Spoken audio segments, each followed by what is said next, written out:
rumbling, isn't it?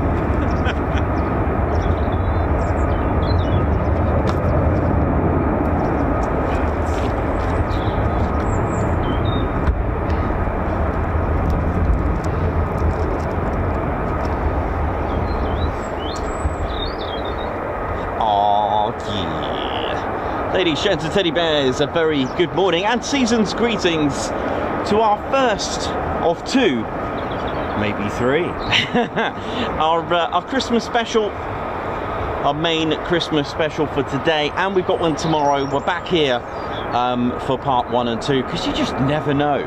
So I thought I'd do a back-to-back Lakenheath for you all.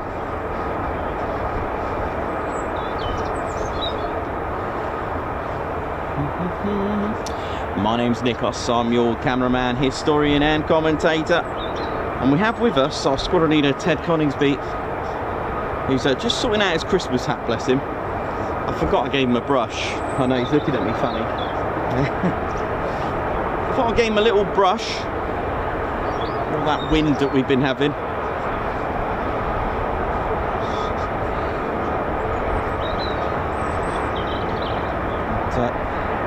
Here we are, so you can hear the Pratt & Whitney F-135 PW100 engines, and they of course belong to the F-35A, making the F-35A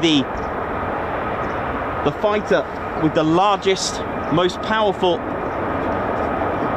single jet engine in the fighter. I can never get that right, you know. Here he is, squadron leader Ted Coningsby on the controls. How you doing, Ted? We've had to change flag, we've got a bit of damage in the wind, but yes, you're hearing the most powerful engine in a single jet engine fighter. That's better, isn't it, Ted? Yeah, okay, mate, he agrees. And that, of course, belongs to the F-35A. And we've got two squadrons that fly the F-35A. The 493rd Fighter Squadron, the Grim Reapers. Fear the Reaper! How are we doing?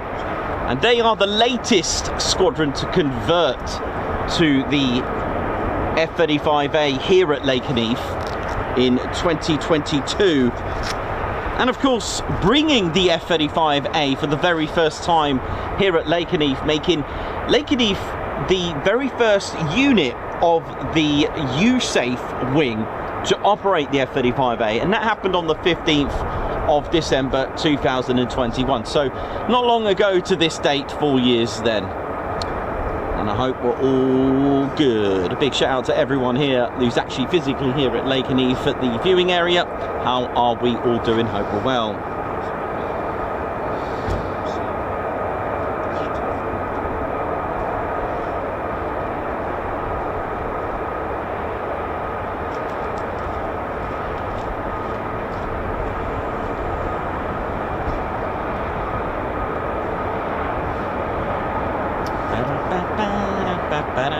And we hope to see some F-15s as well today. There are two squadrons that fly the F-15E Strike Eagle. That is, of course, the 492nd Fighter Squadron, the Mad Hatters, locally known as the Bowlers as well for the headgear, a little tradition that they have going on, guns up. And the 2nd Squadron are the 494th Fighter Squadron. That's right, the Panthers.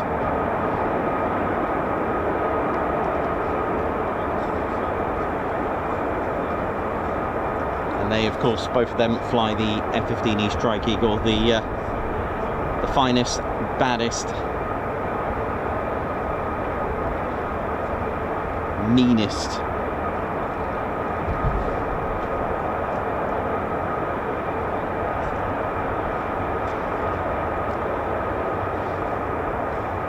it, the finest, baddest, meanest, you know how it is.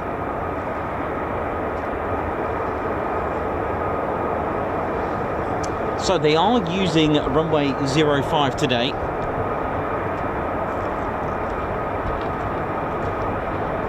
So expect to see trouble over there. Trouble on the runway. You know how it is.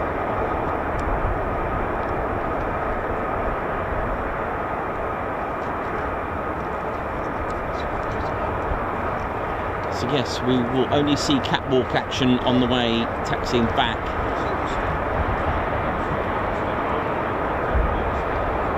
Welcome to the show, my name's Nikos.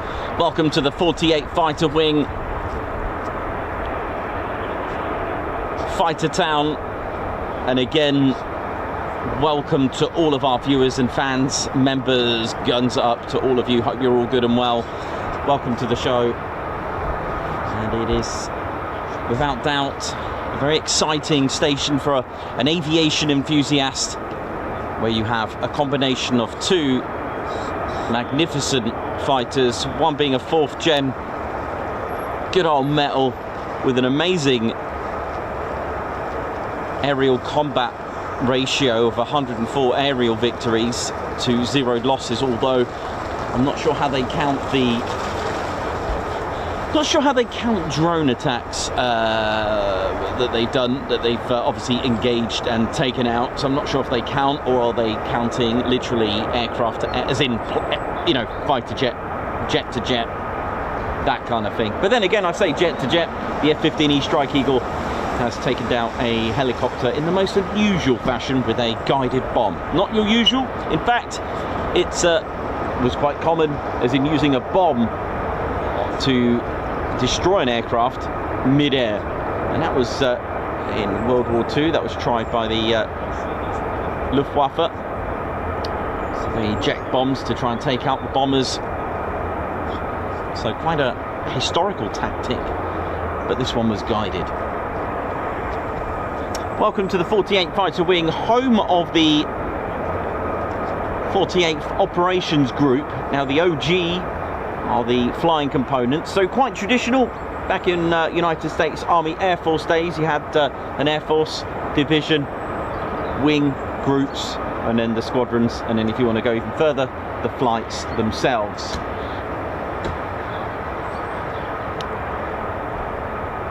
Now, although we are here as part of the 3rd Air Force, the 3rd Air Force is USAF, which is also the HQ for the United States Air Forces in Africa.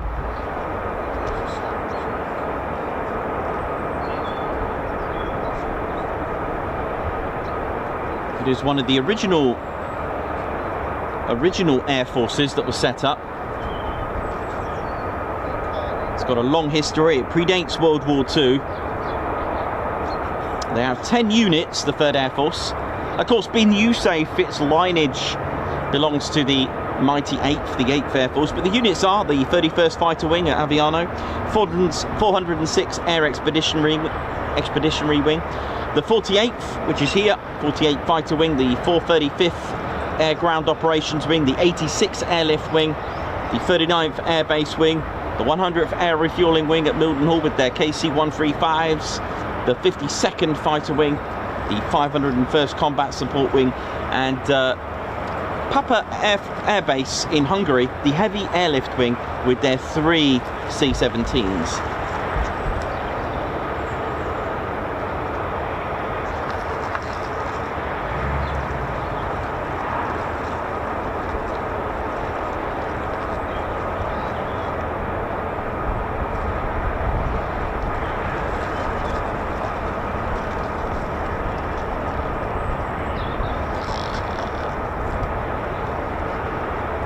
So don't forget that although the 3rd Air Force was established on the 26th of March 1941, you have to remember that the United States did not enter the Second World War until later that year, which is why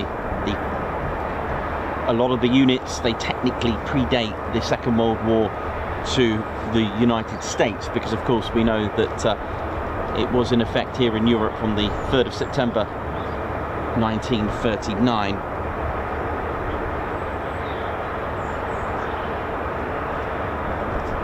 But it was the 3rd Air Force, one of the original 4 numbered air forces, activated at the Southeast Air District.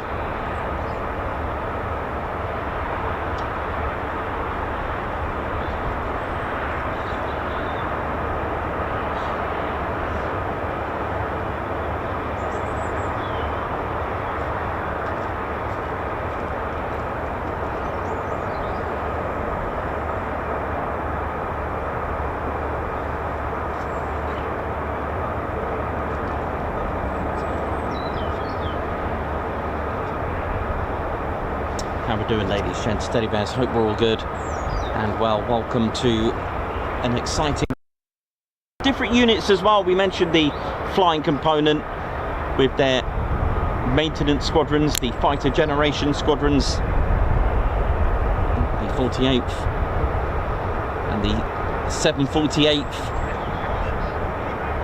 Of course, the Air Force makes up a lot, such as the 48th Medical, the 48th Operations Support Squadron, Communications Squadron, RAPCON, LFSE, LE, OSI, all the security forces that come with it, RAF Lakenheath Fire Department, medics, of course with the 48th Medical. There's so much that goes on, even down to wing safety as well. It all makes up. And what's really exciting for me is the fact that we briefly spoke about the Second World War, very briefly, and you know, it is without doubt a legacy that is what's left. It really is. My name's Nikos, I'm your Ted and I will be wearing our Santa hats right up until Christmas. And what is absolutely amazing to remember is we've all heard, perhaps, maybe not, but many of us would have heard of the mighty 8th. Some of you may not be familiar with the 9th Air Force, the legacy of the United States Army Air Forces, the legendary Thorpe Abbots, Bottisham with the fighter group. You've got the 355th, you've got the Steeple Morden Strafers, P-47s, P-38s, King's Cliff. So much was here until the end of the war. And what is, you know, a number? This is just one unit. 26,000 US airmen lost their lives. They came here in 1942 segments, and in 1943 started to fill the 150 airfields dedicated to them.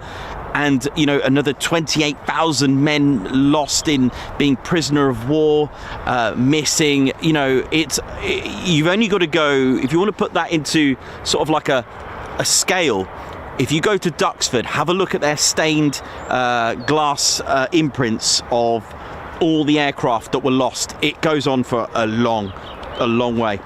and you've only got to just see that as a sort of like a figure in not in numbers but as icons.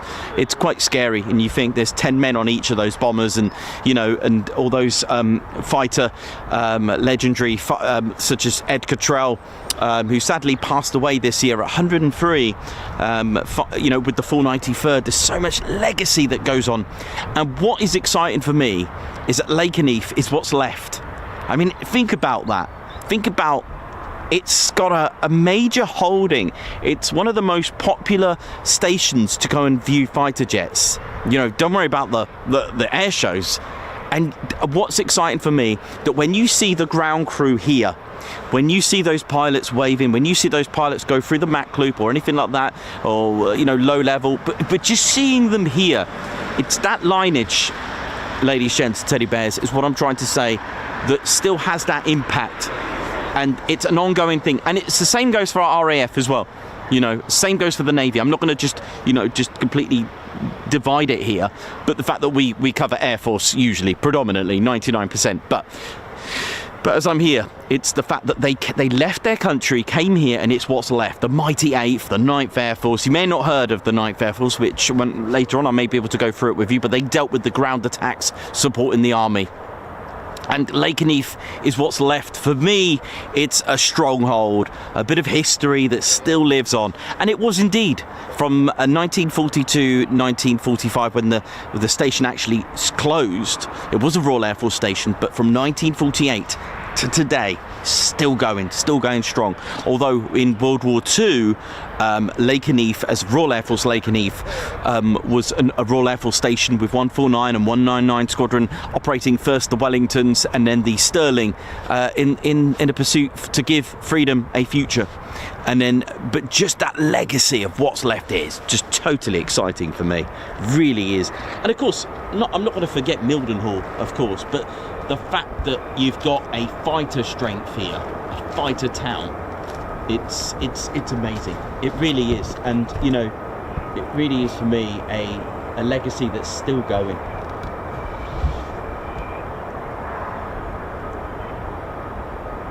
Nothing taxied at the moment, so I hope it's not just some flexing going on some warm-ups. So let's see. Yeah, nice to see some other enthusiasts with Santa hats on. So we're in the Lakenheath's official aircraft viewing area, or the bird viewing area as it's romantically known.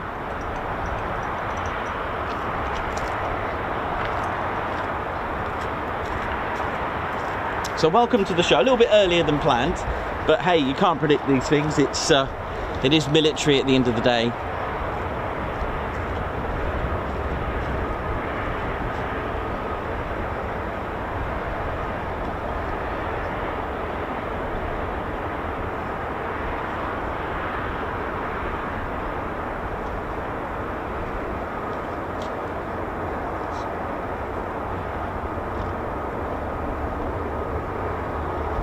Right, I can see lights.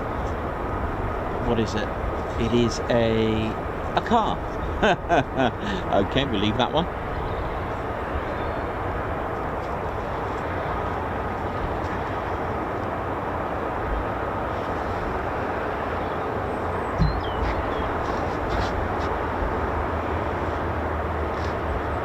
Ba-da-ba-ba-da-ba-ba-da.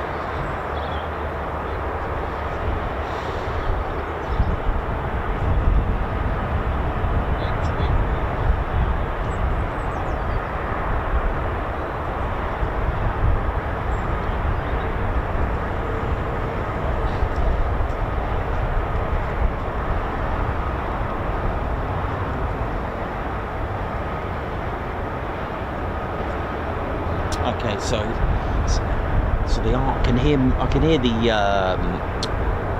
those Pratt & Whitneys on the move, so they are taxiing, so that's good. So they will be coming towards us, so we've got a bit of Runway 05 action today. No idea what we're going to see today, whether they do a little trend where they have 2 squadrons today and 2 tomorrow, I don't know, hence why I'm going to come back here tomorrow as well.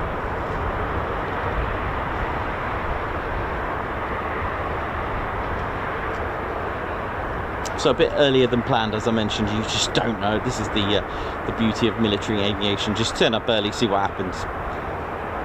Make sure you bring some food. But we are fortunate enough to have the Dave's infamous burger van with his really nice burgers and breakfast bar as well. So you got breakfast, bar and breakfast, brunch and lunch. The burger van there.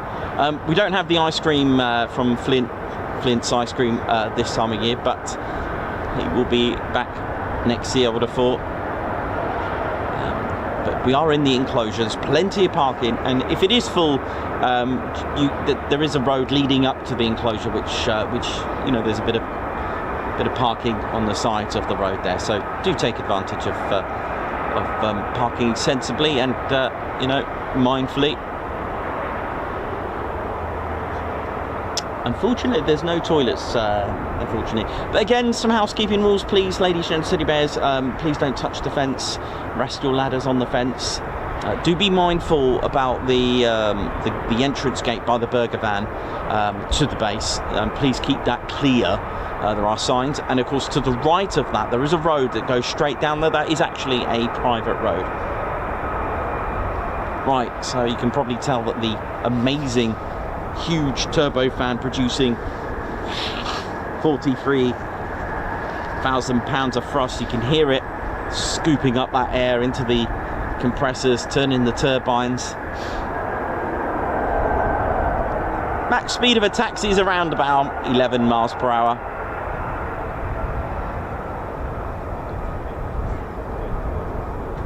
It's not like a vehicle that, not like a car that needs tyre treads to perform turns round corners at 100 miles per hour. That's why there's no sort of car style tread on even commercial airliners such as 747s and of course Typhoon, F-15, F-35, that kind of thing. Just good old lines that have enough clearance for wet runways, as we've showed you before.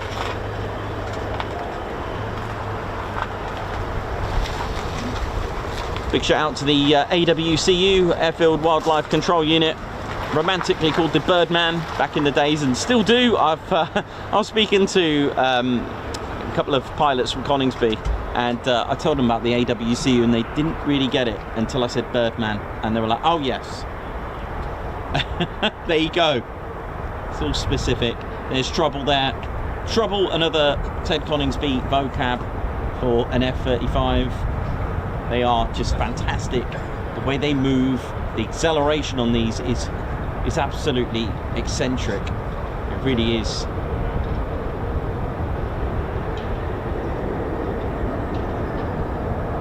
£29,000 empty weight with 43,000 pounds of thrust with afterburner. It is a fantastic aircraft for acceleration. Doesn't have a 1:1 thrust to weight ratio fully fueled, but certainly has 50% fueled.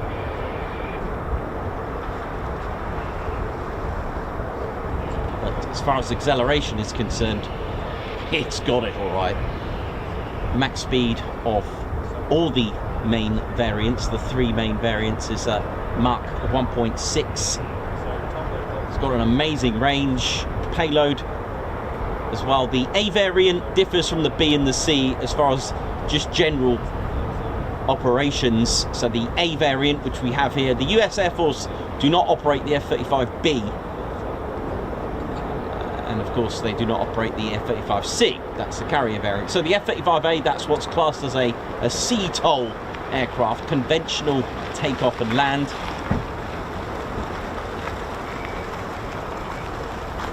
With a G rating of +9.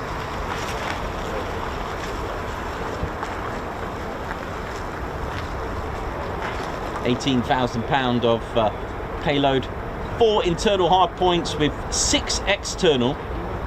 It is a multi-role, so it can play a defense, but it's loiter time. That's what it's been also designed for, having that loiter time. So you just reduce the max speed for more efficient loiter time, getting the job done undetected in a variety of roles. You know, don't forget the B2, the F-117, They weren't supersonic. Didn't even have afterburner, so no need. So I guess that's probably why it didn't need a super cruise on it. Getting the job done undetected. Boom.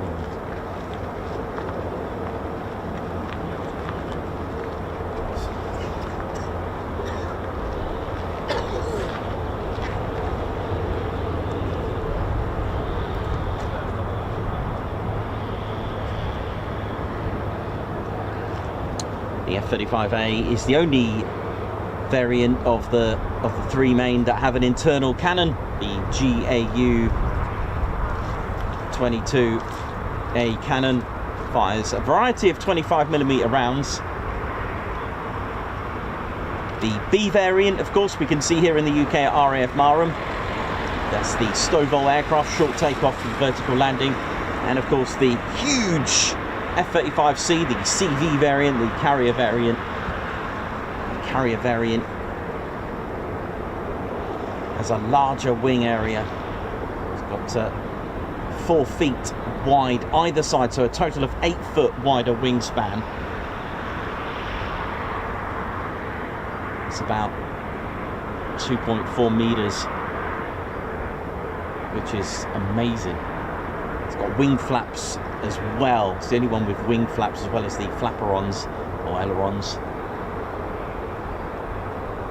Twin axle at the front, so it has a double nose gear. It's got a plus 7.5 G rating, 18,000 pound of payload. The rest of the hook is a bit different, and along with the airframe. Don't forget, carrier variants have a strengthened airframe to cope with the stresses of being on a carrier. But the larger wing area on the CV variant, which I've never seen, I'd love to see one, is phenomenal. I'd love to see one of them.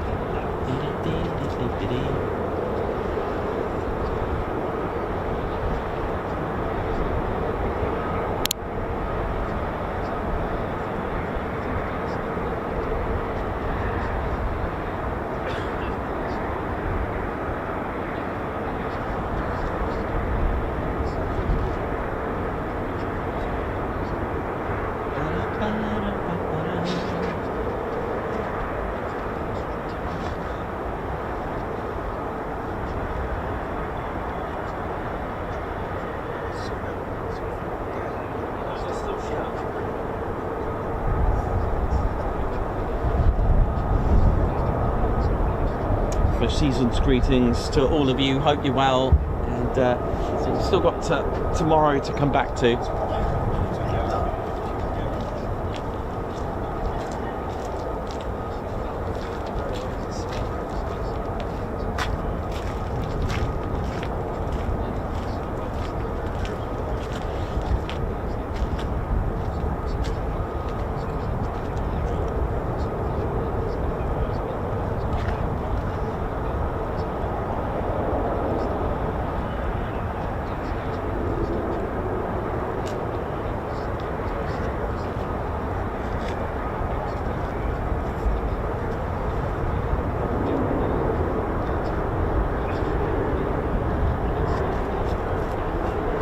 So we've got the C3 down there parked up on the right on the EOR. And more F-35 startups. Got a very distinctive sound, just like the F-15. Mind you, pretty much all aircraft have a distinctive sound.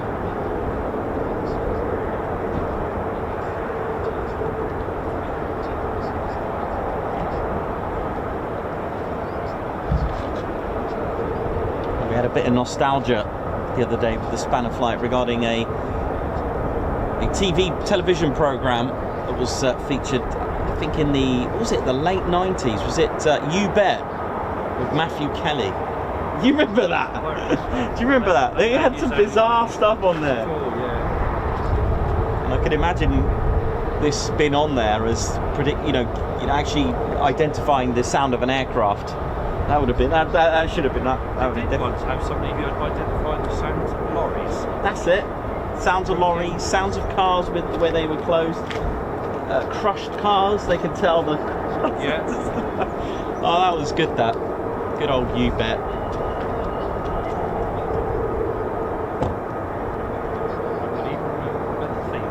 Yeah. Oh my word.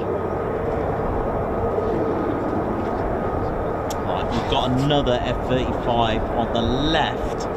That's the South EOR runway 05. So we've got one on the left and three on the right at the moment.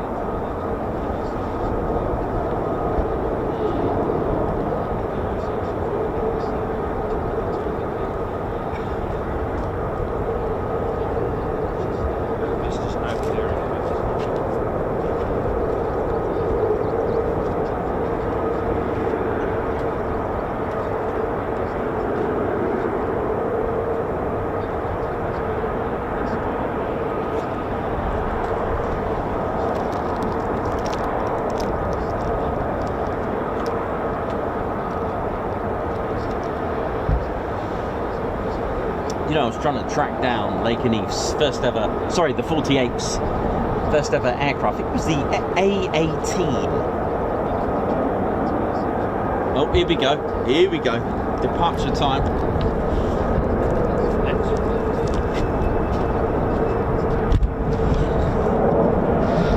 Some lovely sounds going on.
Departures.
one of them. That was nice to see.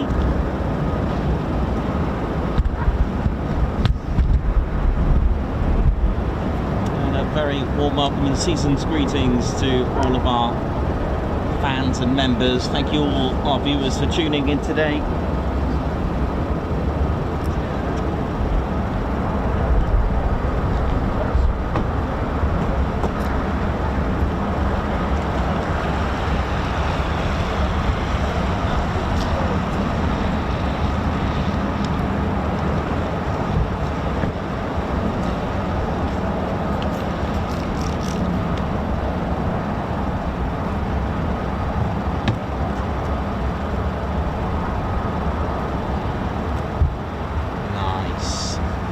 That's what I'm talking about. How you doing? Very warm welcome to all of our viewers. Asper, Davey, Jenny B, Hank, Refuel, Margot, Baxter, and happy birthday to Margot Baxter. Thank you very much, and a big happy birthday to you, Margot. Williams, Leah, Gary, Lorraine, Nomadic Ramblings, watching from Orkney, Chris Bloxham, Argan, John Minter, Dave Holloway.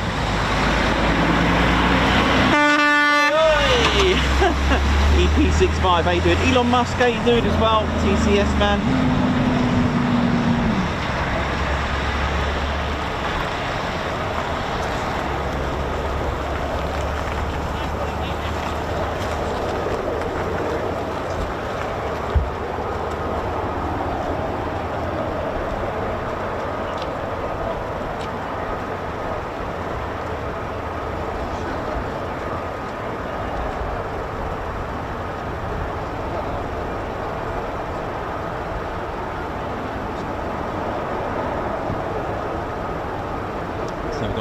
Two, as you can see on your screens, another two F-35s. So they are using, of course, as you can see, runway 05 makes a change, and that's to do with the wind. The wind is turning easterly, southeasterly winds, as the runways are aligned around 230 degrees and 50 degrees. Runway numbers are literally the direction of travel. That's how the level heading. So here we go. So this F-35, when it's lined up, ready to depart, its level heading is 50 degrees. Why is it 05 though? Why is it 23? Well, you just round off. You take your bearing on the runway. So let's say, for argument's sake, it was 51 degrees. You round it off to the nearest 10, which is 50. Take off the last digit, which is 5. Opposite end, it'll be 231 degrees. Obviously, magnetic north changes, so that's why runway numbers change. However, 231 degrees, round it off to the nearest 10 is 230. Take off the last digit, there you go, 23. You'll always find there's a difference of 18. Why? Because you've got 180 degrees the other way. Now, magnetic north changes, so if it goes to 56 degrees, which it can do, that means the runway number rounded off to the nearest 10 is 60. Last digit, take it off, which is 6. Same again on the opposite end, 236 degrees. Round it off the nearest 10. That'll be 240. Take off the last digit, which is 24. And you always pronounce the numbers individually, so 24, not 24, 23, not 23, etc. When it's just a single digit, it's 05, although I believe in the US they literally just say 5, but painted will have the 0 as well. Why is it not runway, for example, 50? Well, it can be misunderstood on information. It sounds like a level heading for an aircraft. So, for example, speed 21, turn left, 50 degrees. Sorry, runway 50 or 50. So they do that for confusion purposes. Right, here we go. Another 2 to go.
F-35 spooling in the distance, so expect more to come out.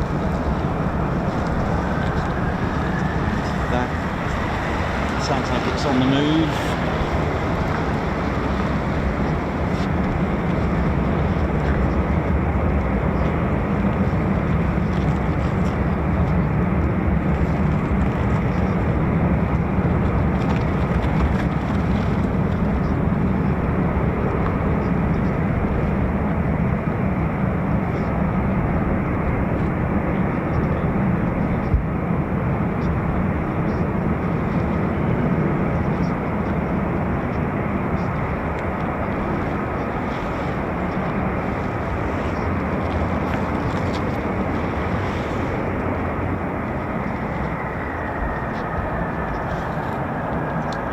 Wonderful Pratt & Whitney engine, the F-135 PW100,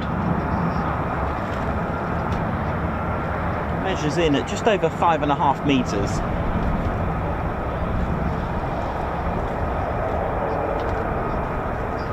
The 3-stage fan, compressing air to a degree of pressure, and then of course the 6-stage high pressure compressor compresses air 28 times its atmospheric pressure. So for example, goes in at 1 bar, it's now squeezed to 28 bar, which is amazing, with a 0.57 to 1 compression ratio. Produces output of 28,000 pounds of thrust dry, or with afterburner 43,000 pounds. That is the most powerful single jet in a single jet fighter aircraft.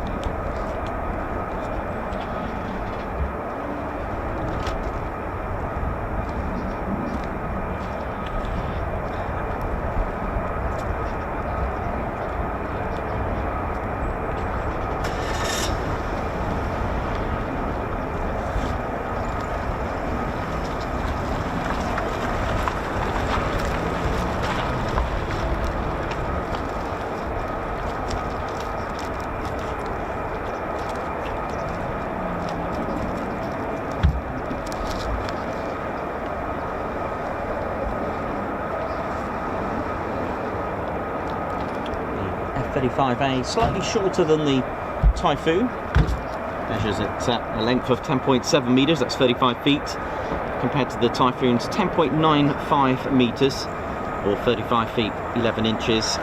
Sorry, that's wingspan, sorry, beg your pardon, wingspan. The Typhoon is but it is longer anyway, the Typhoon. It's 15.7 meters, the F-35A, as opposed to 15.96 of the Typhoon. In feet, 51.4 feet compared to the 52 feet and 4 inches on the Typhoon. Typhoon slightly higher as well, taller, at 5.28 meters compared to the 4.4 meters on the F-35A, so it's a lot smaller. But my goodness me, does it have a whopping engine. I mean, the Typhoon produces, with both engines, just over 40,000 pounds of thrust with both combined to 2020, whereas the F-35A on that single engine alone, 43,000 pounds with afterburner. That's what I'm talking about. So it's like the power of a Typhoon plus 3,000 on top, 3,000 pounds. That is impressive. And it doesn't weigh that much more, about 5,000. Let's have a look. Yeah, 5,000 pound more empty.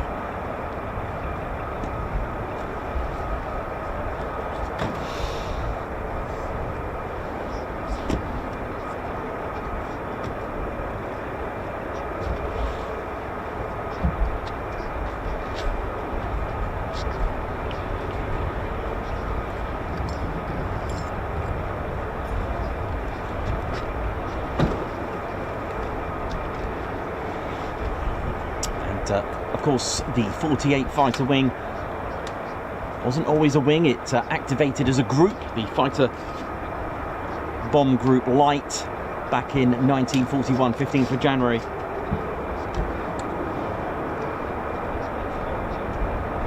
And it wasn't until 1952 that they were given wing status.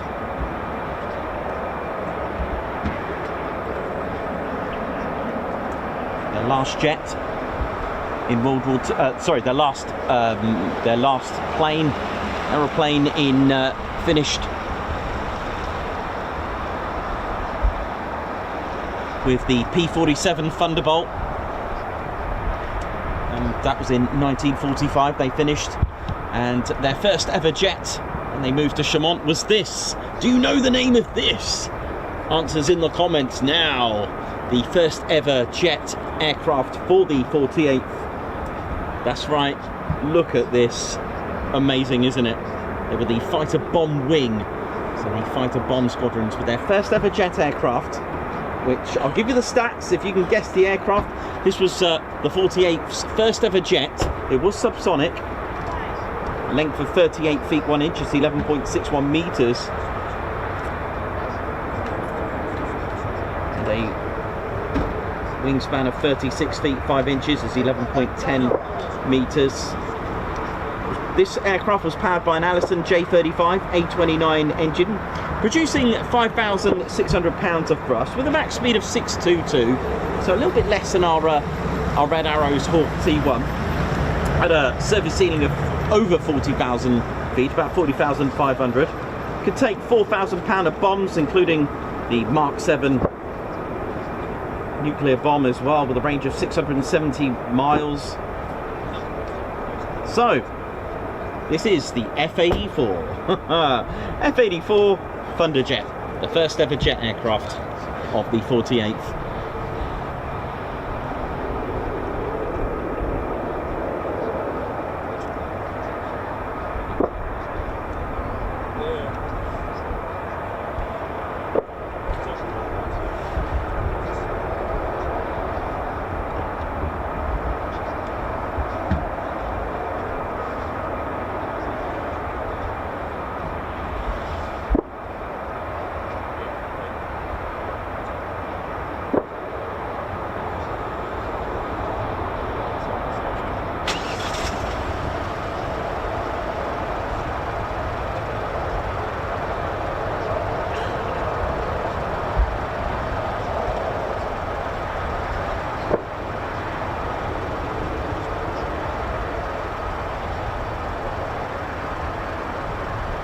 Their next aircraft that they were operating, and that was at Chaumont Air Base as well, was literally something that was a sort of a German innovation and a trend, shall we say, to set kind of like the shape of our, Cold War aircraft, an aircraft that was, thankfully came out a bit too late. Although a P-51 certainly took care of it.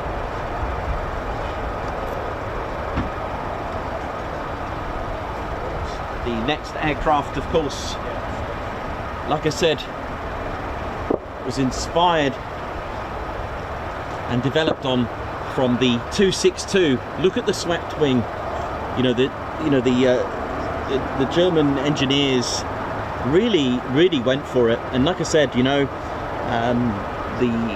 sorry to say, in a way that the way it is, reality is that war does bring on a kind of like a step in technology and feats of engineering, and they were mastering all sorts of designs. But as well, thankfully our 48th and many other fighter groups that were gaining ground through France, Belgium, they were the German Luftwaffe pilots were so inexperienced. There was lack of supplies, lack of metal, and that really played a major part. It's something we don't think about. You've got to think about how long it took to train a pilot in the Luftwaffe. During 1941-42, they had so many pilots, but as the Allies were gaining ground, pilots were literally just forced to hurry up, or the training was lower. Don't forget, metal was running out for World War II's Germany, and the swept wing, such as the MiG as well. You could see the shape, sort of engineering, and the German engineers realised that swept wings gave you more speed. Hence the next aircraft, which is the F-86 for the 48th.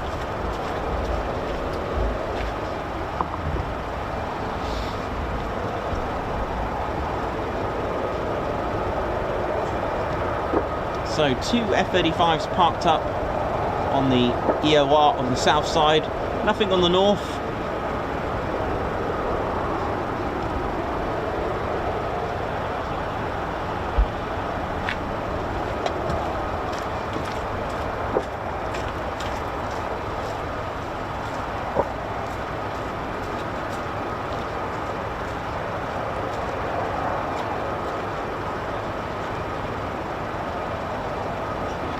And of course, if you just joined us, don't forget your checklist, just like pilots do on their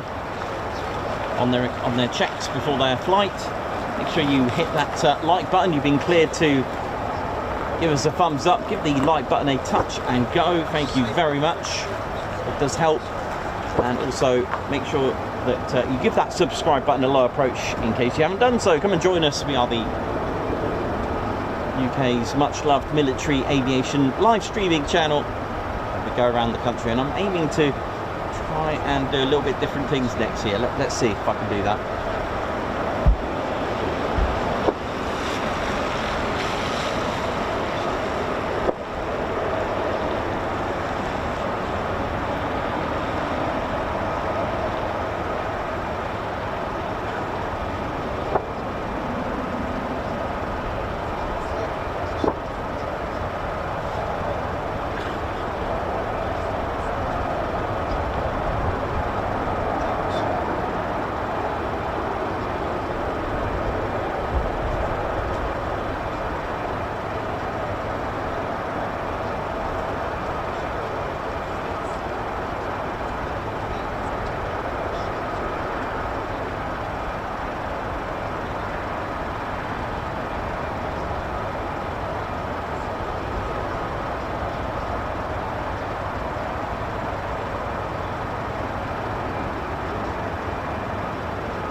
The 48th engaged into the European Theatre of Operations. They were allocated to the 9th Air Force. Now I know many of you have heard of the 8th Air Force. You know what they got up to with their strategic bombing and escorting fighters, known as Ramrod. That's hence where that's come from, the escorting fighters.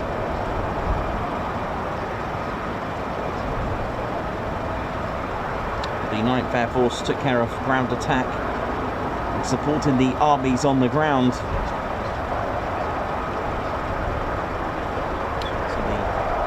the 48th Fighter Group with their 3 squadrons, they did have 4, but the 495th were allocated to a training group, the 407th Bomb Group, who became inactive on the 1st of April 1944, so then he got 1 month with them, and that was it.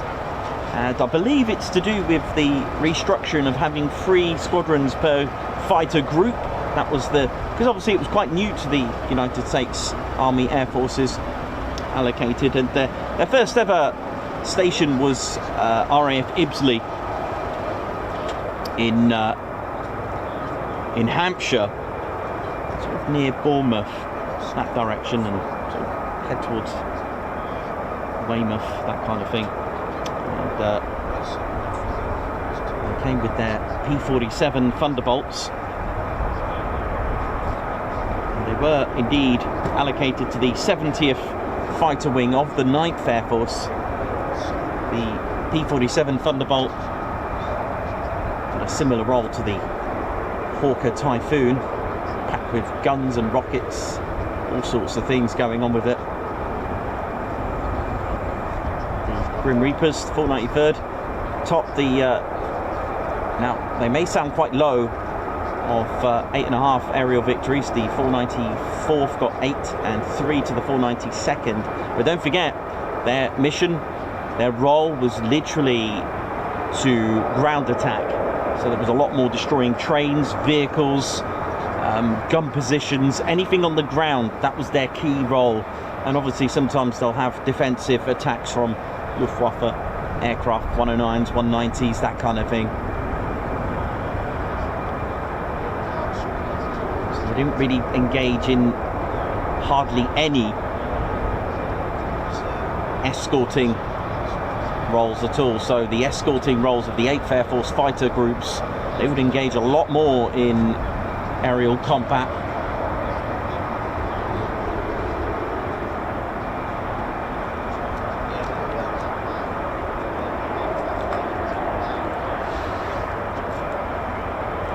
But of course, after D-Day, that was the breakthrough. After D-Day, ground was being gained back. And although the 48th arrived at Ibbsley on the 29th of March 1944, in July, the 4th of July, the personnel left, heading for France, and eventually went to Belgium.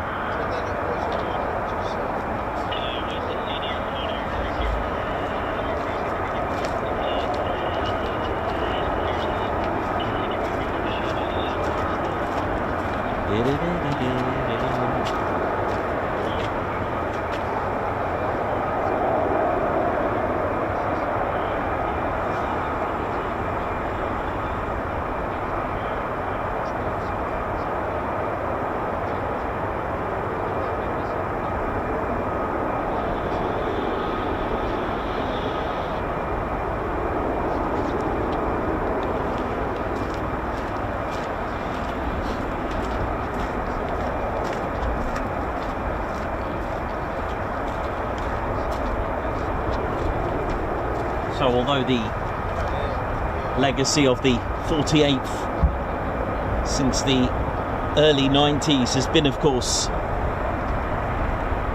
the F-15s, the F-15E, the F-15C, indeed during the Second World War it was indeed the P-47 Thunderbolt. This is the Razorback edition, the beautiful 2,000 horsepower R28 Pratt & Whitney engine, beautiful. And it can take a beating. It can come back with half its cylinders missing because it was air-cooled. Pros and cons of having piston radial as opposed to inline like the Spitfire. There were pros and cons, but this was a beast. You could literally fit a Spitfire inside this and still probably be able to play tennis inside there, something similar. With its 8 guns, over 400 miles per hour, 430 miles per hour max speed. When it fired its all 8 guns, it would slow down by 25 miles per hour. It was quite amazing. What an amazing aircraft. With a good service ceiling of 40,000 feet.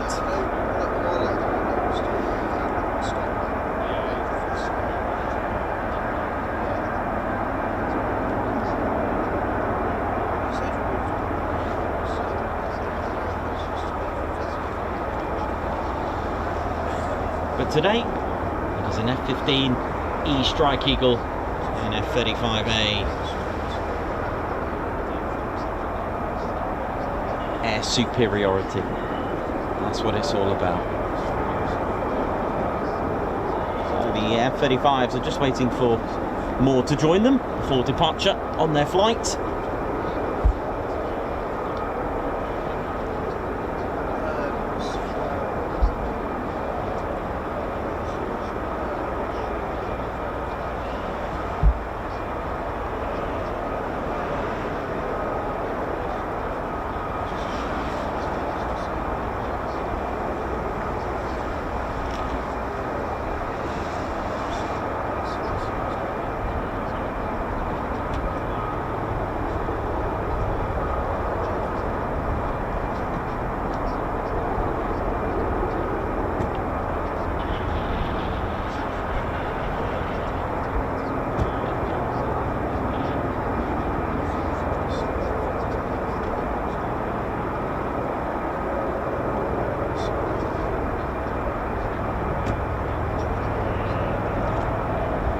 Near the CB-22 Osprey in the distance there.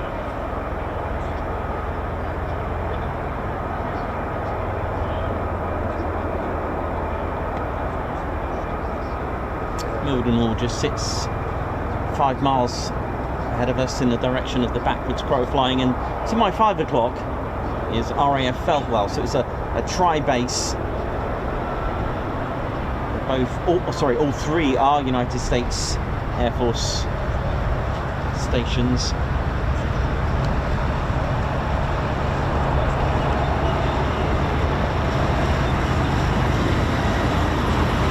Now the Lakenheath Tower manages both Mildenhall and Lakenheath, called a CMATS, a combined military air traffic zone.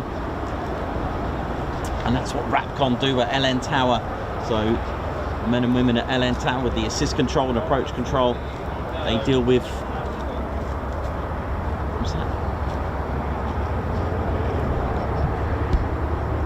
Mildenhall been 24 hours. There's our Osprey.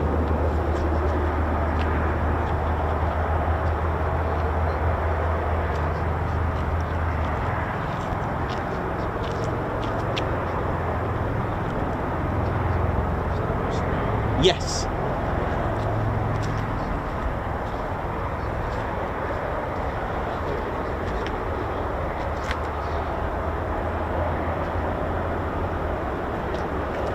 Just gone over the tower.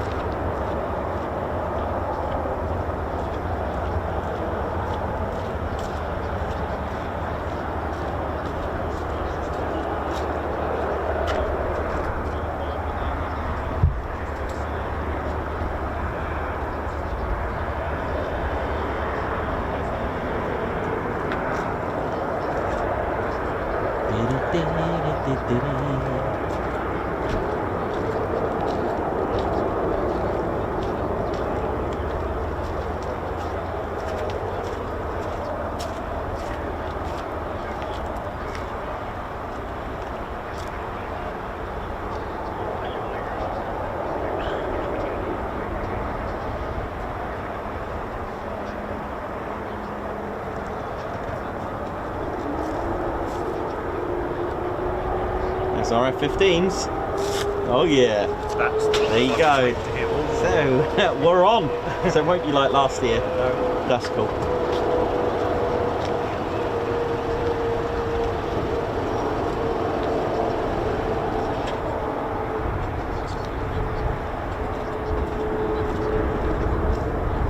Even better then, isn't it, really? Hey, when you get them all. Yes.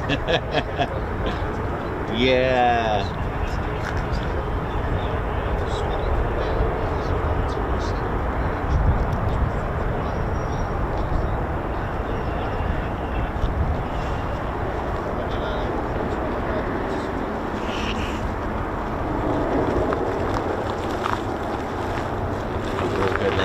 Teddy bears at yeah, lots of Pratt & Whitney's F100 PW229s. You can hear the howl, so all good. So it's not going to be like, so what I was, you may have overheard me saying about last year. If I remember correctly, last year there was just F-15s on one day and F-35s on another, and you just never tell with military, and there's never a trend. You just turn up and hope for the best, and here we go.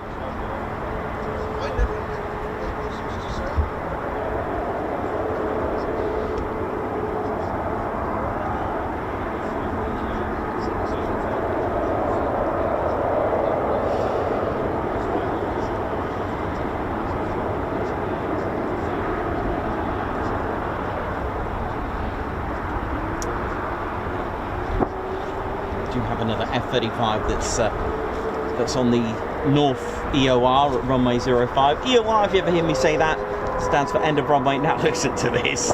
Lots of F-15E Strike Eagles starting up. Don't forget, you need to hear 2 howls per aircraft, as it's a twin engine.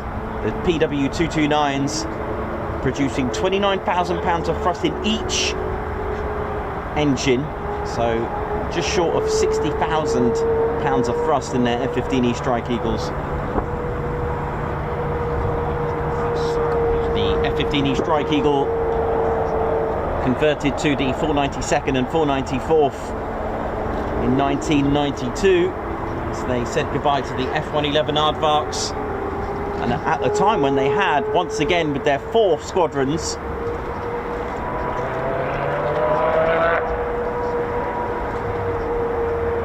and of course with the retired and the retiring F-111s, the F-111 aardvarks of the 495th, the squadron once again became inactive.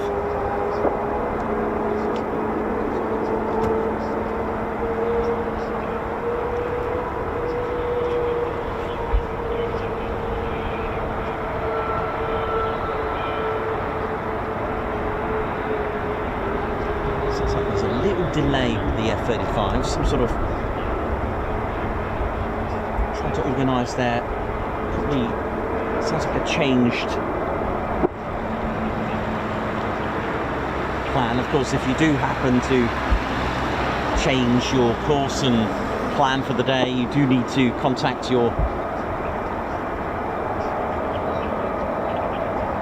the radar service that you require in that zone, so Swanwick Mill for example.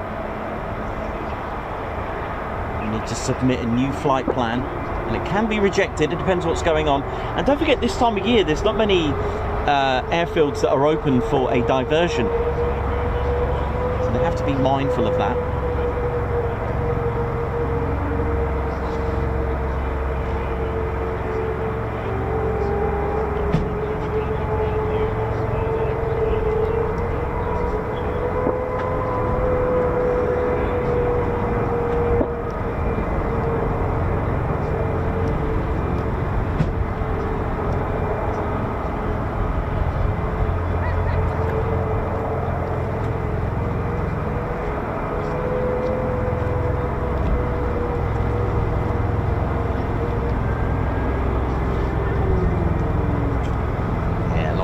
Startups.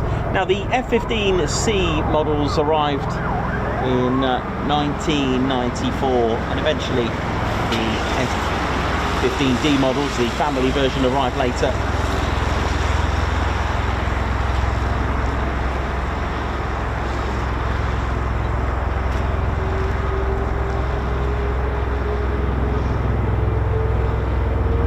Matt Crossan, yes it was the whole 9 yards. Was the length of all the ammo on a P-47.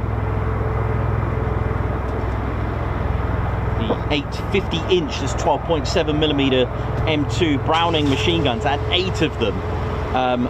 And if you do the maths, 425 rounds per gun. Now if you times that by 8, according to my aged brain, that's 3,400 rounds in total. It was an absolute tank. And it could even carry 2,500 pounds of bombs, along with 10 5-inch 127 Mike HVAC unguided rockets as well with that. And you know, it was a phenomenal aircraft to dive in, very similar to the Hawker Typhoon in fact. Now although it had an R2800 18 cylinder, it could come back with 9 cylinders missing. You see, the beauty about having air cooled in your engine, literally you don't have to worry about pipes and radiators being shot to bits, because those were liquid cooled on the Spitfire, for example. If you got hit in your engine bay and hit one of those fuel lines, or sorry, the radiator lines and oil lines that cooled the engines down because they were fed through cold air to reduce the temperature using the oil, if you like pretty similar to our radiators in a car, for example. If you got hit there, that's it, it's game over. Your engine's going to overheat, and that's the end of it. With air cooled, it's literally getting all that air straight into the through the radials, through the pistons, because it was open, it was piston. There are pros and cons though, because obviously the inline engine is a lot more aerodynamic due to the streamline that it has. But if you look at the, if you look at, this is not very aerodynamic, so to speak. But I mean, just to give you an idea of the size, you could actually fit a person inside. The intake was here. The intake was in there, and it would be fed right through to the intercooler. And yeah, I know it had a turbocharged impeller as well. Go all the way back here. I've got a diagram for you. That's what this is here, and it feeds that air into the intercooler, cools down the air, and feeds it into the engine at the front. Amazing, absolutely amazing.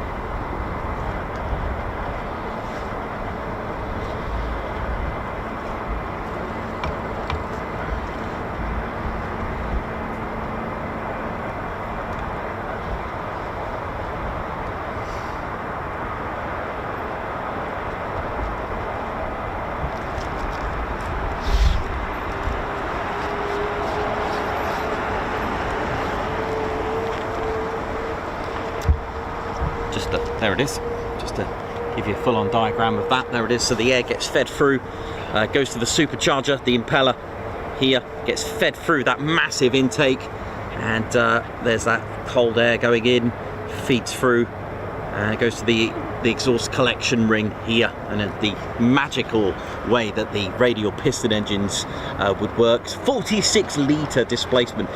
On the, if you want to work out in litres, times the R number, all right, by 1.64, and then divide that by 10, I think it is, to give you the litres. 46 or thereabouts. Amazing. Double wasp engine. It even had a water tank here with a alcohol and water to give a 300 horsepower boost. Amazing, right?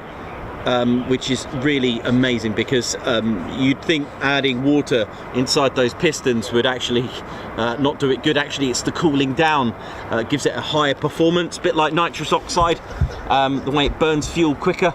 That's what you want to do, and pilots can use it on emergencies, bad weather, in boosts as well, and it was an impressive aircraft, it really was.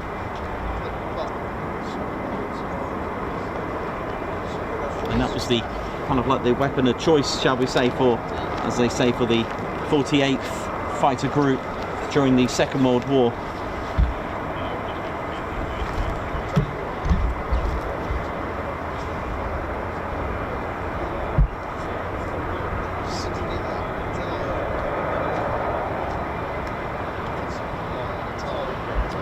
Ed, who's put, thank you for the amazing print of Ted through storms. You're welcome, man. Hope you liked it. Is that the Typhoon that you got? Squadron Prints made us a wonderful squadron print of Ted's Typhoon with a beautiful livery.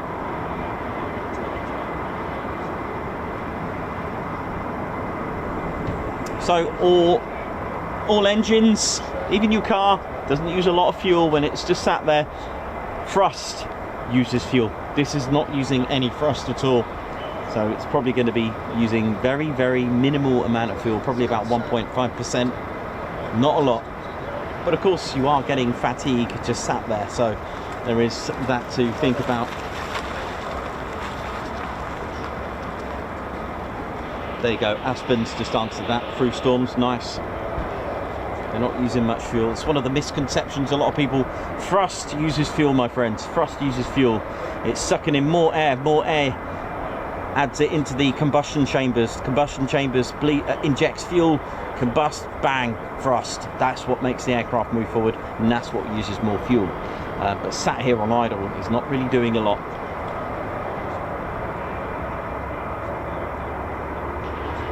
Not Captain Weber. Yes, I did see your picture, not Captain Weber. Katie, thank you very much for that.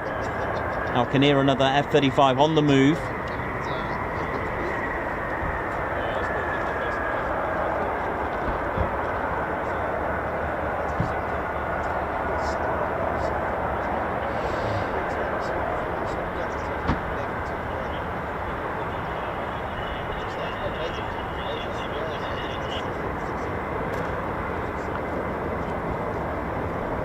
.3k watching, thank you very much. Don't forget to hit that like button, ladies, gents, let's ride. RF-15, so you can hear the nozzles there in the background.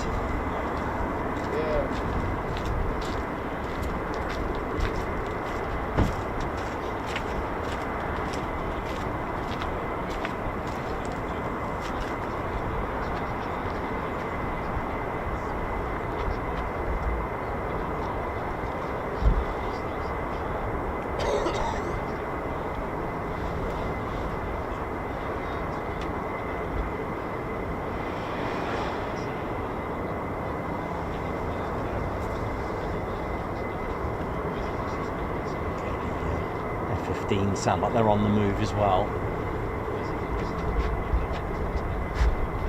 Might have to grab a quick cup of tea and bring it up there.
Tea.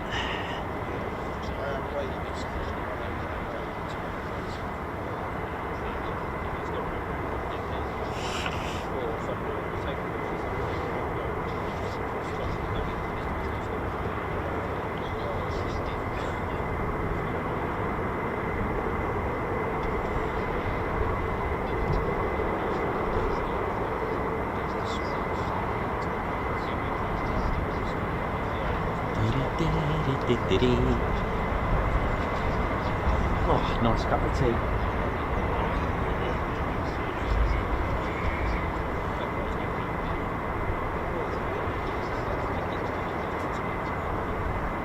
So it looks like there's some form of delay for these two F-35s. Now they could be waiting for several things, as we said.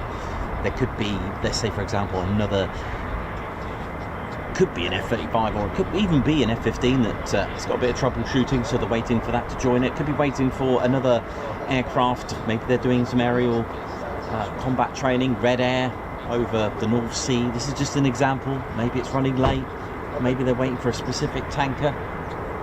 Oh, here we go.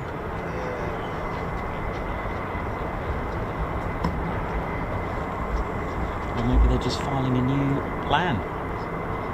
And they're just waiting to go ahead. Or, let's have a look. Are they both on the move? Are they heading back?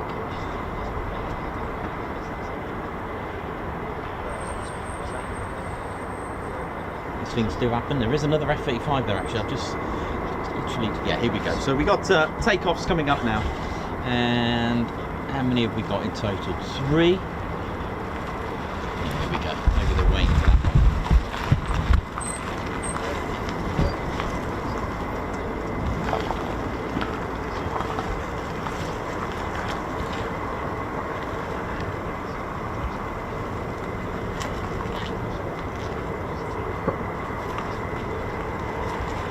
Here we go.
There, and it can have 6. It's got the capability capability of having 6 external hard points. So you can have 3 on each wing.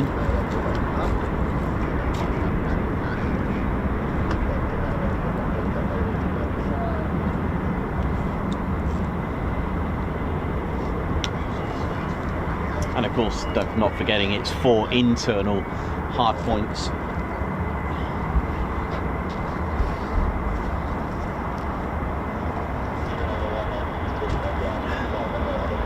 Not something that we can see all the time, but if you've never seen inside an F-35A with its 4 internal hard points, this is what, just turn that there so you get better.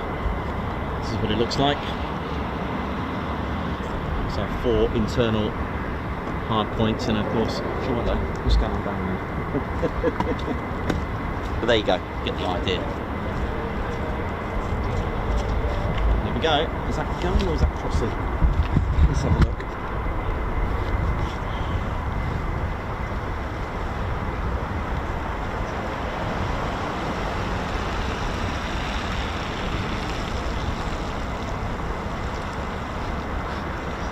I thought there was another one on that side. So, flight of 2, here we go.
should have our F-15E Strike Eagles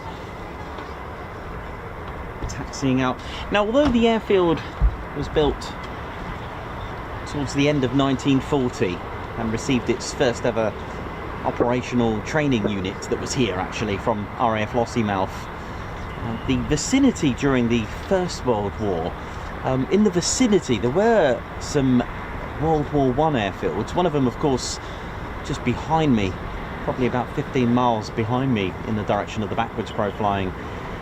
In that direction would be Marham, and then you've got Narborough, and there were other training fields as well. But this actual area itself, this vicinity of Lakenheath, also acted as a bombing range. There was actually a bombing range here during the First World War. I managed to pick up and find a little bit of a bit more World War One. Managed to get a medal from World War One for you to look at. Just the medal itself. This is from the Great War. This is what it would have looked like. Those interested in the First World War.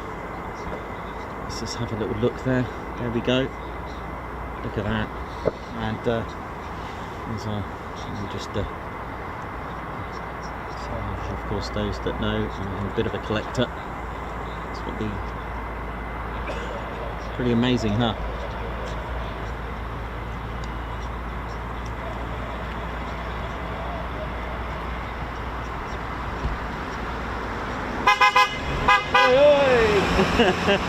Normally they shout Teddy, Teddy, Teddy, unless it's a different crew today. Oi, oi, nice, gotta love it.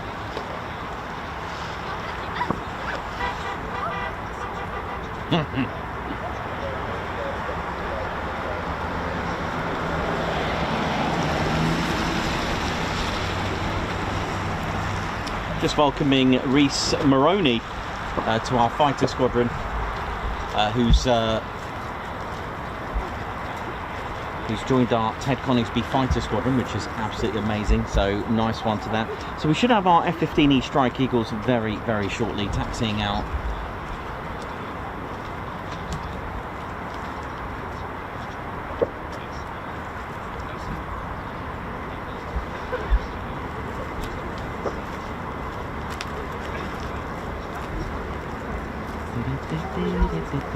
So just like Marham and Sculthorpe, Lakenheath was chosen to become a VHB, very heavy bomber base, in preparation to receive B-29s, B-29 Strato fortresses. So the station closed in 45 to 47. Nearly took, I mean, it was about 2 years, 2.5 years, which was quite a long project to extend the runways to prepare. And when it did finally open, it actually opened with the 7504th base completion unit. That was in November of that year, and welcomed the United States Air Force. That was the transition to the Strategic Air Command era. And of course we had several aircraft as well as the B-29s. We also had B-50s, B-47s. I think we had some some 97 as well, KB-97s. And that was the sort of like the period, of course, what's known as Strategic Air Command. And of course I've got a genuine Strategic Air Command insignia here that you can see. That was the core for Strategic Air Command. That was the genuine insignia there. We've got a bit of a I do have an F-15 out there. Guys, F-15. Taking off that.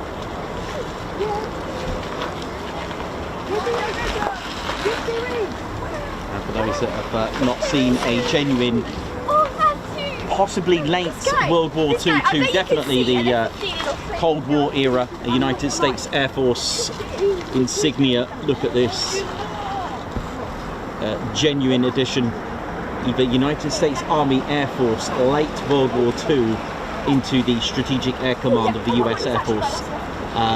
So that's a pretty nice piece to have. A bit of a collector, waiting for, of course, the Ted Coningsby Heritage Centre. One day, I can only save up for it, eh? Which would be nice. So we've got our F-15E Strike Eagles. These are powered by Pratt & Whitney's F100 PW229s. They produce 29,000 pounds of thrust. So we've got 3 on the EOR, just parked up now. They're long stabilizers. First flight 1972 as an F-15A Eagle, and it's got a long history. Very, very happy, successful history, really, being an all-metal 4th gen.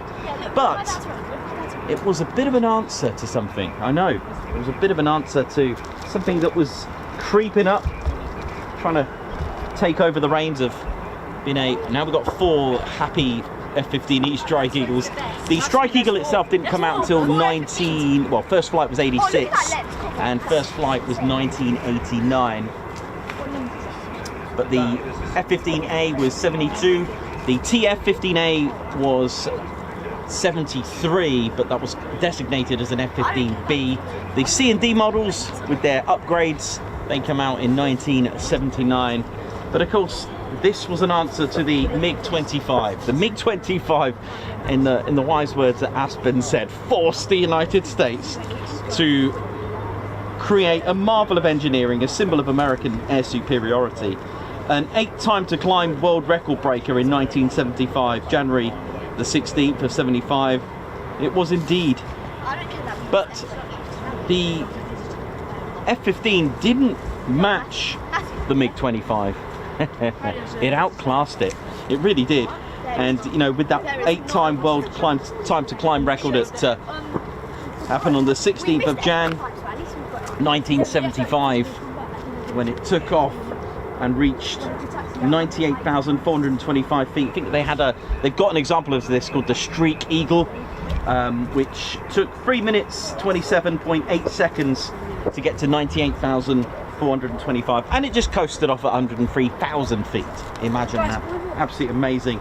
In 1983, an incident involving the F-15 on the 1st of May resulted in a collision of the F-15 with a Skyhawk in training, and the Wizzo was expecting the pilot to call out the punch out to eject, but the pilot hit the afterburners on and regained control. Now the A4 crew, they ejected safely.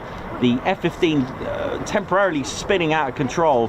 Now the crew could only look to the right as much as they can and just saw this massive ball of vape, a massive ball of cloud to be even more precise. And when they landed at twice the speed they should have, snapped clean off the arrestor cable, and realized that they landed with just one wing. So it's able to land with one wing. It's broken lots of world records. And then on the 13th of September 1985, it then became, along with the pilot, the only pilot, that's Major Wilbert Doug Pearson, to only have an air-to-space kill. I know, right? I know, I just said it. But it was indeed in 1985 that Major Wilbert Doug Pearson took off in a steep vertical climb, flying just under the speed of sound over the Pacific Ocean at 36,000 feet. And he had the target. It wasn't on land, nor in the air, not even in the sea, but it was indeed space. He pushed the pickle button, launching his missile to intercept a Solwyn P-78-1 satellite. And it was moving quite slow, really, at 17,500 miles per hour. And it was only at 300 miles. It was only 300 miles, away from him. And he pushed the pickle button and destroyed the Solwyn satellite. So it was pretty amazing. So he took that out, and that proved another good point. And then on Valentine's Day 1991, during the Gulf War, the F-15E Strike Eagle, at the time the only aerial victory it had ever got, and that was in 1991, the first one. It was the most unusual aerial victory, and that, my friends, was using the Lantern, which was the pod that can actually navigate which stands for Low Altitude Navigation and Training Infrared for Night. And what it does, it detects the ground. So whether you're going through mountainous areas, and it basically... Oh, nice. What one's that, KC? No, that's Just Dream Lifter. 747 Dream Lifter. So yeah, it managed to get a very unusual aerial victory, and the only air-to-air victory of the F-15E Strike Eagle at that time. A target was actually an Mi-24, and the story goes, I know it's quite an evil-looking attack helicopter, and the story goes, I mean, let's face it, the Green Berets are hardcore, but they were about to get pinned down and trapped in by Mi-24s, and then a nasty piece of kit. And but nearby were F-15E Strike Eagles. Now, it was dark, using the lanterns, they couldn't use missiles, and these things were about to take off, these Mi-24s. They were about to take off, and it was Captain Tim Bennett, who actually led the way in his F-15E Strike Eagle, got his WISO, that's Weapons Systems Operator, to get a lock on the Mi-24, but it took off. But the thing is, they didn't have a Sidewinder, they didn't have any missiles to use because it was too far, it was out of range, so they used a GBU-10, which was a 2,000-pound guided bomb. And to their disbelief, though, it actually took off, and that's not what they wanted. They wanted to destroy them on the ground, but they didn't think that the GBU-10 would actually catch a lock and actually destroy the Mi-24. The pilot and the WISO would have seen a massive flash using their night vision, and it was actually airborne, so it counted as a aerial victory. So that's a bit of an unusual aerial victory.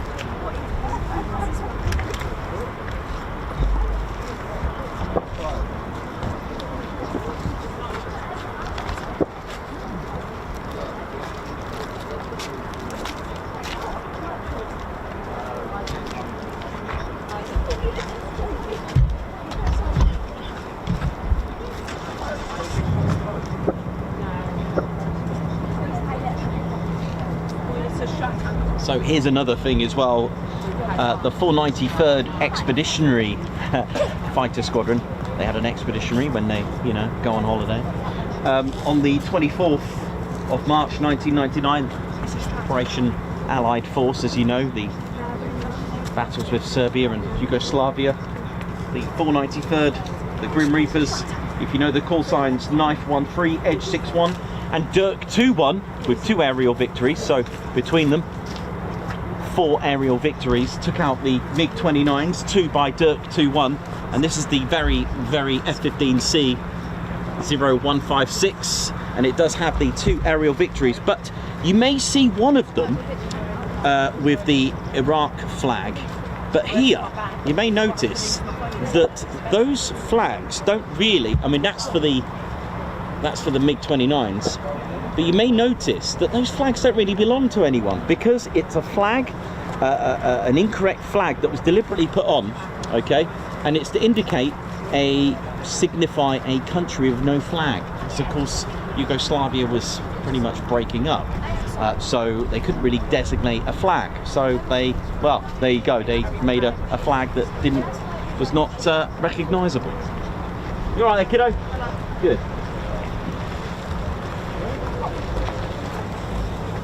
Right, here we go. It's F-15E Strike Eagle time. Alan, you never actually got it.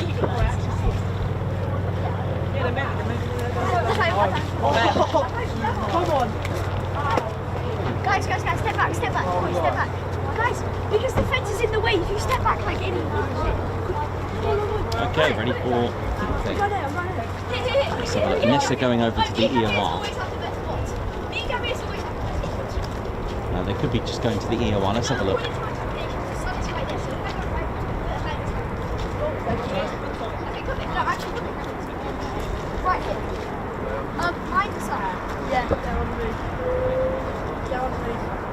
Okay, so we've got 3. So it looks like they're just going to the north EOR end of runway. You can fit 6 sort of fighter jet size aircraft on the EOR. on each, so there are 4 in total. 2 at 05 end, both north and south, and of course our famous 2-3 that we most commonly get. It just goes to show how common westerly winds are in this part of the country. Of course, westerly favoured runway is actually a thing. If the wind is blowing easterly, but it's below 5 knots, there can be a decision to use the westerly runway, even though the wind is blowing easterly. So 6 F-15E Strike Eagles parked up happily. So it looks like we're going to get more.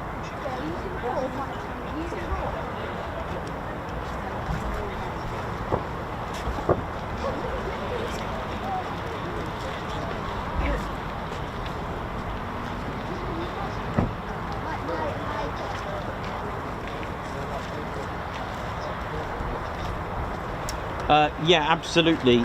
Hugh Griffiths using a GBU-10 for an airborne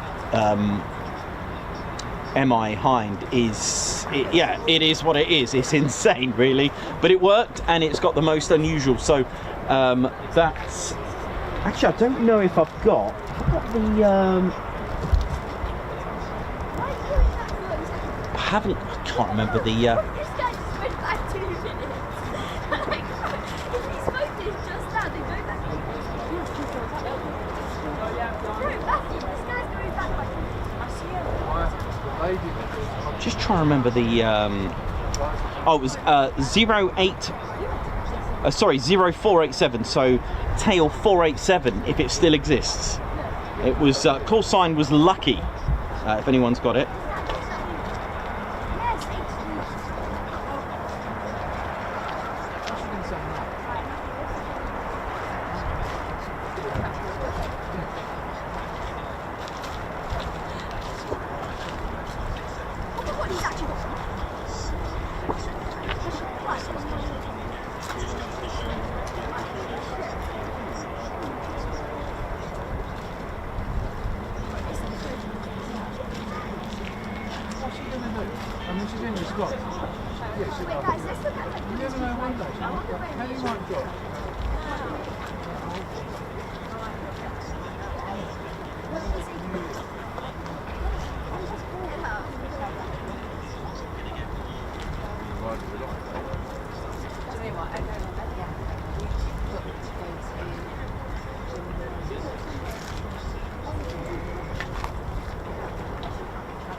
Okay, here we go. 4 to go. Here we go.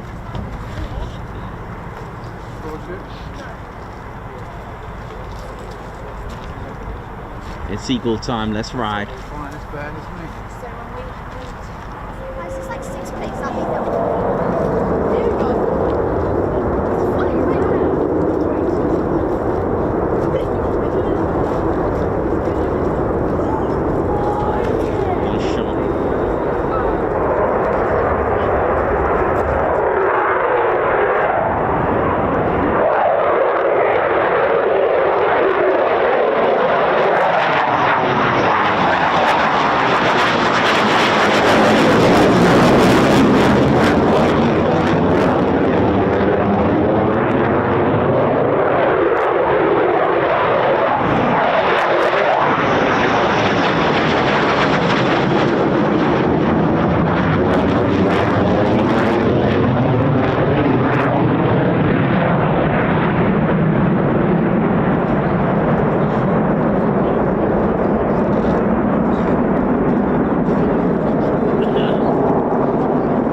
Looks like the landing gear's stuck on that one.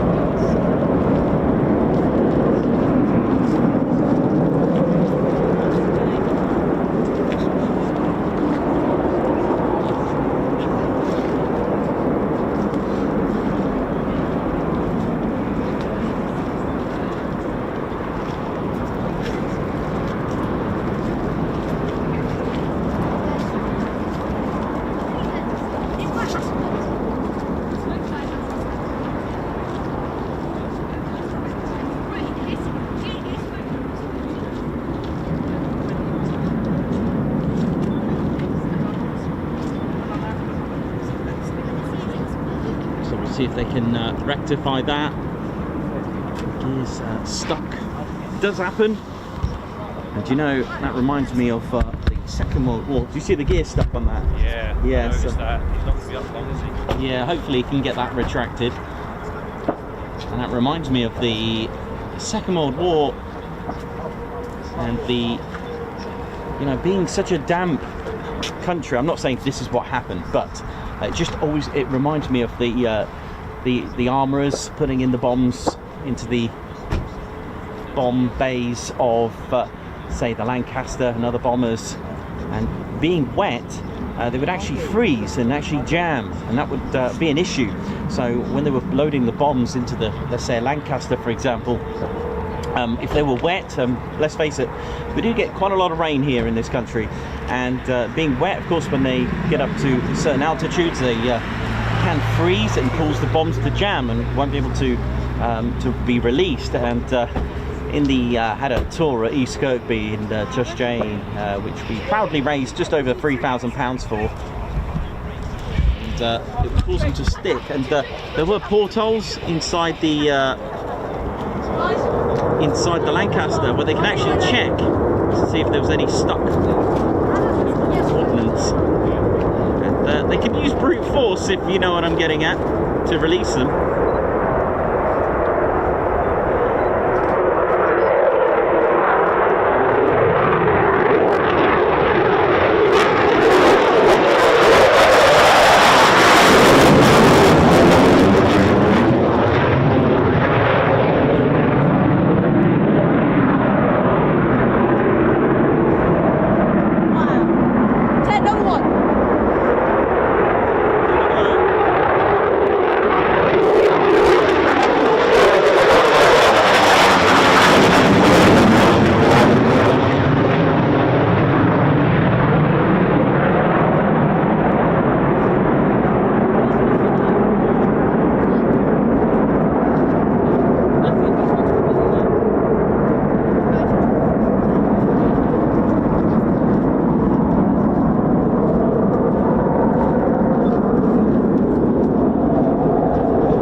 Right, let's see what else we got down there. I think there's a couple more, is there? Four more still out there.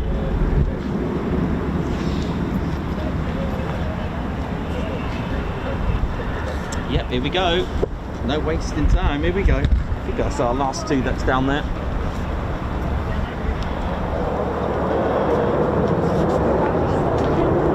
No, we've got more after these two as well. Lovely.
just to see a bit of afterburner, even if it is just for a brief second. That'll do.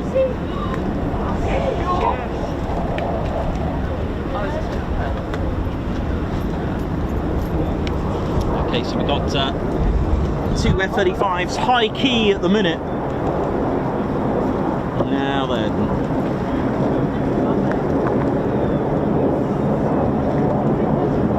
PFO from this side will be quite interesting.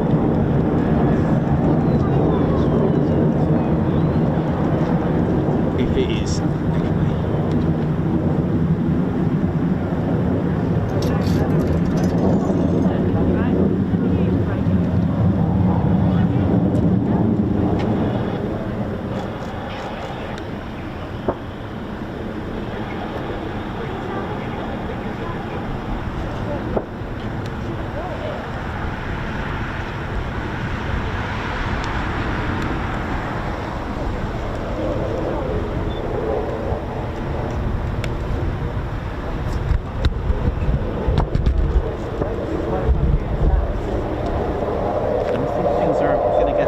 In just a few moments, especially when the F-35s are about, and they're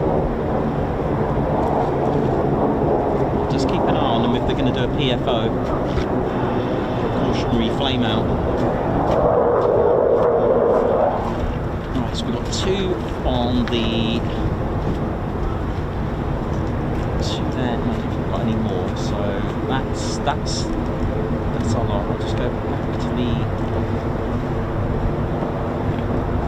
back to our F-35s.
absolutely awesome with the external missile railings there. I think they just look really awesome.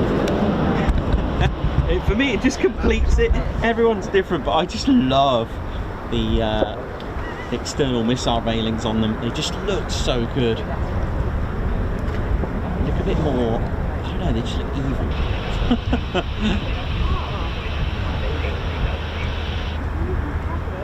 Okay, it looks like...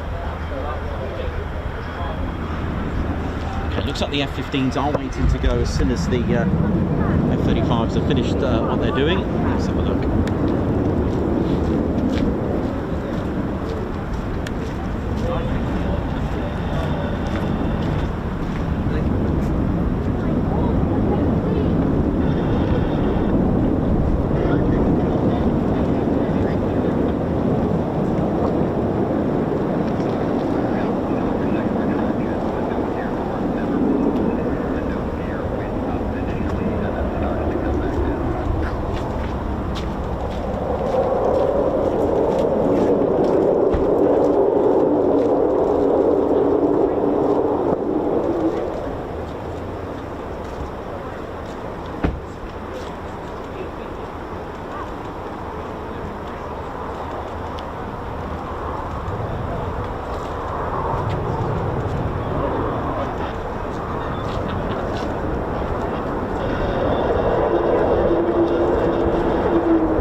F-15's cleared for departure. Here we go.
Here comes trouble. I think that was for us, that one.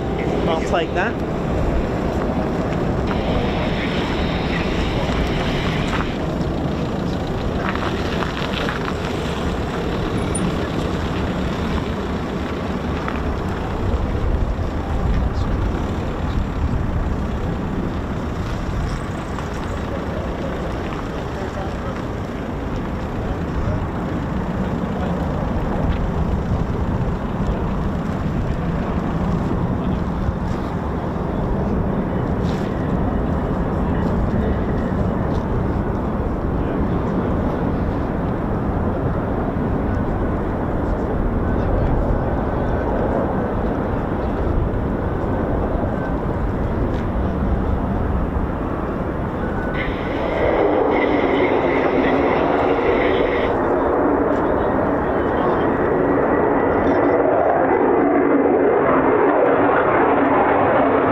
GAU-22 Cannon, 22 Cannon, look at it!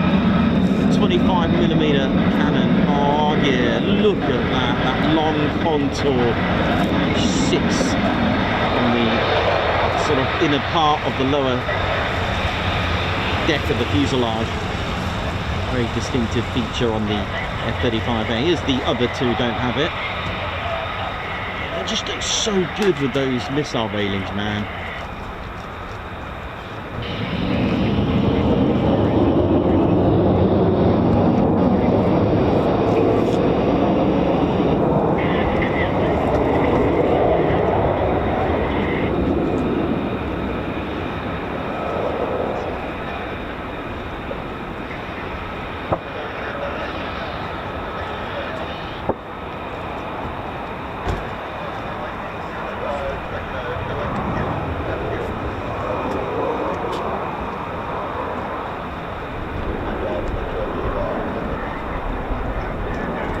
Beautiful.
So a few more F-15E Strike Eagle startups that you can hear. You never know. Could have more.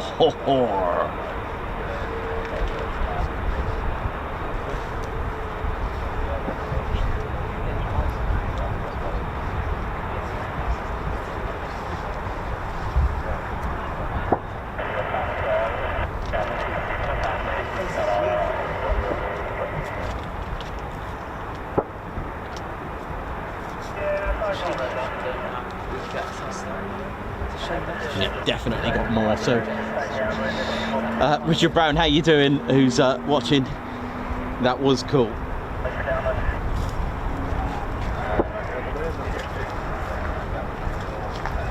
That wing wave was pretty. Did you see that wing wave? That was good, wasn't it? Lovely. I'm guessing they sorted that jammed gear. Yeah, come back, hasn't it? Yeah. So we've got more startups. So this is sounding good.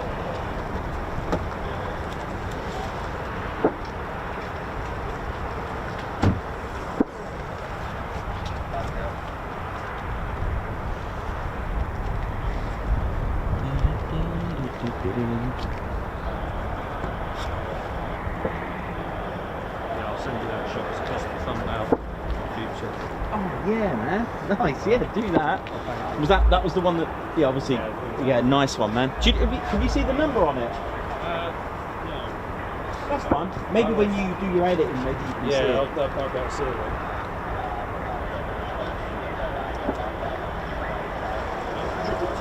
Was it? That's a cool number. 222. Nice.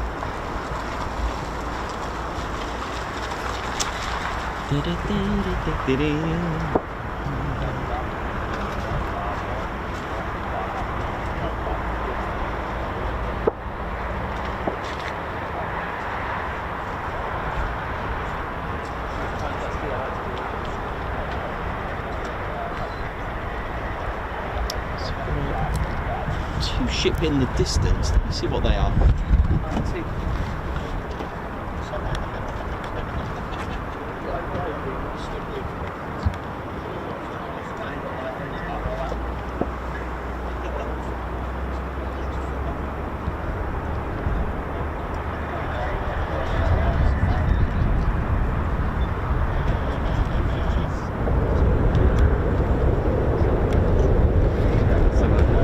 Approach at RAF Mildenhall.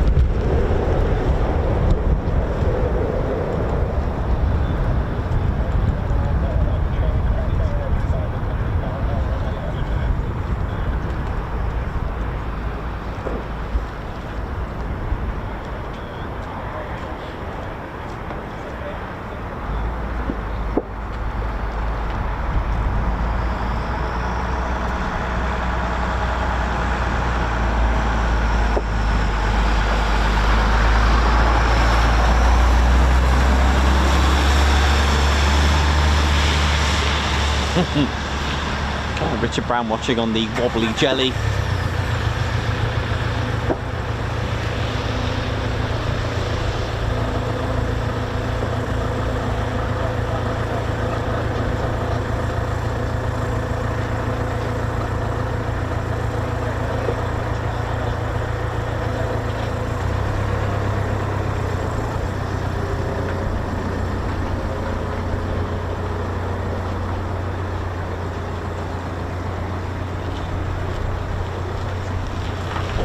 Point Charlie, here we go.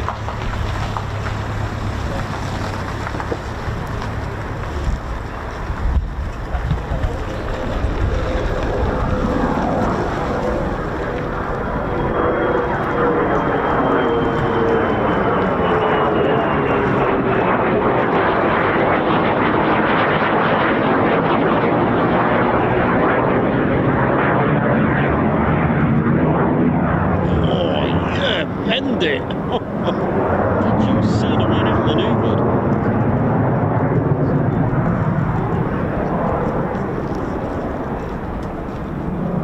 As ground crew would say, they bend it, we bend it.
going on, a bit of Vulcan vibes.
Low approach coming up.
Today, is it? Absolutely fantastic stuff here on the 48th.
Look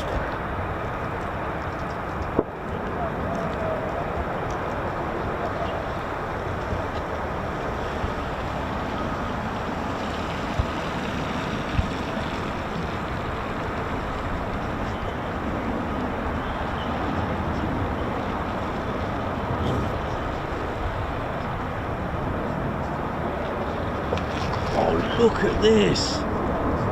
No way.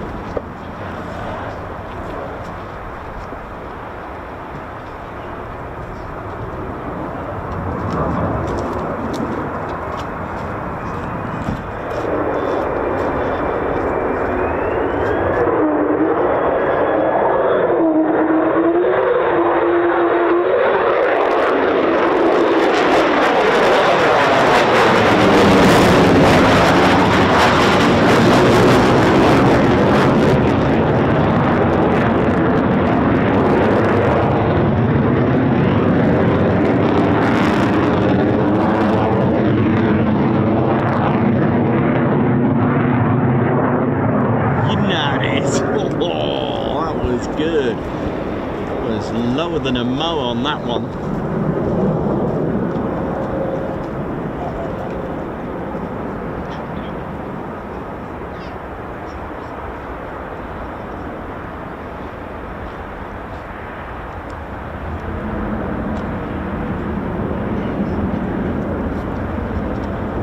I hope you're all enjoying this. Don't forget to have a look at your checklist. Don't forget to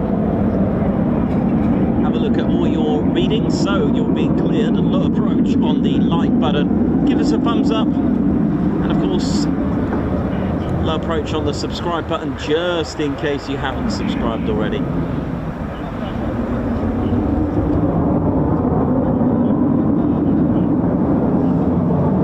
You're watching the finest of them all.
have a change of runway as well. Always mixes it up. But enjoy, because tomorrow doesn't look as good as in weather-wise. But hey, you know.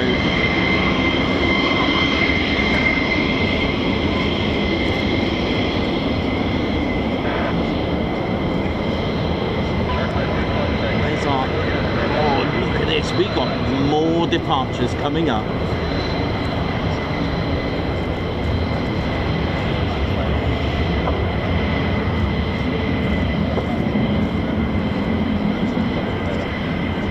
At least 5 there that I can see. 1, 2, 3, 4, 6. That's 6 or 5. I can't tell there really. What about the other side? I know that's taxiing out, but.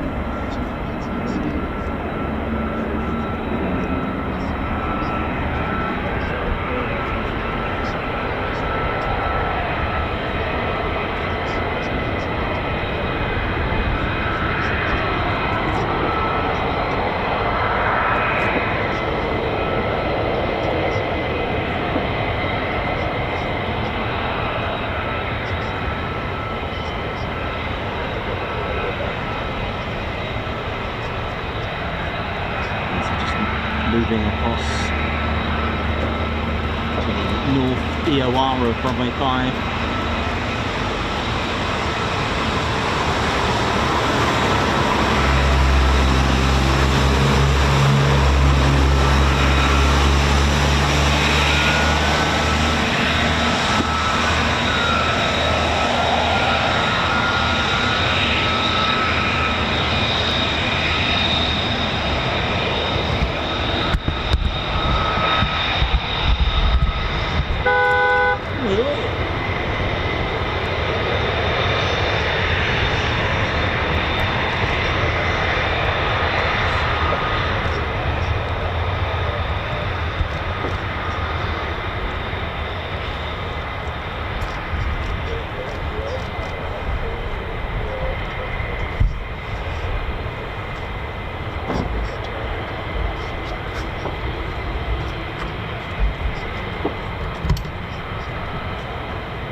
Absolutely, yeah, all good. Very well.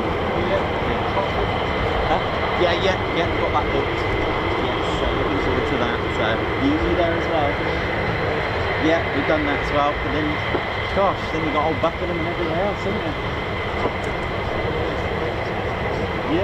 Yeah, it'd be good. Yeah, same again. Get ready for it all.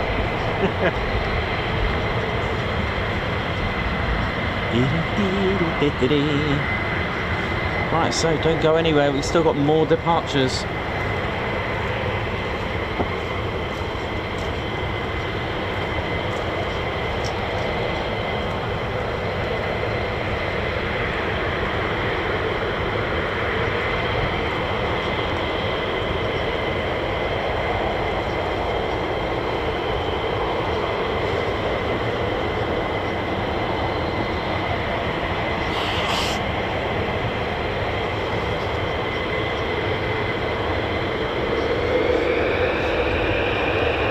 So they'll do all their arrival checks. Little taxi back.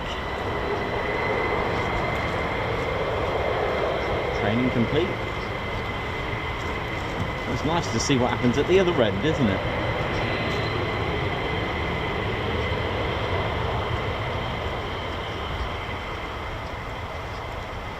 So we've got a good, I think we've got about 5 at runway 5 for departures.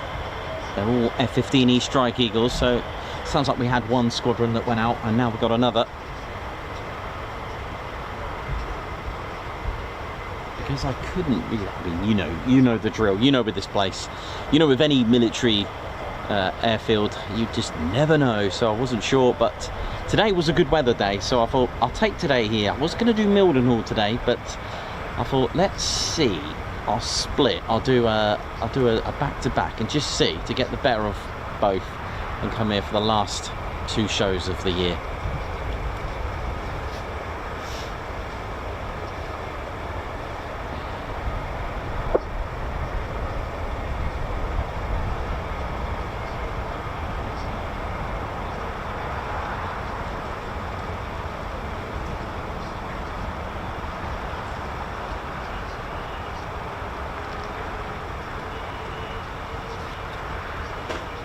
So as that taxis back down the other end at 05, we've got waiting for departure 2 on the north, on the south, and 3 up the north, and we've got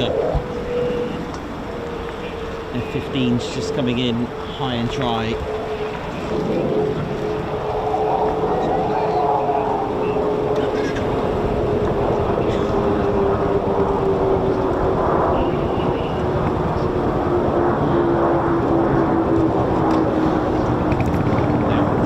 They're at like 12 o'clock high at the minute, hang on. That's a bit high.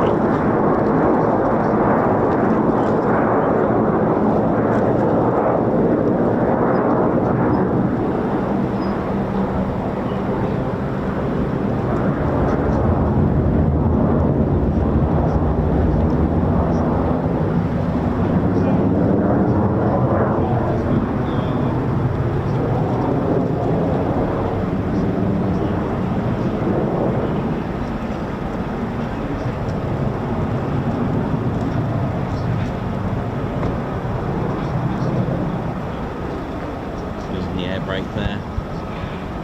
Nice dive, wasn't it, from there? Right, here we go.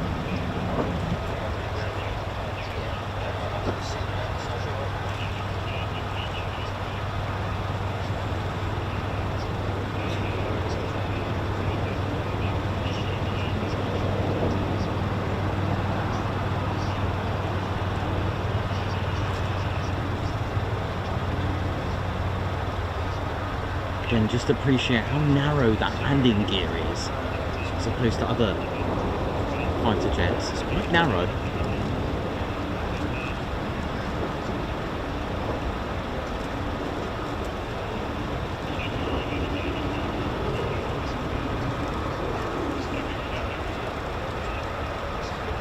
So the 48th began life January the 15th. 1941 as the 48th Fighter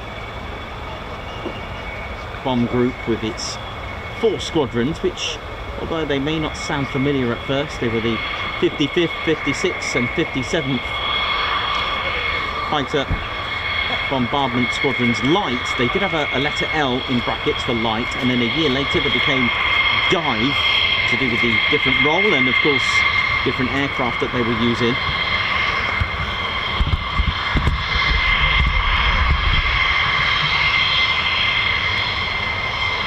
And the 4th squadron was the 9th Reconnaissance Squadron, and then in 43 they got the designations that you know today, the 492nd, 493rd, 494th, and the 9th became the 495th. So the 55th became the 492nd, the 56th became the 493rd, and the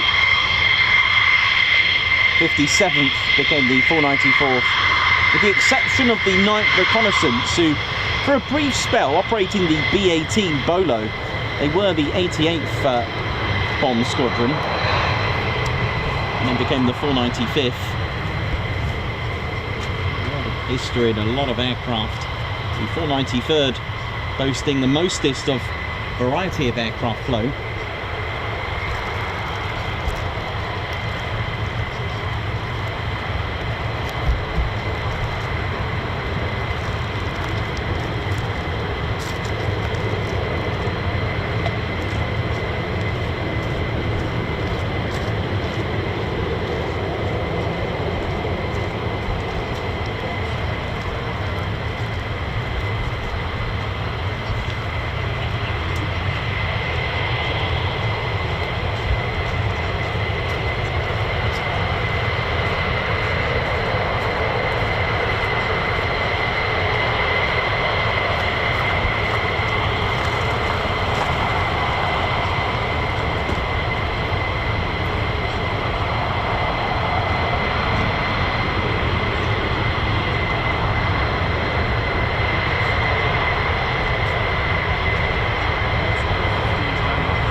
Yeah, 2 and 3 at the moment.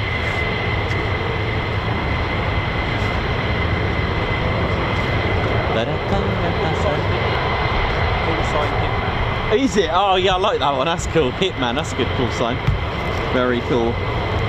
So aircraft have included the A-18. I think that's probably the oldest that I could track. The A-18 Shrike, if you know what that one is. They also had the B-18, that was specific to the 88th, which was indeed the 495th. And then, not all of them, but the A-24, the A-31, and the A-36, and of course the A-20 Havoc as well, which the RAF used, but they named that the Boston. Also had the A-35 Vengeance. So some of these, many of you may know. And then, as we started to get to 1943, switching to the P-39, P-4 Pursuit, and the P-40 Warhawk, which all 4 squadrons were operating.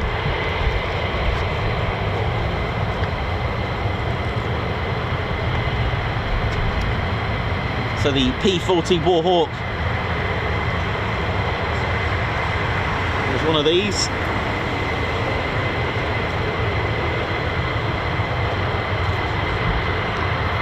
And then 1944, throughout the Second World War, the P-47 Thunderbolt. Oh yeah.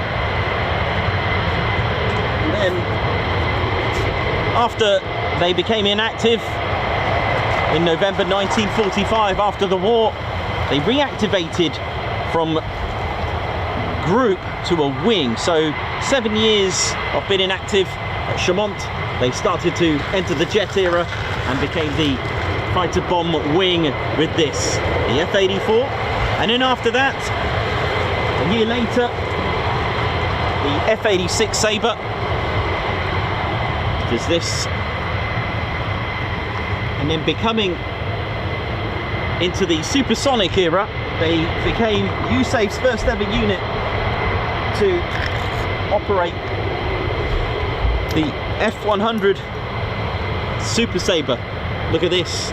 And that was their first ever supersonic jet as well. Look at that. And they arrived here in 1960 with this. That's when the 48th Tactical Fighter Wing arrived with the F-100, the Super Sabre. Oh yeah. So that was 1960, and right up until 1972 when they first received their ex-Vietnam War twin jet engine F-4 Phantoms, and it was only for a brief period. So between 72 and 1977, they had this. Now the tail code, as we know, LN was LK. Just for about 8 months, it rolled over to 1973. And then in 1977, of course, 1973, they changed to the one we know today, LN. I think we've got, oh, we've got loads down there. And then 1977, which, if I can reach it, was the... Huh? Yeah, was the F-111. Oh gosh, I've just released the bomb. Oh well, in hot. I don't know where that went, but I don't know why I did that either. But there we go, the F-111 Aardvark, and it was the return, by the way, of the 495th. They became inactive in 1944, the 495th, but came back in 1977 and joined the Aardvarks of the 48th Tactical Fighter Wing. All 4 squadrons reunited once again, but that took on right up until 91 while they started to retire this. And in 1992, the F-15E Strike Eagle arrived. Now, this is a C model which came in 1994, but in 1992, with the 492nd and 493rd, our F-15E Strike Eagle.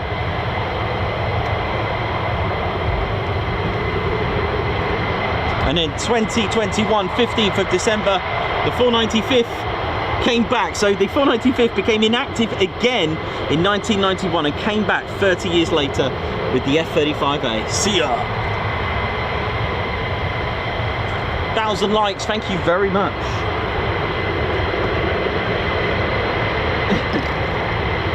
Gosh. There's quite a few. Yeah, I've got it. Yeah, I see it. Yeah, just...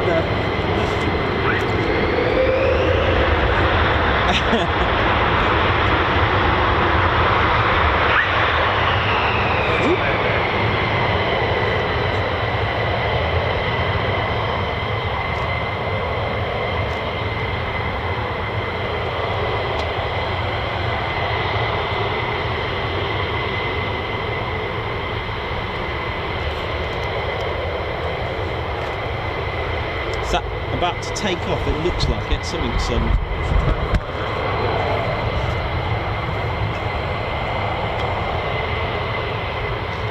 Oh, F-35 as well.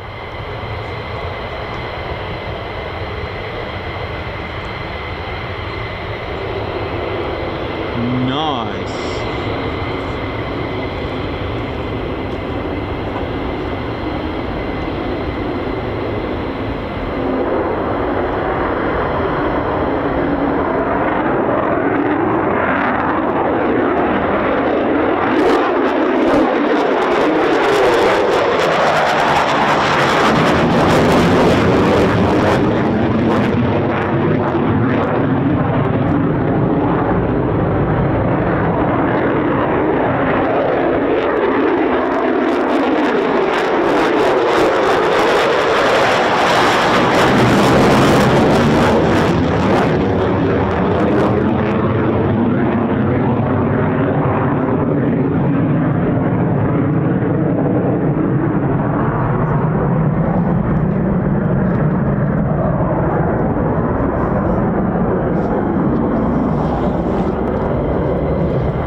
F-35s taxiing across the runway. Oh my word.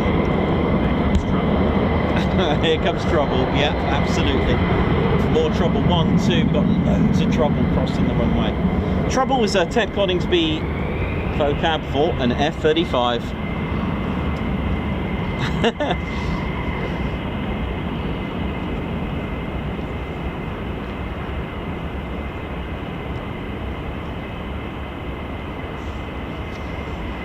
So the first ever aircraft to operate here at Lakenheath was indeed the RAF's most produced bomber, and probably aircraft actually, of World War II, was indeed the Vickers Wellington Bomber. Now it arrived here with, very briefly, with an OTU, an operational training unit, number 20, and it was the Vickers Wellington Bomber. There it is there in all its glory.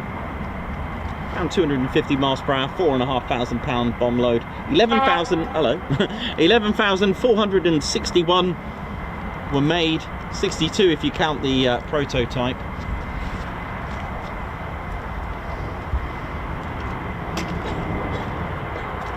And it had a very successful career, in my opinion, with the Royal Air Force, with Coastal Command as well, a variant the Warwick, made into the for Transport Command. Various, and it was made in about 16 different variants. It started off with the Pegasus engines, starting that sort of 1,000 horsepower era of engines, okay, because that was an Air Ministry specification. And then a Mark II actually had a Rolls-Royce Merlin engines in the two engines, and then eventually Mark III onwards started to input the Bristol Hercules, the punchy 1,500 horsepower. Davey, absolutely, yep, what a morning. Chris Bloxham, Davey, thanks for the updates. 1,000 likes, thank you very, very much. It's been a extremely busy day and a nice last day, and it is nice weather today as opposed to tomorrow as predicted for tomorrow, but we'll see what the forecast is, which is why I thought, well, if we've got one day good and one day bad weather, let's just finish off the year here.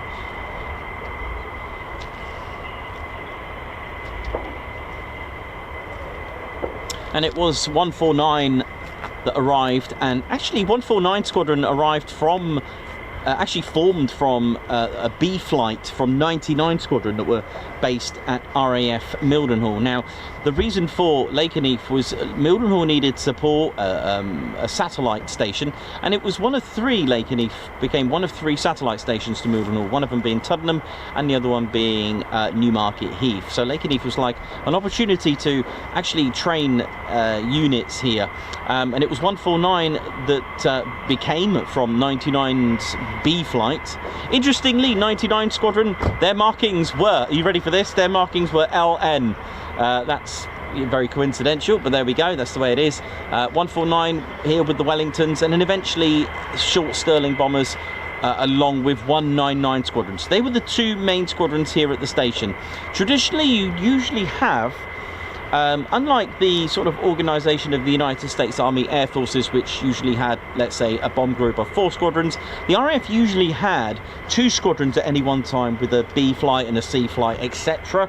Not always, but most of the time it was 2 squadrons, which is what I found. And traditionally, is it a base, is it a station? Traditionally, it is actually called a station. But that's traditional, because I know base goes hand in hand. It's interchangeable, but there you go. On a historic way of saying things. So there we go, and yeah, so 149 and 199 led the way here on many missions, by the way. They took part in a lot of missions, and of course this is a Victoria Cross base as well, with the balance of the bravery and the sacrifice of pilot officer Rawdon Middleton, VC, who was awarded the Victoria Cross for his bravery in 1942. In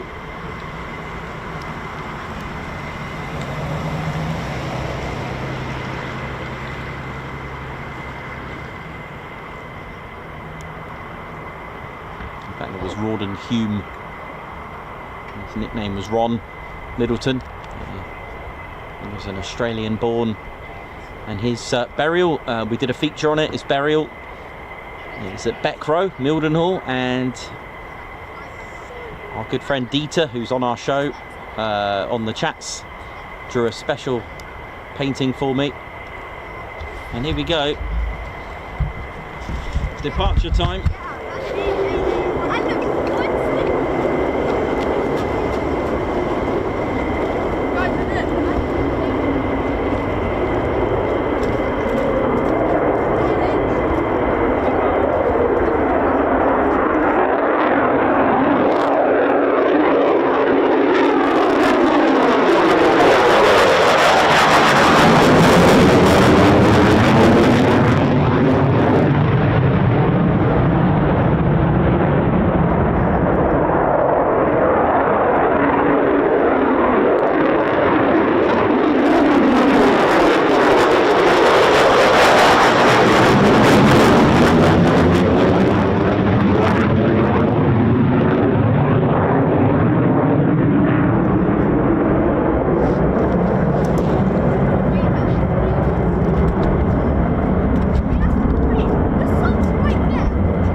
and there's even more crossing the runway.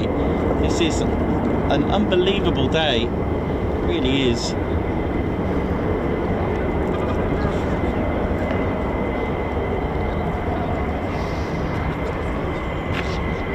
Wait, I'm gonna take it. I'm gonna take it.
We've still got aircraft coming out for departure. They're still taxiing out.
shout out to the ground crew, crew chiefs, FGS. Hope we're all good.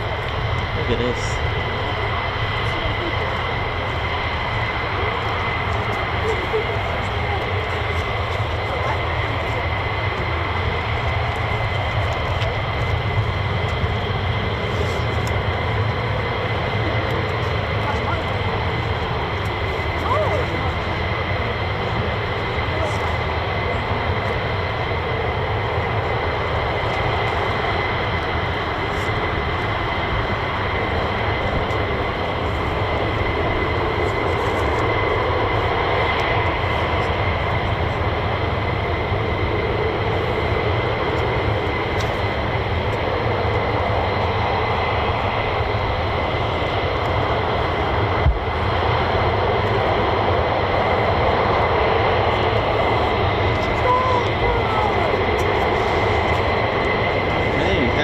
Approved. Here we go.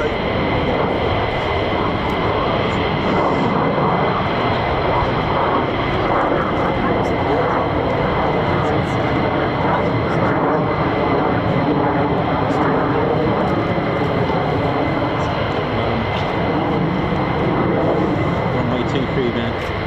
Runway 5. We've had that before once. It's probably so used to doing that. Obviously the pilot just wanted a little topside shot for us.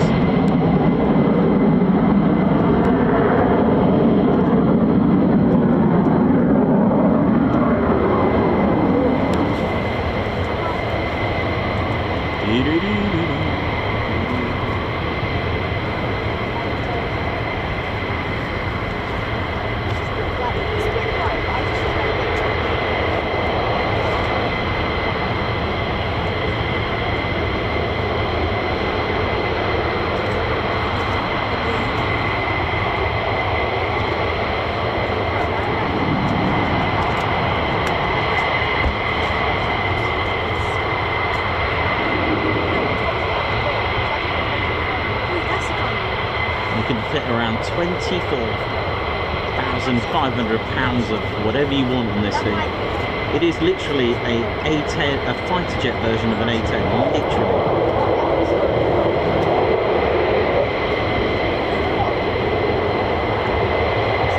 With its M61 Vulcan cannon, 20mm, 6,000 rounds per minute cannon. It's with about 500 rounds of 20 mics.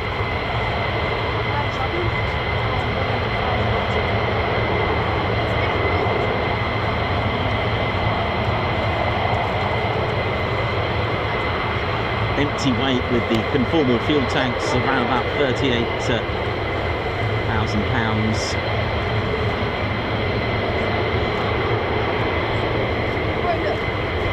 Tall stabilizers there to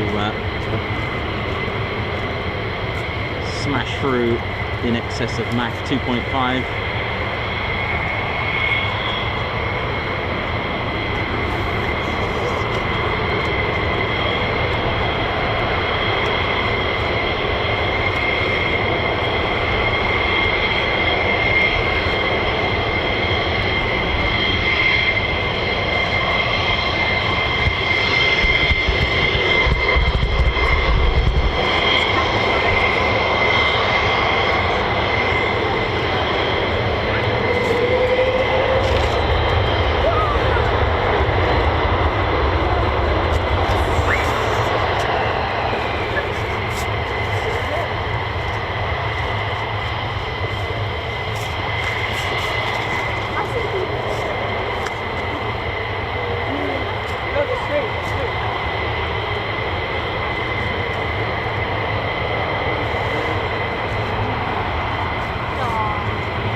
looks like they're on the catwalk, taking a left to the pits. That area is where you will hot pit, refuel your aircraft. Hot pit refueling is the quickest way to refuel an aircraft, and that is called hot pitting when you have your engine or engines running. Now you can either turn one of your engines off if you've got two, or keep them both running. And because the pumps are working, the engine's running, it's actually a lot quicker. You can refill and refuel a F-15 in about 10 to 12 minutes. And it forms part of Integrated Combat Turn, ICT, which plays a major part in the battlefield. Now, as far as training sorties are concerned, that is effective for both ground crew and pilots as well. It allows them to carry on, refuel, and go back out again, another sortie. But in the battlefield, integrated combat turns, ICTs are a crucial part. Come back from your mission and you will hot pit. Ground crew will rearm, recheck, reconfigure if need be, and send it back out. So hot pitting is a major part of ICT.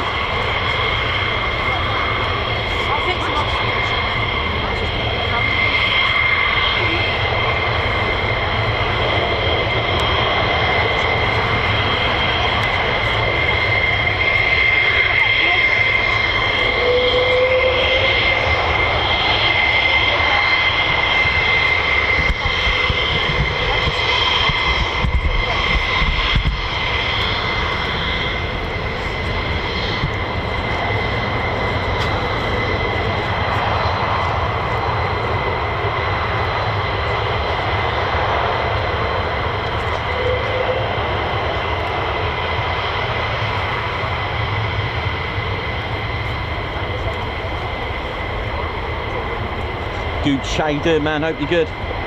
Aspen, Williams, Blocks, Davey, RSVP, Jenny B, Captain A, Babsart. How's it all going? Hope you're all good. Oh yeah, you're right. And you as well, darling. Happy Christmas to you as well.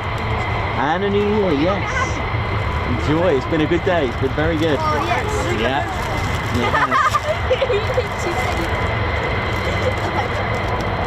Thanks, Matthew. No, thanks, Matthew. No, you can use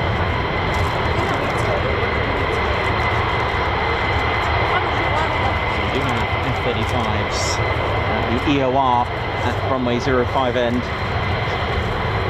one high.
So it seems we've got plenty more action to come.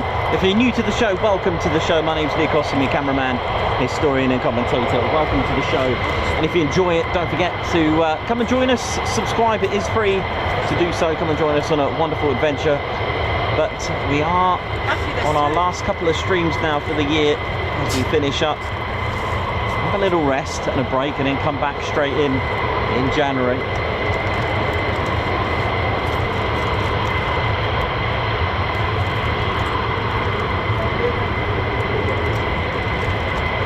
But welcome and a season's greetings and happy holidays to all of you. Live from the viewing area at RAF Lakenheath.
Boys, F-15 takeoff.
No reader today. I remember once an F-16 set up the Tesla car. That was like 2 years. I came up here on a Friday evening before we went out. Yeah, well, it was my brother.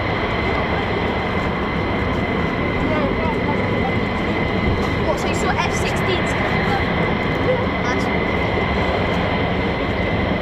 Yeah, I said nice.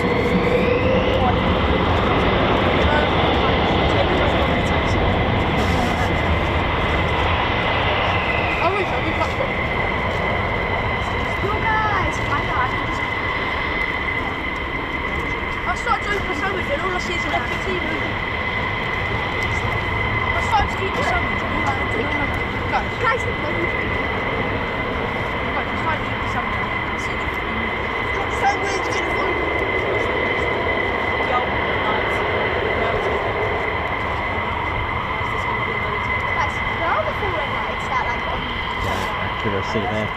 Right on the yellow line, on the taxi line, look at that.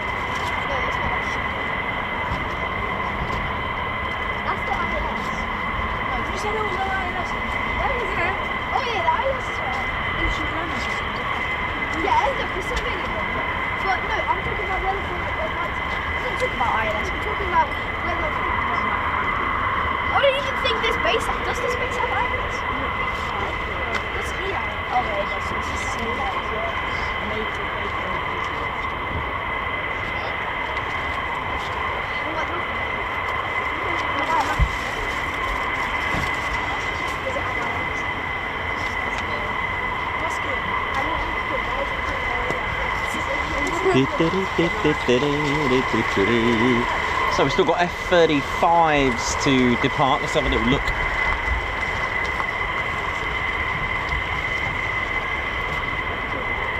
an F-15 by the look of it. So we've got 2 F-15s and there's 1 F-35.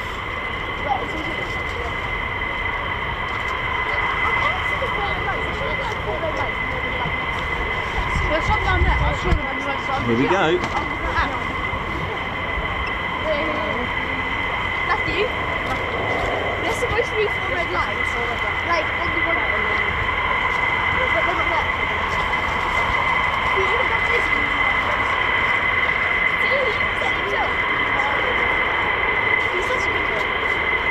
Like, Gabrielus. Not there.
F-35 is about to depart as well.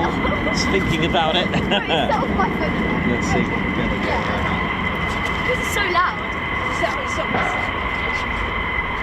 It set off Alice into space and she goes flying.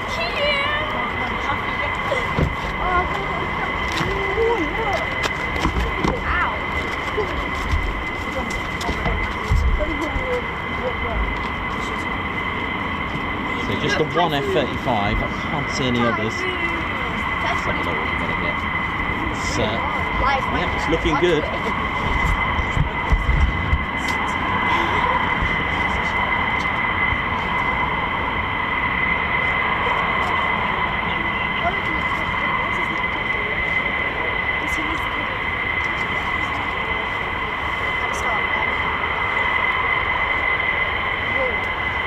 Here we go. Rack 'em up. Let's rack. Oh, hello. There's another one. There's 2. Yeah. I've just seen that on the left side.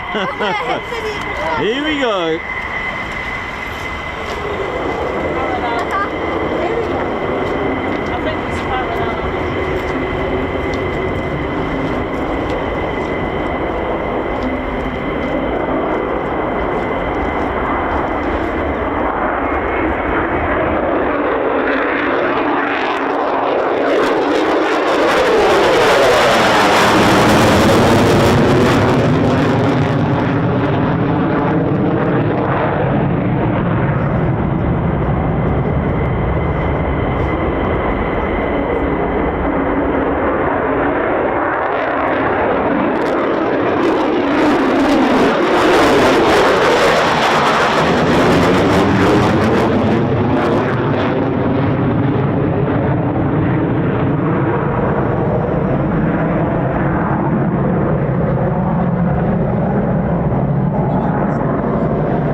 See the F-15s there hot pitting.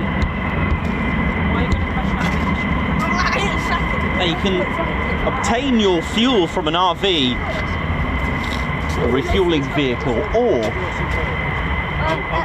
like a Bowser basically, or directly from the ground. You can have fuel lines from the ground that they can get plugged in. So again, there they are, just hot pitting, about 10 to 12 minutes to hot pit refuel And hot pitting, for those who don't know, it's when you refuel your aircraft with the engine or engines running. Now, the F-15E Strike Eagle has 2 engines. Now, they can hot pit refuel with both engines running or just shut one down, which we have seen before. Typhoons, again, keep them both running.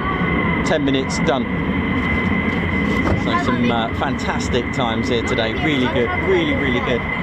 Now, when they hot pit refuel, they don't always go straight out. The benefit is that you've got your aircraft ready for the next sortie, but it's also done. Now, whether they hot pit or whether they just, you know, shut it down and refuel it straight away, it's actually done for safety reasons as well. Condensation can build up, and when you've got alcohol and fuel in there, it can actually be more explosive and very dangerous. So it's refueled, topped up to stop any air expanding in there and causing condensation and icing and all sorts of problems. So it's done for 2 reasons: safety and to have it prepped for the next sortie. You wouldn't want to get in an F-15 with no fuel in it. What would be the point? Greta, what is Greta? What is Greta say? What is Greta? It's an F-15. What is Greta? Wait, how do you say it? Guys, we're going to have F-15 takeoffs. Matthew Gardner, you're welcome. Hope you're all good. Reese, yes they can. They can air-to-air refuel. Both the F-35A and the F-15E Strike Eagle have capabilities of air-to-air refueling using boomstick. So there'll be a boom operator. And so there we go. That's so disgusting. That was weird as hell, to be honest. You do it, you have to do like that. Just lift up your legs. No, you're like, take up your legs. Give them £100. Give them all the £100. Fabsar Williams, Ali Leyland, how you doing? Hope you're all good and well. Billy Webster, Simon Watchorn, Chris Blocks, and lots of you. Simon Watchorn. I can hear. Parallel landing. You know why? There we go. Alan, Gabriella, parallel landing. There we go. Look, spend it. Alan, Gabriella. Wait, £29.97. This year, do this year. Bro, look how much money I spent this month. Do this So year. 35's RTB, here we go. That's gonna be like It's definitely doing a low approach here. 100K. We've had quite a few of these lately.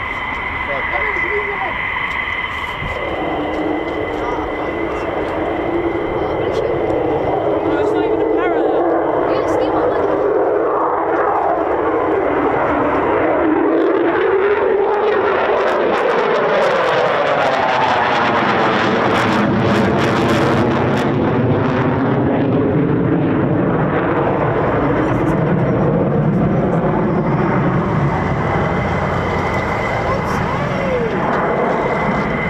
Beautiful.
Nice landing there from the low approach.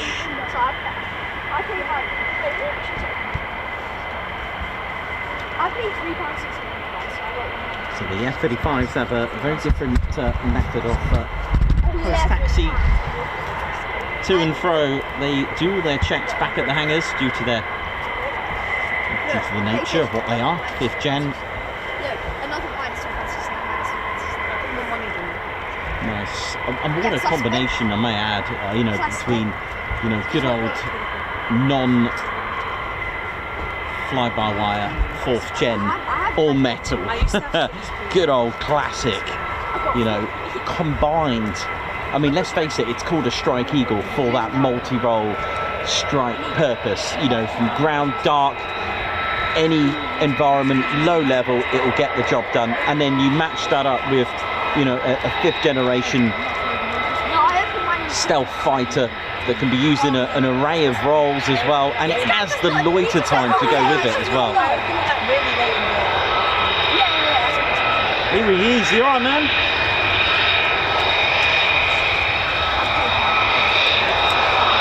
Okay.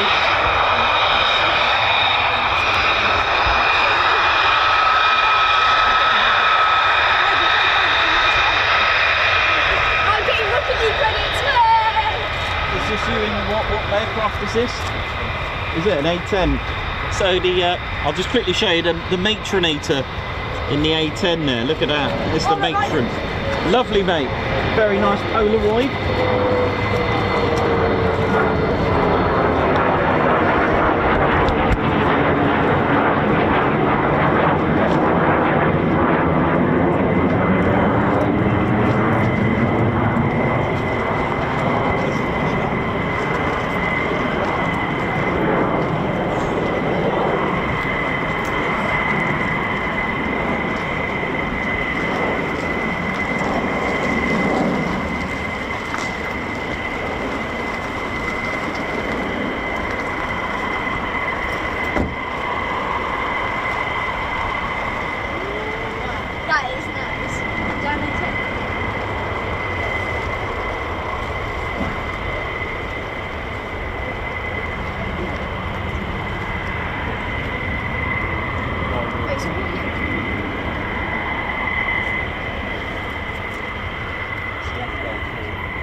The time it took for that sound to get here. That sound you just heard was literally right on the base leg there.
So we do have more F-15s as well at the end at EOR. Nice. Well, we're on for a busy day.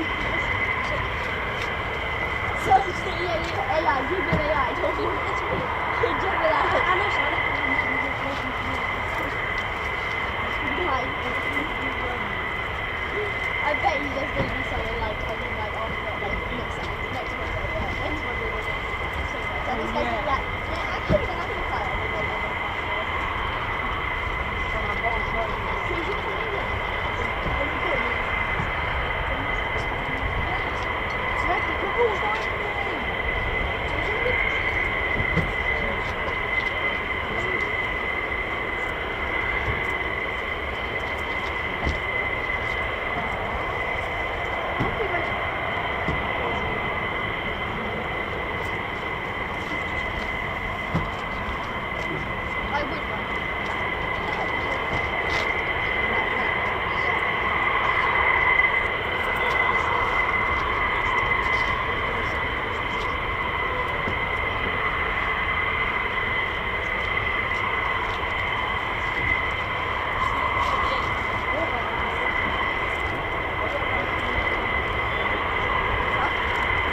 See ya.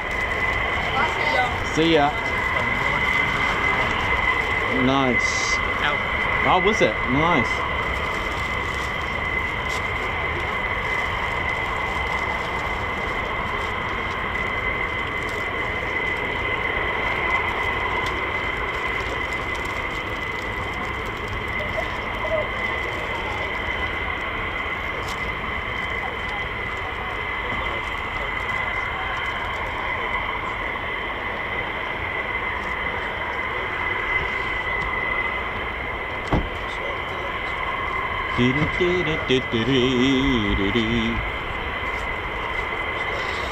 Right, so there we go.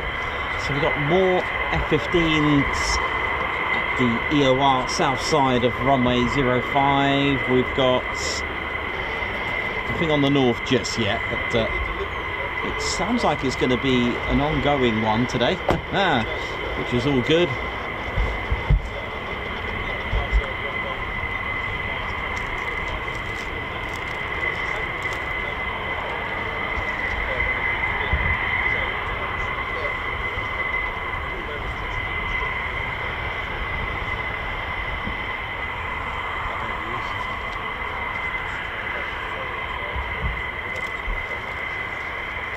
Face when you saw Ted there, mate. Your face just lit up, bless you. Oh, and again we got a reaction over there as well. Hello. Oi, oi. Margot, a happy birthday to Margot, by the way. Guards March. Margot. And Margot, thanks for the super chat, Guards March. And also for your super sticker, another Guards March to Margot. Ted Coningsby Squadron, like button please. Yeah, well said, Margot. Paul Reason with 29 months membership is well with us. Happy Christmas, Ted Nicholson crew, oi oi, and a happy Christmas to you as well. Martin Skulls, high five, and a Guards March to Martin Skulls for joining the Ted Coningsby Squadron. Barry Cantello, high five, thanks for upgrading to the TCS Posh Officers. Guards March to you. Also, a high five and a paw pump for Babs R for gifting 5 Ted Coningsby memberships. That is amazing. A happy Christmas to you as well. Hank for Huel Phantom Fanatic, wishing the TCS members and crew a Merry Christmas. A Merry Christmas to you. Guards March for the super. AJ Rylance, thanks for the super chat. Guards March, Merry Christmas to the team and all the viewers. Let's make 2026 even better. Guards March, happy Christmas. Paul Mayers, thank you very much for your super sticker, Guards March. And I love my good vehicles as celebrating 5 months membership, who's just simply put F-15. Why not? Jenny B, thank you very much for the super chat. LC with 28 months membership, whether you're flying, working or just eating, a very merry Christmas. Thanks Nikos, Ted and Spanner Flight for a great channel. Thank you very much. Guards March, happy Christmas. AJ Rylance with 5 months membership, let's go. Thank you very much. Jan Clark, happy birthday Margot, lots of love. Guards March there. Ian Whitting with 28 months membership, season's greetings to you all. Kay Duff with 28 months membership as well. Happy birthday Margot, Merry Christmas TCS. Love it. Merry Christmas to you. When do wasps happen to come in December? Why was that? Why is there a wasp bit? It's December. Because it's not cold enough. There you go. There's the answer. Reese Maroney, a high five and a paw pump. Thank you so much for joining the Fighter Squadron. The Ted Coningsby's Fighter Squadron there. Thank you very much. Ollie U1, member for 19 months. Happy Christmas TCS. Happy birthday Margot. A Guards March to you. David Duff with 27 months membership. Welcome. Who's put happy birthday Margot. Merry Christmas TCS. What else? We got GC Rich. High five. Welcome to the Posh Officers Club. Guards March. Brian Acosta with a super sticker. Guards March to you. EP65. High five. Thanks for gifting a Ted Coningsby membership. Jason Bewley. Do they use E85? LOL. Actually, you'd be surprised. It'll be probably a lower octane than you'd usually get. You'd be surprised there now. Alcove Electronics Workshop. Hi Nicholson team, wishing you a Merry Christmas and Happy New Year. Looking forward to flying into 2026. All the best. Oh, Paul, thank you very much for your super chat. Reese Maroney, let's go Eagles, destination vertical. Thank you very much, Reese, for your super chat. Guards March. AL Phillips, member for 14 months. Morning everyone, Merry Christmas to you and all. Thank you very much. Wee Stevie Boy, high five. Guards March, thanks for gifting a Ted Coningsby membership. Also Spicy Wedges, 6 months membership, Best Aviation Channel and a proud TCS member. Thank you very much. Jay Bolton with 4 months membership. Great work as always, Ted, Nicholson crew. Guards March. Dr. G celebrating 2 years of membership. Oi oi, Merry Christmas and all. Merry Christmas. Ginger Bailey, thanks a lot for your super sticker. Guards March, hope to see you tomorrow. Emma Seymour, I5, welcome to the Ted Coningsby Squadron. Lots of new members, thanks a lot, Emma. Wee Stevie Boy, not long now, he's put, thanks for your super chat. Julianne, Merry Christmas. Ted, Nicholson, Clara, Mods, hope you all have a fabulous time and thank you for a fabulous year. Guards March, Merry Christmas to you. Thanks a lot, Julianne. The Batter Purple, Guards March, thank you very much for the super. Simon Watchorn, high five. Paw Pump, thank you very much for gifting 5 Ted Coningsby memberships. Guards March. Philip Turner with 26 months membership. Merry Christmas. Merry Christmas to you. Robert Brassel with 28 months membership. Merry Christmas to all. Ted's up. Chris White, 16 months membership. Thanks a lot. So thanks so much for that. High five for that one. Thanks for that super chat. Guards March. Reese Maroney, send it. Guards March, thanks for the super chat. And Seal Sec with 17 months membership. Merry Christmas TCS and a Merry Christmas to you as well. And I'm going to grab a cup of tea. Hope you're all good and well. And it's been a very, very busy day here at in Fighter Town, Suffolk. I'm going to go and have a cup of tea. Let me come down. Hey, just in case. don't say that in there. Let me just get off here for a minute. I'll have a quick cup of tea quickly. I'll bring it to you.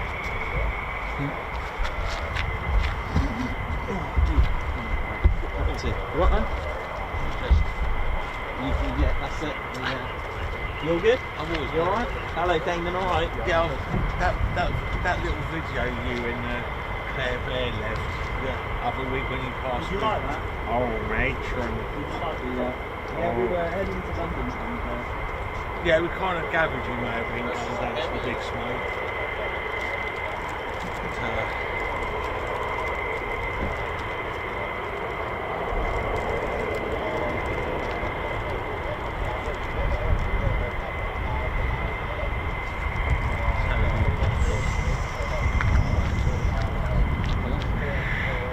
Oh yeah, do that.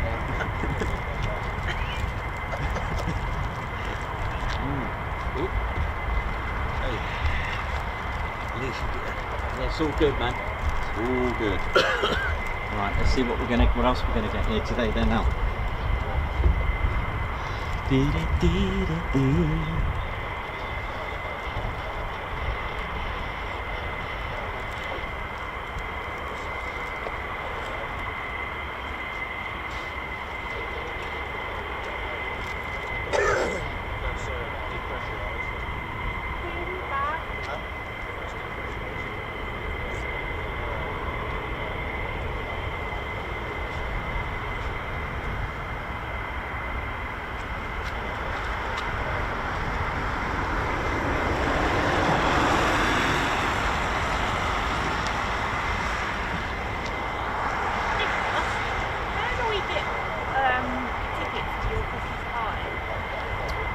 They will.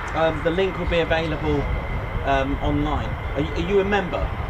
You are. Okay, so it will go for members first in January. They'll be out in January on Discord and on Discord and a members only post on YouTube in January. Right. As soon as I finalise the date and venue, it will be in January. Wonderful. It will probably be on the first or second week. It literally, as soon as I've booked it, it's going. And that'll be for members, and you'll get priority for a whole month, and then it'll be available to the general. I'll book them then. Yeah, don't miss That's it. Lincolnshire, isn't it? Sorry? It's up near Coningsby, isn't it? Yes, it is. Yeah.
Is that two?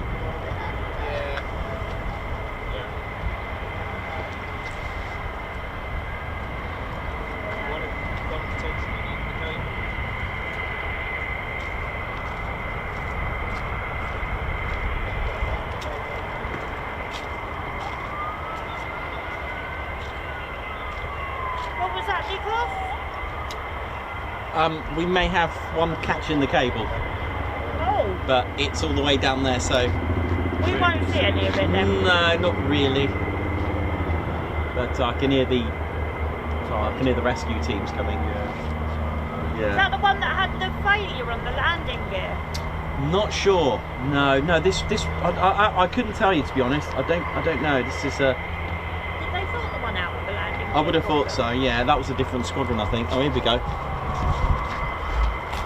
Here's the first one with the supervisory jet.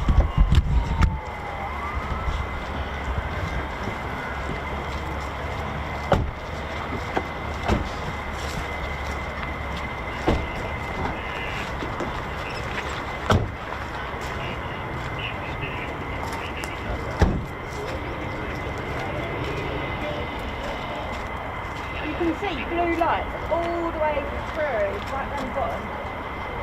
And there's another one. They're catching a cable.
So professional, and all the training will kick in that it just, for them it will be second nature. But of course people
So, well, welcome to the Ted Coningsby channel.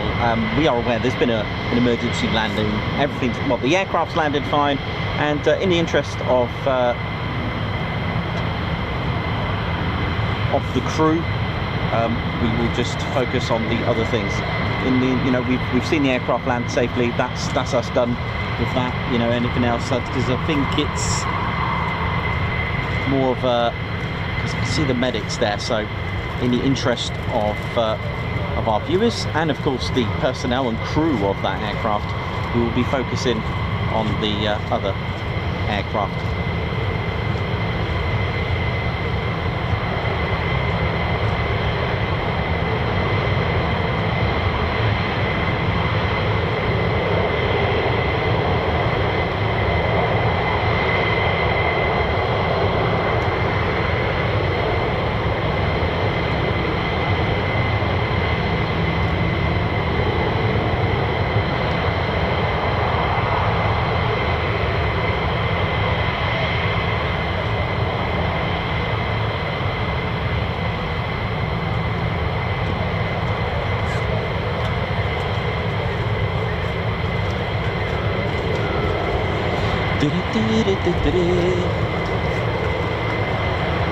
Yeah, thanks a lot, everyone. I mean, you know, it's the right thing to do. It's respectful, because I think it could be like if the crew are not very well, that's not for the channel. We don't want those types of, you know, we're not that type of channel. If you want to watch all doom and gloom, there are other channels for that. The Ted Coningsby channel isn't about that. We've seen the aircraft land safely, excellent, that's us done with it. Everything else is down to, you know, that's to do with the medics and fire teams. That, you know, we're not that type of channel. So we will just focus on the and have our attention on what we're here for, and that's for our aircraft. And like I said, it's landed safely, that's us done with it.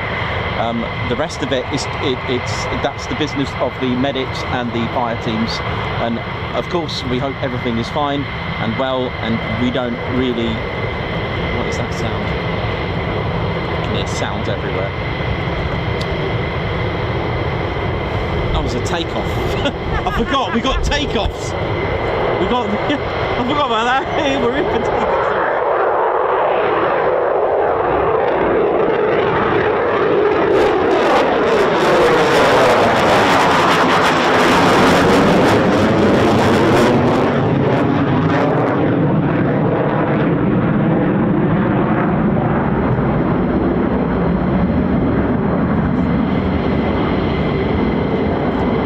Wondering if that's gone out to me, the emergency one.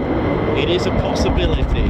There is another aircraft which is ADSB that's squawking 700. It could be, not 100% sure.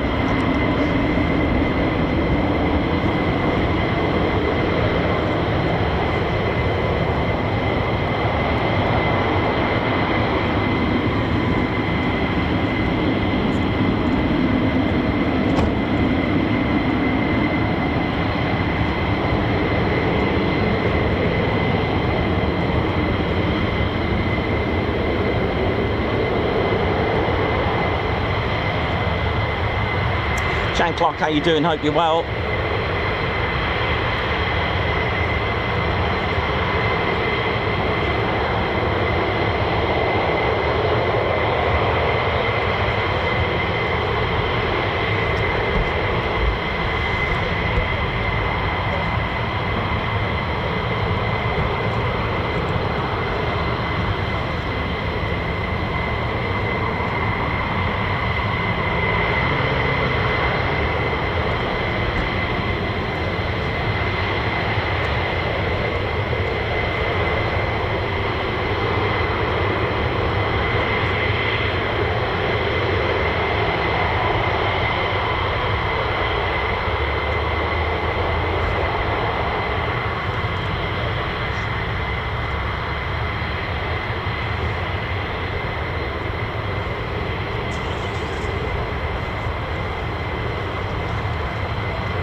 Very good.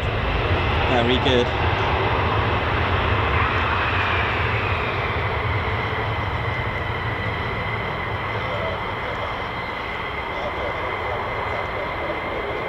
Got a feeling that F-15 went out to meet that one. If there's not one available for a supervisionary, it's done for safety as well, and you know, as an extra set of eyes to assist the aircraft to get back safely. Plus, you've got someone that can visually inspect and make sure. I mean, like I said, I don't know what's going on. The head. You all right, Daddy? Yeah, you want a squat? Do you want brew or anything? I'm all right, but thank you, mate. That's very kind of. I've got plenty today, which is good. I came prepared. Thank you, though. Very kind of you, man.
Right, I'm just going to go and grab a quick cup of tea. I'll be right back.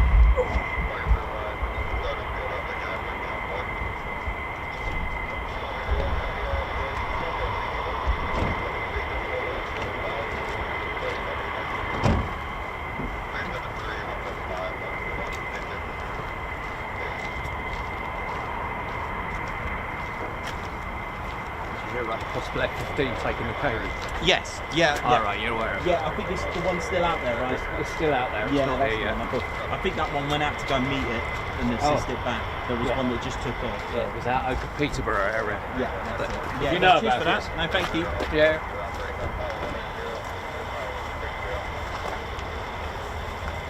Hey, Chris, before you go up, Hello, mate. remind you to pick up what you Oh gosh, yeah. Good foot. obviously. You don't want to step on that, mate. Yeah.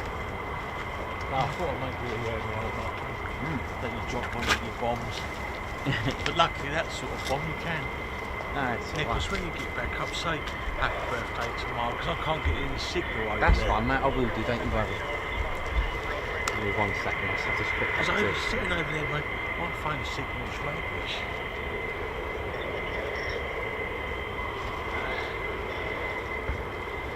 Let me just have a quick look.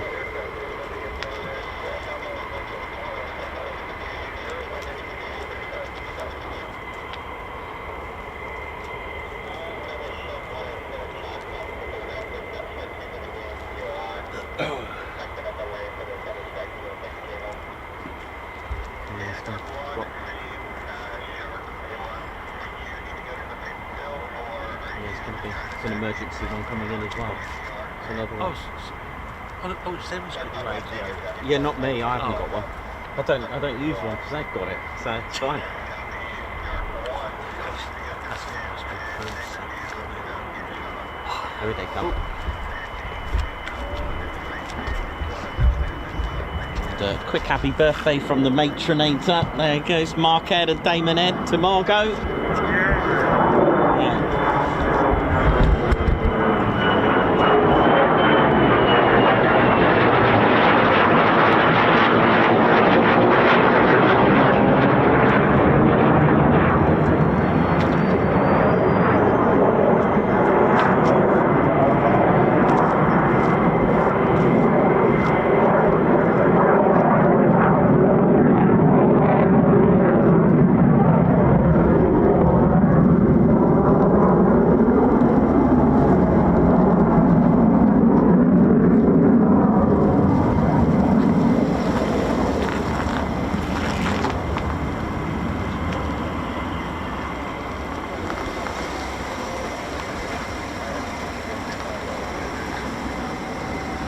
So they may recall all the aircraft back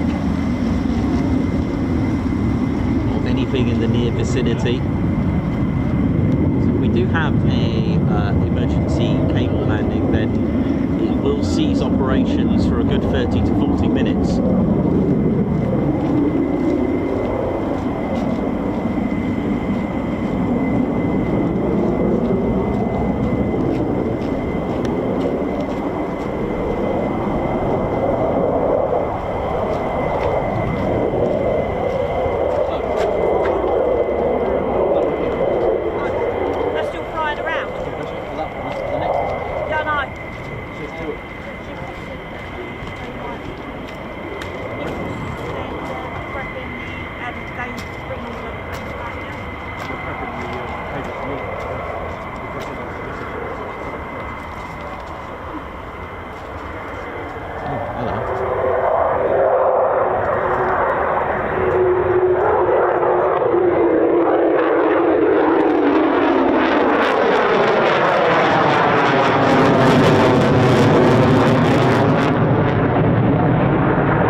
gents, teddy bears, hope we're all good and well. Welcome to the Ted Coningsby channel. And it's been a little bit tense.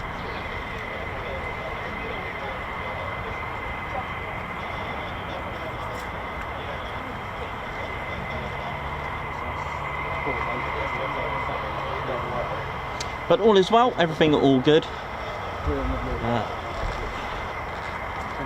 It's just been towed back.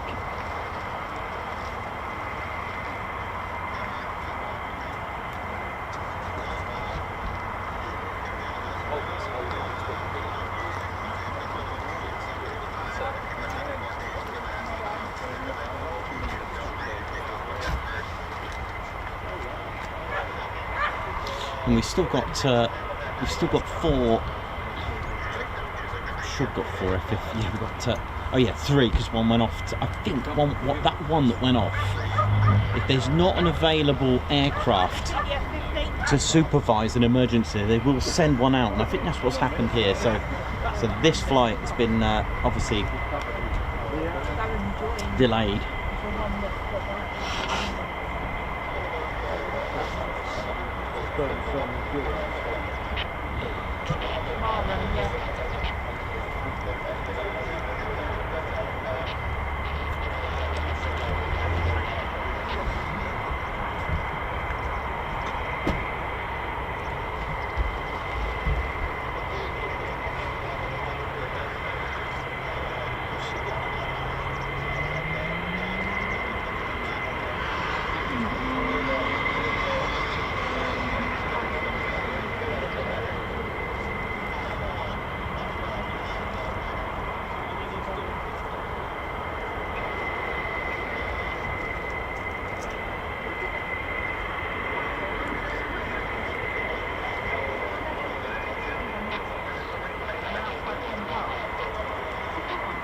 Thanks a lot, Gary Inge, for the super chat as well. Thank you very much.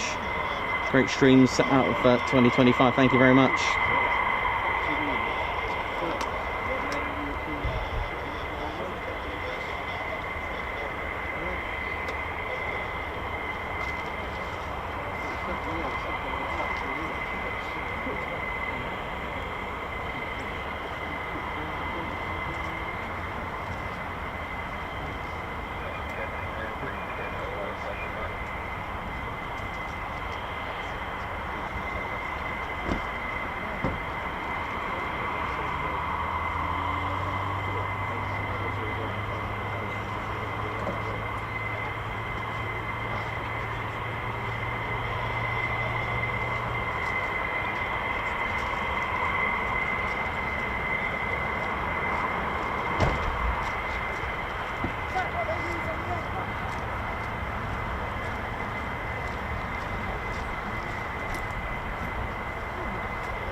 F-35 just appeared. That may go out just before our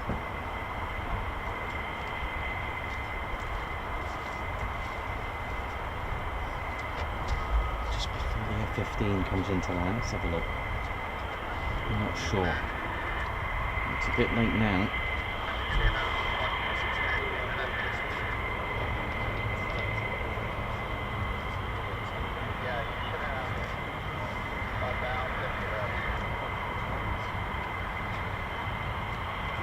At this stage it looks like Mildenhall, but oh,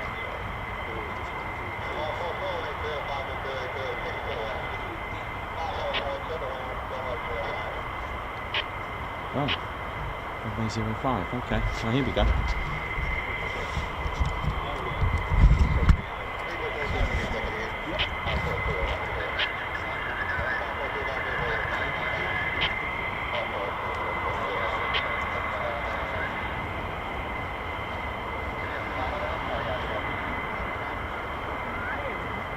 this is recovery. Let the rig sit.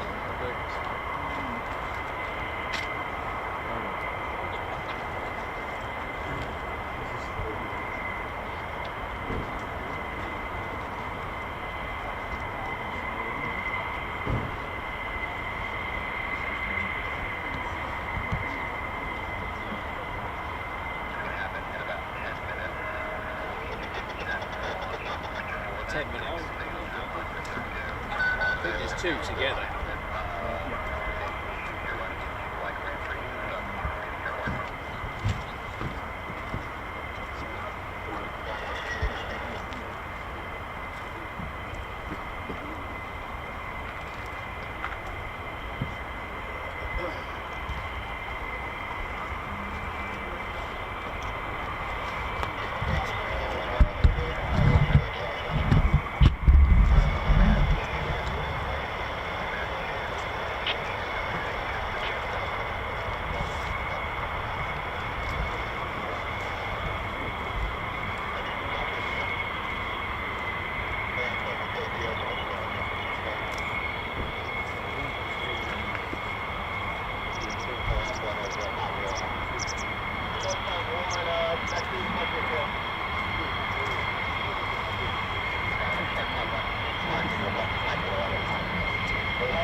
This is his wingman because his wingman had it worse. Yeah.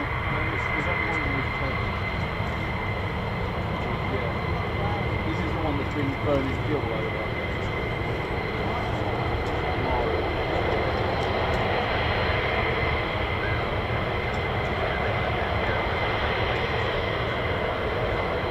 It's nearly at stop.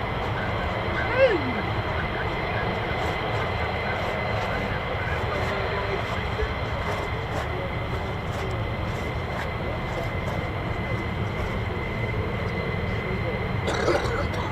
Well, that's landed safely. That's all we. That's it. That's good enough.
well, that's going to delay and literally halt all runway ops now for a good 30 minutes or so. So I'm just going to go and grab a bite to eat. It's the emergency with the arrestor cable catch there, all done. Well, there we go. I hope you're all good, ladies, gents, teddy bears, and well, the bit of a tense last hour, hasn't it? It's been very tense, but all is good, all safe. Like I said, keeping it respectful. You know, the aircraft landed safely. That's us done. You know, the rest of it, bless them, it's with the crew now and the fire teams and medics. All is good. That's the main thing. All is good. And I'm gonna go and grab a quick bite to eat, and I'll have a look if I'm gonna just that'll do. But we'll see. Let me just find out if they are going to, because we got 3 F-15s at the end and 1 F-35 awaiting departure. So I'll have a little nose at what's going on with them. Be right back.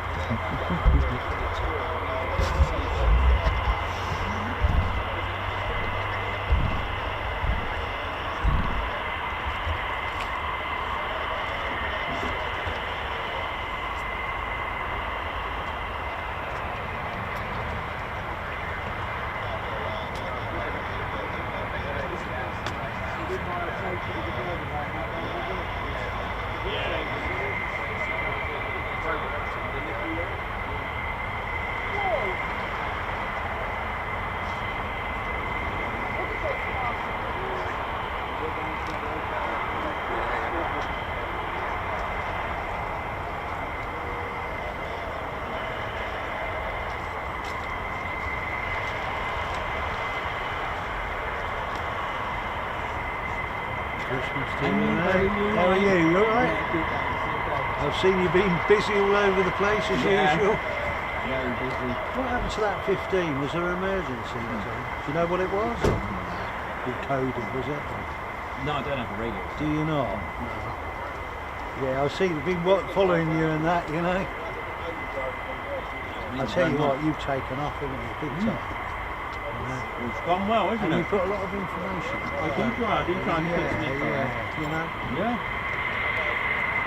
But I keep quiet because I don't want to ruin your filming and everything. Yeah, I'm having a quick break. What time will you be here till? Might be okay. Yeah. I'm not sure if it's night time. It could be. I'm back tonight.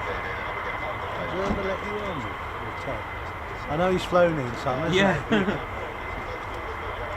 It's all good. I'm happy here. Yeah. Fun. Very interesting to see, because they're getting another squadron in the Eagles go, aren't they? There's talk of it. It's a long way. What can happen in 2020? I'd like to see the F-47. Can you imagine that? Yeah. That would be a dream, wouldn't it? Let's see. It's all good. Yeah. You take care, mate. You Anyway, too, mate. look Happy after Christmas, yourself. mate.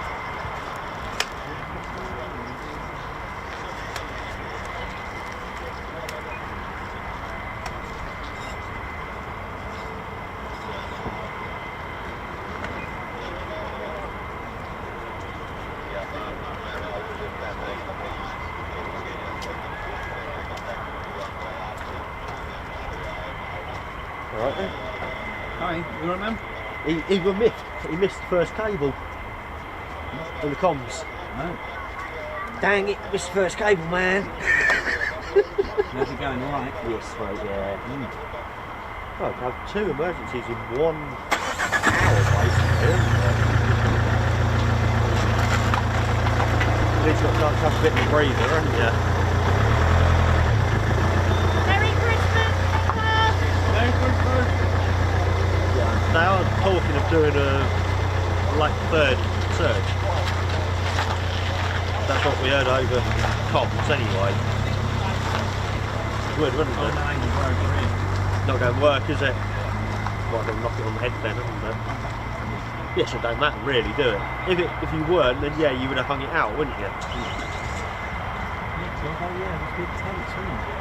That one didn't sound very nice, that one. No, that did not. When he went over there, well, you could see he was sort of backing off, wouldn't he? They said at least 2 o'clock before they get him moved, wasn't it? So what are you talking? Hour probably? You back tomorrow? No, got stuff to do tomorrow. That's why I've just come down today. Got stuff to do at home. So I'll probably lock in tomorrow when you're on. Yeah. Then it's not going to be 3 hours. No. Don't matter if it's the last day of the year for it, do it? Get back. And then have a cold one when you get back, can't you, tomorrow? I'll see that. Yeah. It's busy over there, isn't it? Non-stop. I looked at the times like, and they started a bit earlier. Yeah, they did. They started at 11, like I put. Good job I came and said, wouldn't it? You just never know, man. No. Dave had a funny feeling they were starting a bit earlier today. In case if they were going to knock it on the head. Well, they still might, you don't know, do you?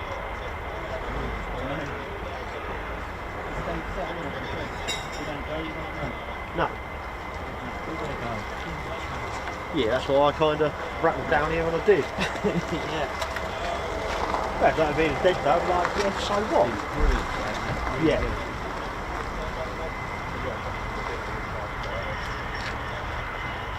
Yeah. Hey man, I'm doing alright. Quick cup of tea as well. Yeah, Or no. sat down. Well, yeah, it'd be rude not to, wouldn't it? It's still there, isn't it? Yeah, just, they've not even got a, unless they've got a tow truck down the other end. Yeah, they're still with him. Yeah, no, it's all good. Been much New Year's? Naffle. Just going round the mates and It's not like it used to be when we were younger. You just no. Get the other side of 40, it's like, yeah, forget it. in bed by 10, good night. Yeah, that's it one. Yeah. Them days of being out till 2, 3, 4 o'clock in the morning are long gone. I think we might push it till, oh, I don't know, 12:30? Yeah? Yeah, might push it to 12:30. Yeah. Oh well, at least it's warmed up a bit now. It has, yeah, it has. Yeah. Yeah. A lot of double like coaches, you know, Yeah. been doing that before. It's been good. I like the one where one of them did the wing thing. Yes. Because he does go bars and ring. Just want to do a wing takeoff. Yes. One of the mates has actually got a photo of the Wizzo doing that as he come past us. Well, at least they are looking out and not just looking straight ahead. I think they did it more today because it's like, come on guys, it's the end of the year now, and there's going to be a few people down here.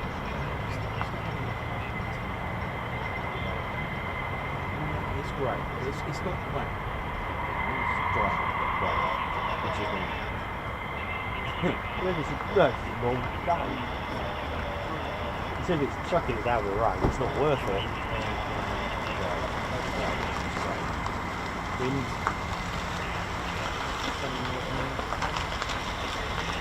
Hopefully get it wrong. Well, yeah, and a bit like today. That would be nice, another day like this, wouldn't it? I wonder if they'll do quick times tomorrow then. It's showing up here as grey, but it could be Like this? high grade. Yeah. Yeah. It could be Like it is now. a little bit of mood. Makes it nice as well, Yes. doesn't it? Yeah, especially if they come in this way. Oh, yeah, the wind is actually coming east. That's I just realised, yeah. They'll be on 05 over again. same end game, won't they? Yeah. How I do, you'll have to get here then and get. To get here. Yeah, if it was going off that way, it's. Yeah, forget it. Yeah. Go grab the last can of cake update and gear and get ready to chill out later on. You're going to be done for the day, are you? We need to get back at a reasonable time then, won't you? Yeah, back tomorrow. So. Yeah, it gives you a bit of time to chill out and whatnot, doesn't it? Yeah, right, mate. Happy Christmas Yeah, and a and good you, New Year, and I'll see you in the New Year. Yes, all right? definitely. Have a good one, all right, mate. And you, mate. Take care, buddy.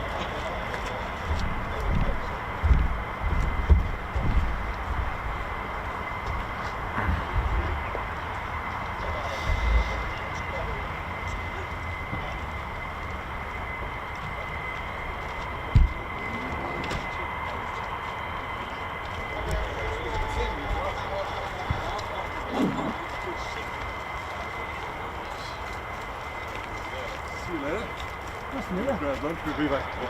We don't see you. Have a good Christmas. Just want to say happy Christmas. Oh, happy Christmas, buddy. You all right? Yeah, I'm good. How are you? Yeah, good, thanks. Yeah, all good. But have they got it off the runway yet? I haven't. Just now. Just literally just now. Yeah, I just wanted to pop over. You were down when I was walking down. No, you all right? You're all good. You okay? Yeah, good. Thank you very much. Yeah, Good. you going to enjoy your break? Yes, yes. Yeah, I'm just about to wrap this up, I think. Oh yeah. Yeah, by the time they reconfigure that cable and stuff, still another. Yeah, they could be a while yet. But, yeah, we'll see. I've never been there when there's been sort of so much. I know it's been a bit of everything, isn't it? Been a good day though for it. Been good. The weather's been all right actually. Yeah, I've been looking at it. There's been some rain. Yeah, I think tomorrow doesn't look that brilliant. My last visit to the year. Yeah. Oh dear. You guys have a lovely Christmas. You too. Have a good Christmas and New Year, buddy. Yeah. See you, buddy. Thank you. Paul Briggles. How you doing? Guards March to you. Thank you for the super chat. Guards March. Terence Turner, high five. And a Guards March. Thanks for joining the Ted Coningsby Squadron. Thank you very much. Janie Ann, Merry Christmas and Happy New Year to you all. Thank you very much for your super chat. Nice. And Gary Inge as well. Great streams throughout of 2025. Thank you very much. We also got Hans Olav Mork with 21 months membership. Mildenhall is my favourite military airport in the UK. Nice. Hannah RAF Hamster celebrating 13 months. Merry Christmas, Teddians. Merry Christmas to you. Also a Merry Christmas to Janie Ann as well. What else we got? Belly Bobcat, Merry Christmas, Nikos, Ted and everyone. Oi oi, and Belly Bobcat, Merry Christmas to you. Mark Stubbs with 18 months membership. Oi oi, Merry Christmas everyone. Merry Christmas to you. And I think we're all good.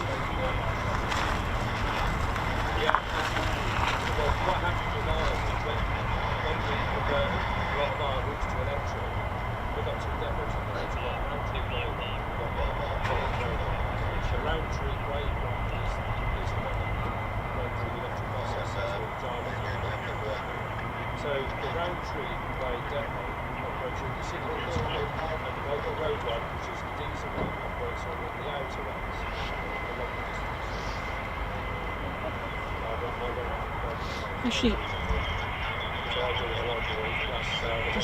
just before I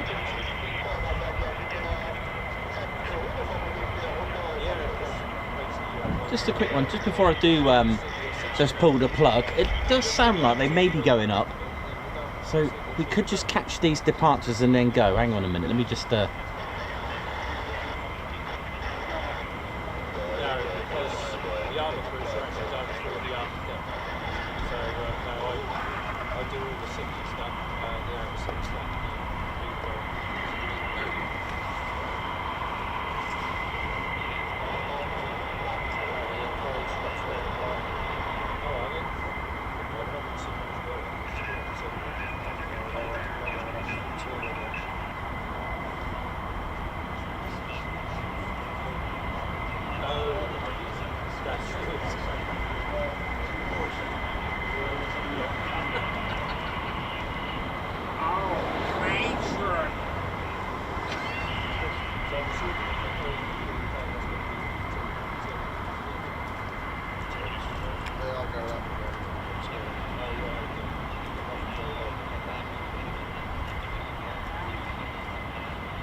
Yeah, there might be a chance that they could be taken off very shortly. I'm hearing a lot of hold short, but then again, where did that F-35 go? Oh, there it is, there it is, there we go.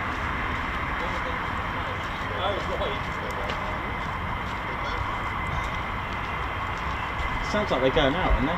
Does it sound like they're going? Yeah, it does, okay. Right, we'll end this on a high and just catch these departures, and that will see us off.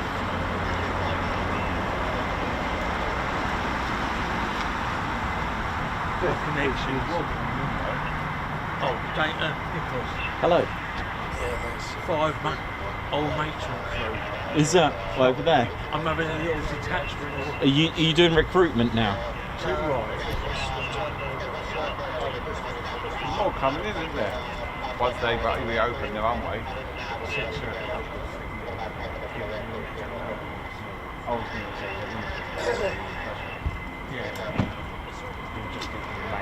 Yeah, it's not You talking? It's in my pocket.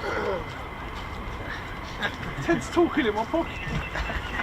That's if you're not talking, your mouth's not moving. I can hear your voice. I was going to say, you don't want to say that in like when you go to a hospital. I'm hearing voices.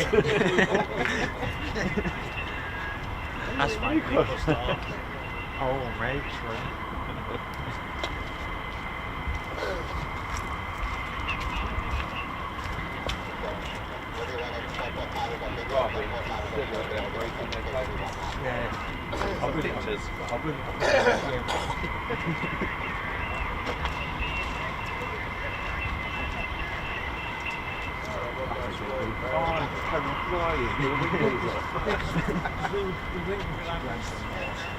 Yeah.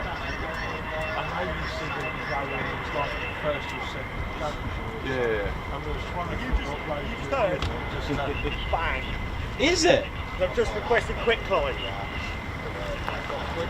10 minutes. You're joking. Nope, just heard it. Yeah, I was just about to say thank. Oh, I said goodbye to you, and then I heard something about departure, so I thought I'm gonna stay. As soon as I heard that, I started pegging it over here. Better get ready. Well, cheers for that, man. This way. Tells me that they're not flying tomorrow. That do actually. Well, this could be a nice way to end it. Yeah, 3 o'clock shutdown apparently. Is it today? Probably because of what's happened. Take off this way. Oh, is it? First time here I've seen take off. I live literally here, but it's first time I've seen. Okay, this could be good. Let me get some quick climbs, and I'll tell you what, the light is banging, isn't it? That light is perfect. Yeah. It's just right, not too sharp. That's good. If we get some quick climbs, we get a bit of fun. Get nice for Christmas. I'm one after Christmas. I'm a big one after Christmas. What lens is that one? That's the Sigma 500. I've had this now 11 years, and this is about 13 years. The lens I was looking at is the Sigma one, but it's the it's about 600. 600, yeah. You want to say I looked at it. The missus looked at it and went, "You bought a gimbal and you bought this year. Wait till next year." The thing is though, the 600's now been known for a few years, so you start to see it on the second-hand market. Yeah, about 500. Yeah, £400. I was going to say, I think that was quite the idea. They played at that. Yeah. I mean, it's easy to affection. Because there's a shop in Birmingham. I've got this Canon 750, this lens, there's a smaller lens, battery, case. Right, so we're just going to hang on just for a little bit then. It sounds a bit, well, it'll be a nice way to end it after what's happened today.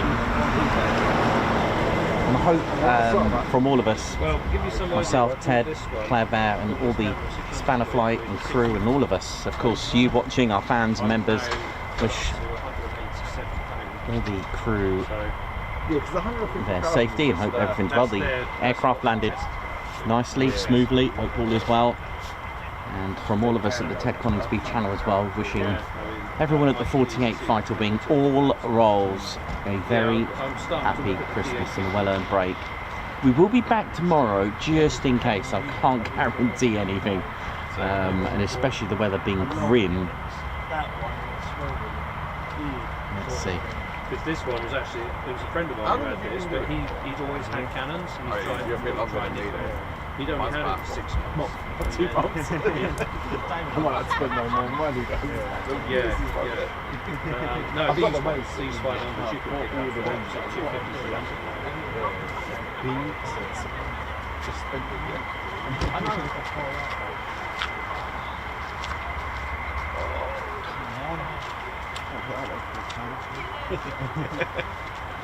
Don't worry about that, yo.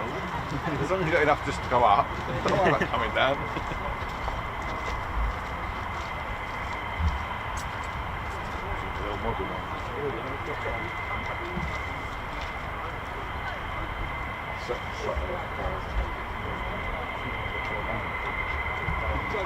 What are you shooting?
Oh, it's because I'm putting my hand over the eye thing, that's what. Yeah, that does look bad.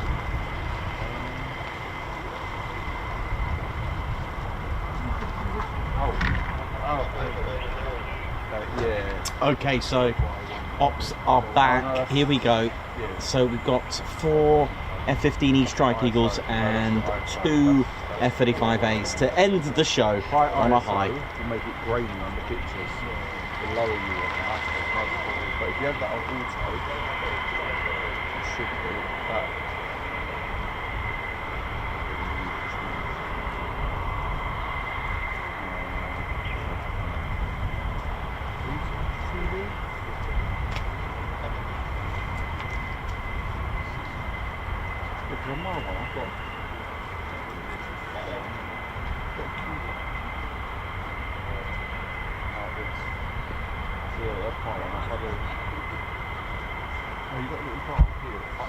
There you go, throw that bottle.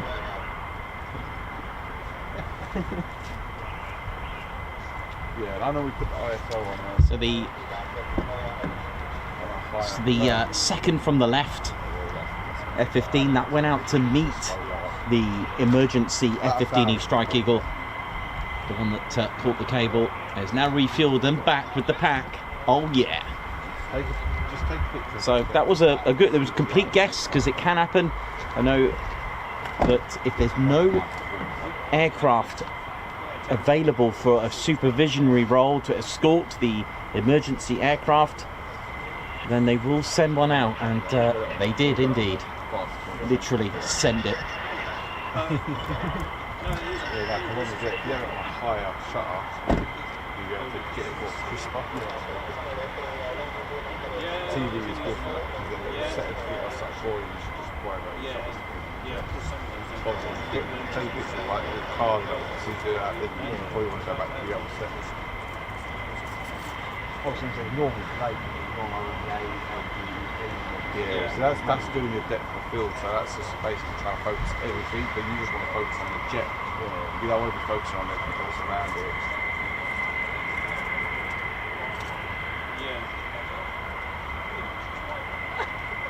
I was going to say it's not bad when you jet sort of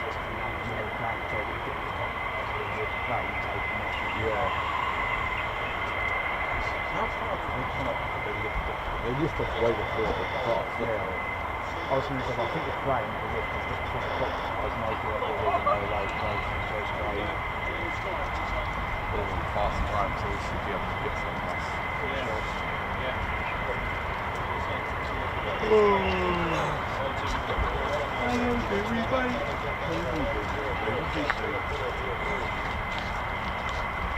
Is there a nice bird over there or something?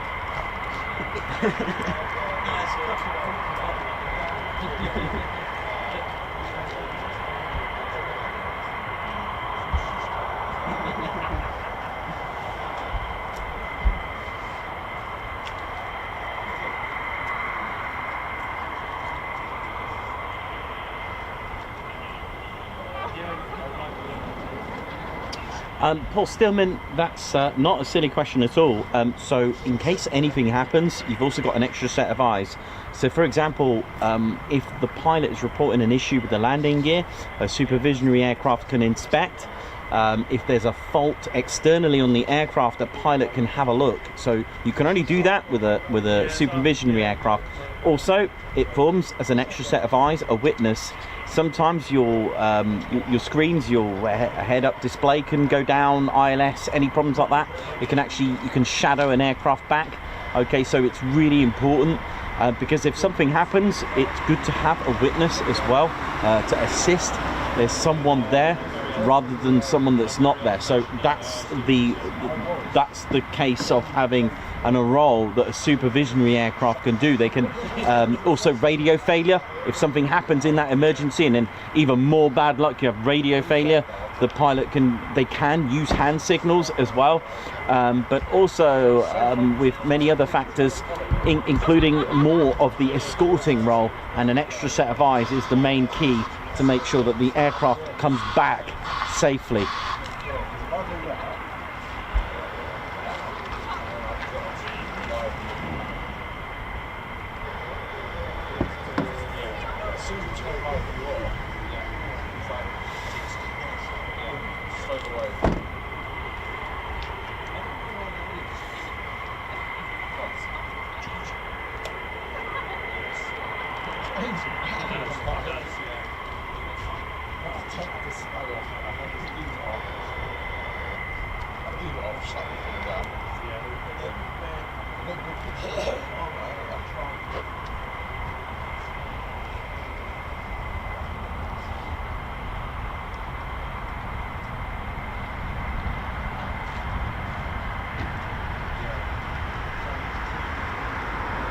Ali Leyland, Perez,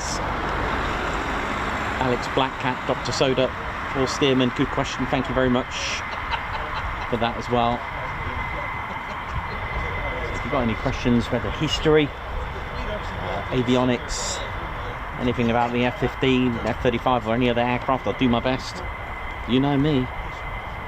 And if it's one that I have here, I will give you a demo.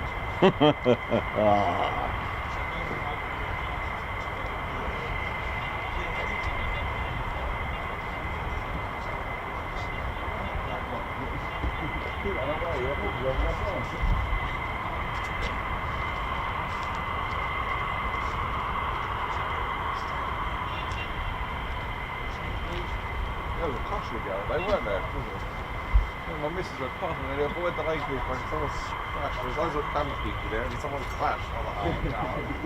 So we've got 4 F-15E Strike Eagles along with, at the moment, looks like a single F-35A. I did think there were 2, but let's see. Departures will be imminent very soon. There has been a sweeper that's just went past to take care of any FOD from the arrestor cable, also known as RAG in the RAF, stands for rotary hydraulic arrestor gear. Here they just call it a cable or arrestor. Actually, its full name is Barrier Arrestor Kit. It's a back 12 to be 100%. Each one does different things. This is a back 12, there's a back 13, which is like a net version, and there's also a back 14. They have 4 cables here, and they are located, I'll show you where they're located actually. So you may have seen these at airports and runways, etc., and airfields. It's these black squares with a yellow circle. That indicates... Hello. What's that noise?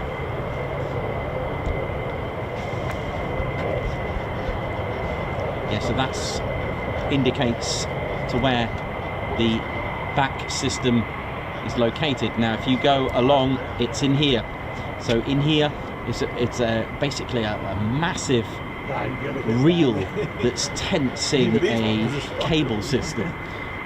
Now it's not completely like fully taut, it needs to have some slack, and the idea is for the arrestor hook to catch onto the cable. So you can see those little grommets, those little dumbbells that are spaced out, just to keep it a bit taut so it's not sort of swooping around, etc.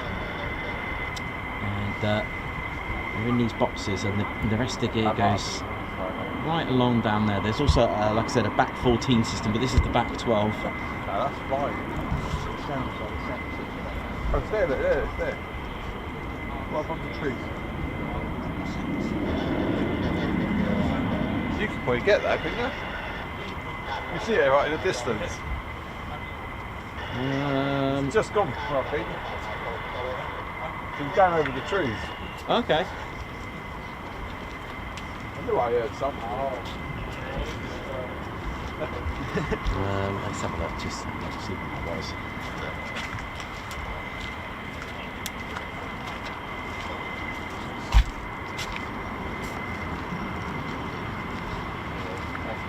That's right, I don't know where that.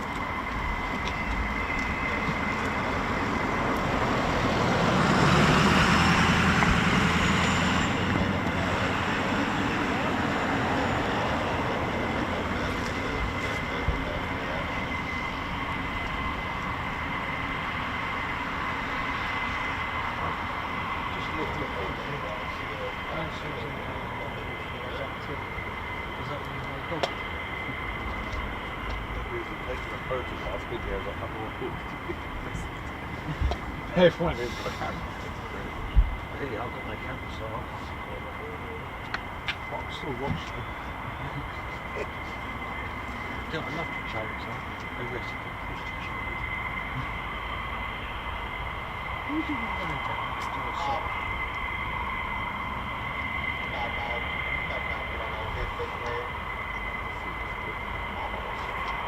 I thought it was a sketch on my computer. Oh, they played that one away? Yeah, because do you come last week, or 6 weeks? To let you know that we was coming. It's only a 5-minute drive. We're on my own, yeah.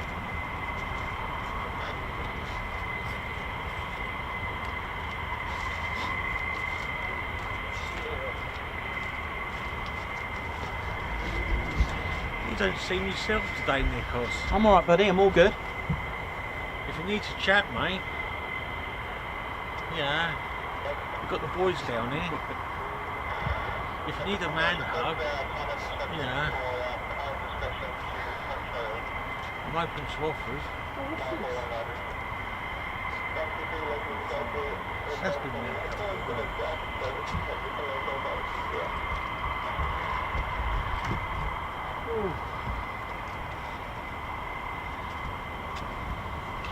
Charlie, here we go. See something up there?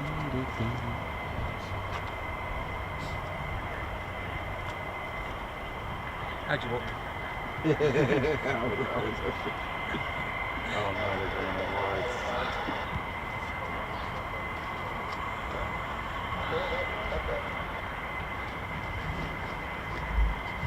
Yeah, because I don't know about your phone, but when I'm on Wi-Fi, I get shit signal. Oh, the 5G. Sometimes if I park somewhere down there, I may get, have a good day on the signal, get something. Oh, that's alright, really. He's quite good, isn't he? I know. Yeah. Oh, we want those with that. Oh, my God. Hit and miss.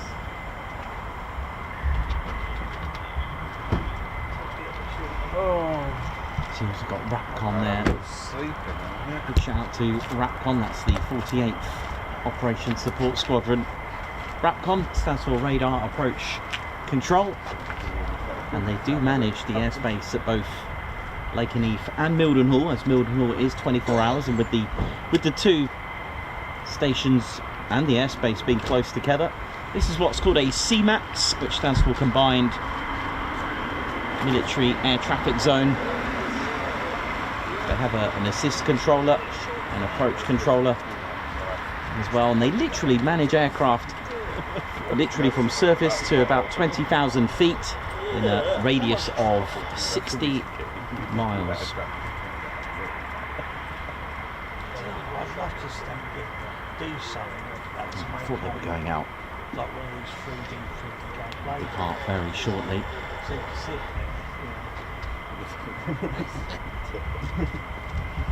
With situations like that all managed, and especially when it gets very busy in the airspace between the two as well, yet alone here. And they do manage both civilian and the military traffic above, all NATO and allied aircraft managing the skies in their zones, avoid collision avoidance as well with the RAPCON team to manage aircraft so they're not heading towards each other as well. It's fascinating. They carry out about an 8 to 12 hour shift, and when they are new here they bring their experience and also carry out familiarization with the aircraft to find out what they do, what they're capable of. It's very important to know the capabilities of each aircraft. It's something that you may not think about. It's quite important to know what the aircraft can do, their speeds, their what they are capable of, literally. So basically an F-35 asking for a vertical landing and they didn't know that there was one here, that would be very interesting. They also do they also carry out simulator work as well, and proficiency tests.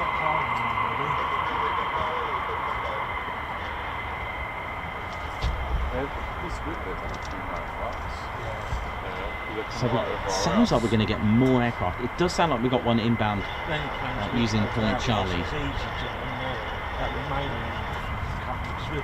We're on the flight path to leave.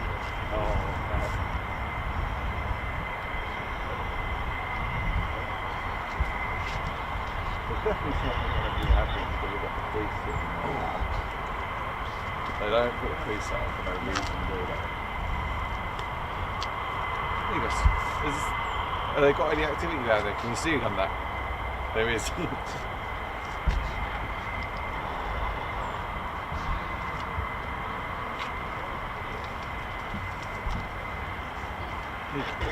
up, attach it to his hands. I'm surprised things are benches. I've actually got a pop chair like that in my back of my car.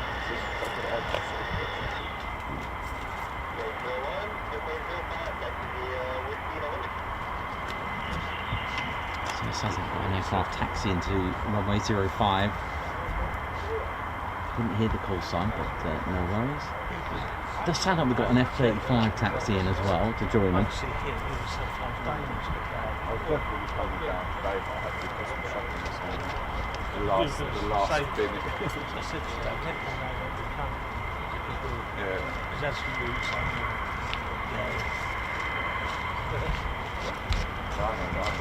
Sounds like there's one hot hitting. yeah, most times. That's the first thing I do. I go on Ted's channel. Check. Oh yeah, he's live at Lakenheath. I see it last night. It was going to be live today. I was like, right, okay, sweet. I'll put that after Christmas nothing. I'm out of work.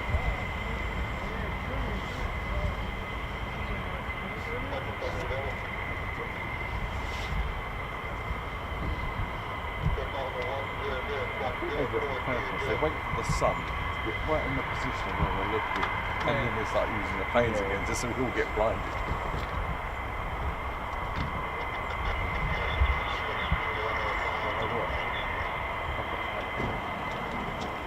I've got my ladder in the back seats. There you go, up there. Here we go, Point Charlie, There we go. F-15. Here we go.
Line up and wait, here we go.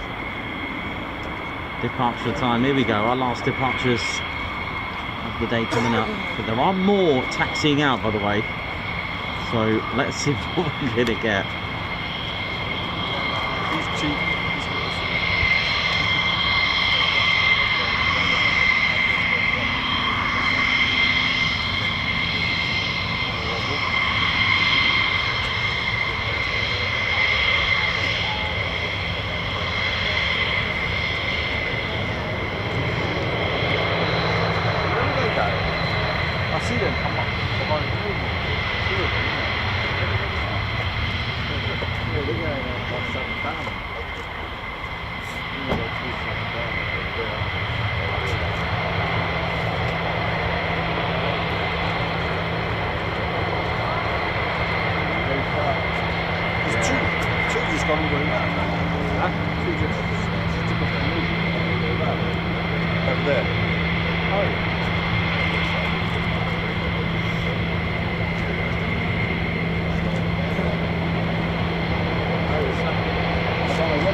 Here we go. Here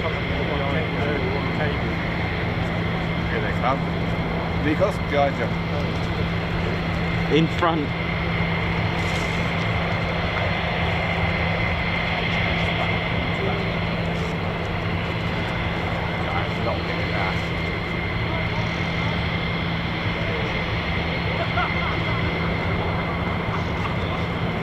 Here we go.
arrivals as well.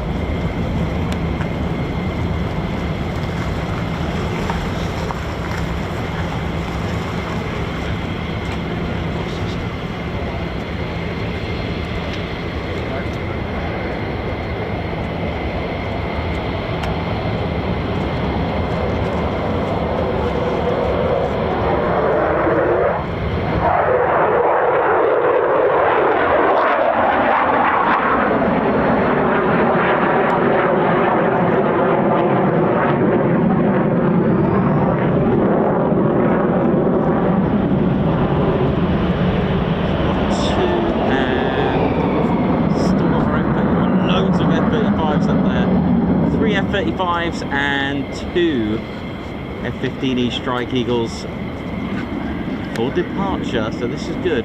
Still got more.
Here we go, 2 F-15s line up on way, here we go.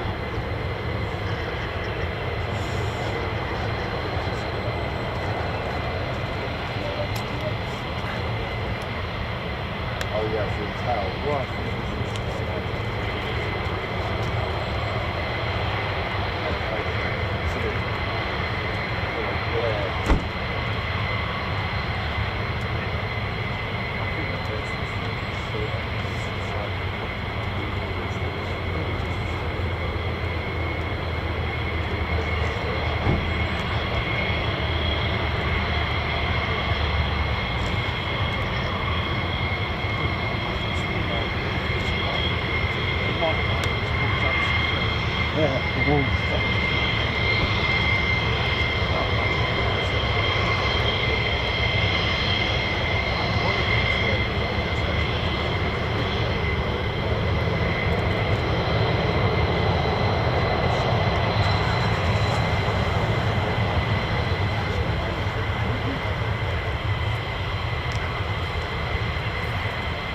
Clear for takeoff, here we go.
stuck.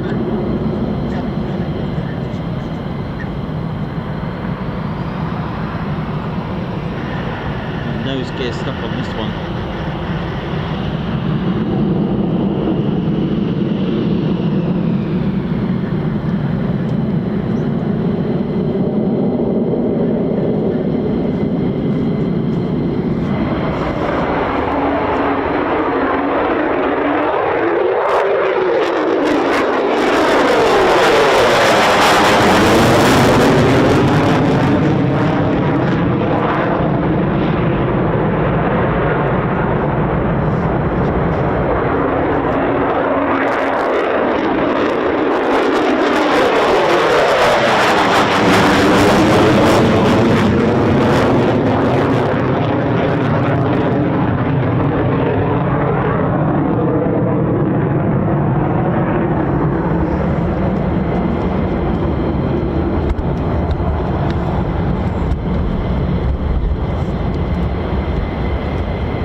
What's that, sorry? That second F-15, did it retract landing gear? Only the nose didn't retract. No. The front nose gear's still down. I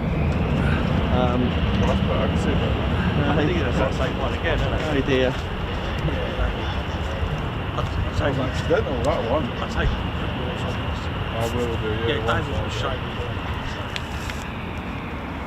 The fence The fence burst. I know. I thought it was an accidental one, that one. That's the other.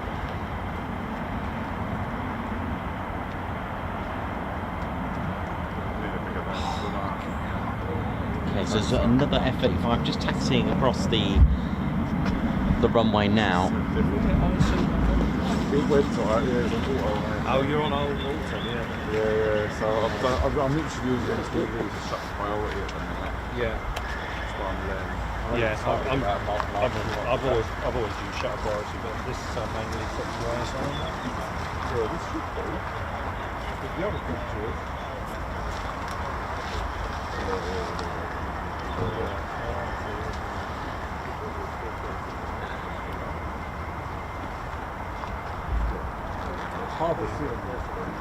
Yeah. So 2 more to leave the floor, and that's done for the day. Yeah, I did that. I got, Yes. That's why that picture was accident. So I went like that and clicked the button. I was like, oops, I didn't even do that. I was trying to trace the plane, Yeah. and the sun just caught me. Yeah. But I think it just went down, and at the same time, I was like, oh no, I've done it. Maybe worse with that when you zoomed in. Cool. Yeah. You just But, go, wow. that's I do keep an eye out where I'm pointing when I do that. You open both eyes, though. That's something I have to open up the other one just to see where the plane is.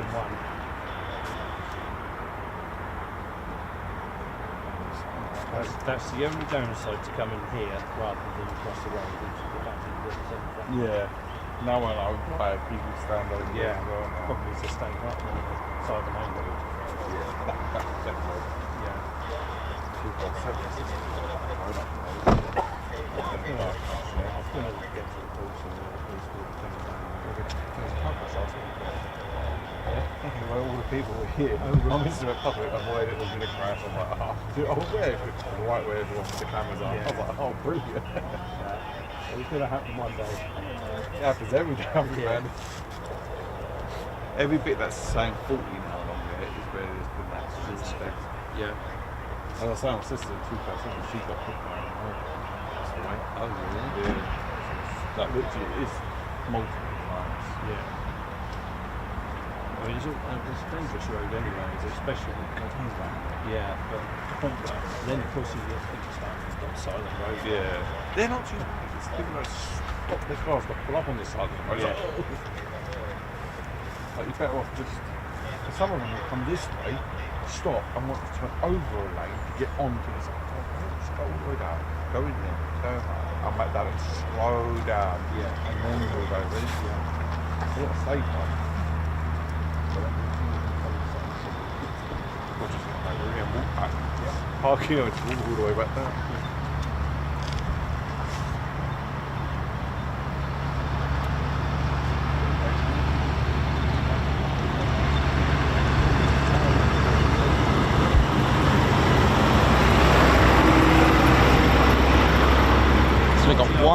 F-35 out there, just waiting for the other one to join it. Let me have a look, see if we've got any F-15s as well. And there are more.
So 2 F-35s now in the mix.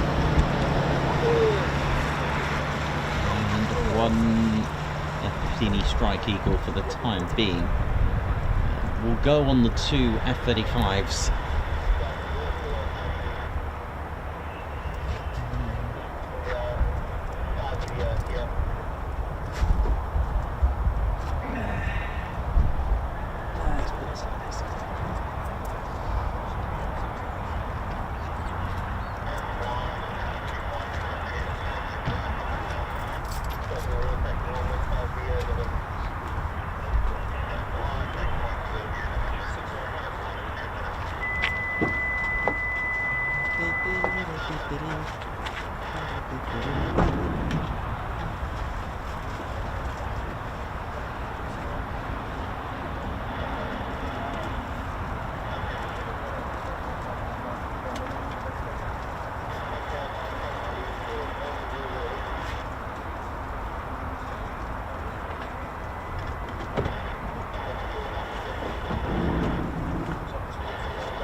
So it sounds like we've got more taxiing out. Sounds like quite a few taxiing out now, doesn't it? I was hoping you really would.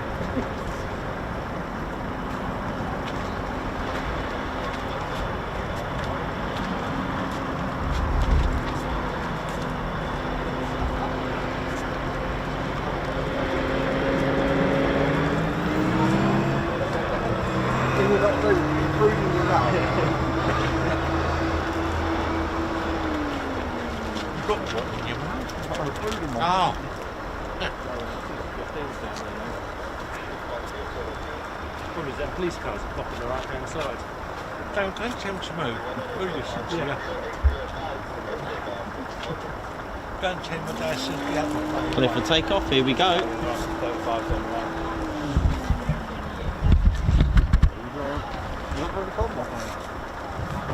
It's run out of battery life.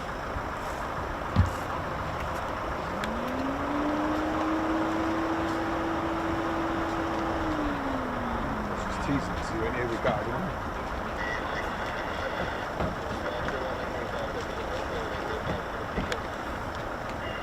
I see them at the bottom. Yeah, it's a 35 on the right, isn't it?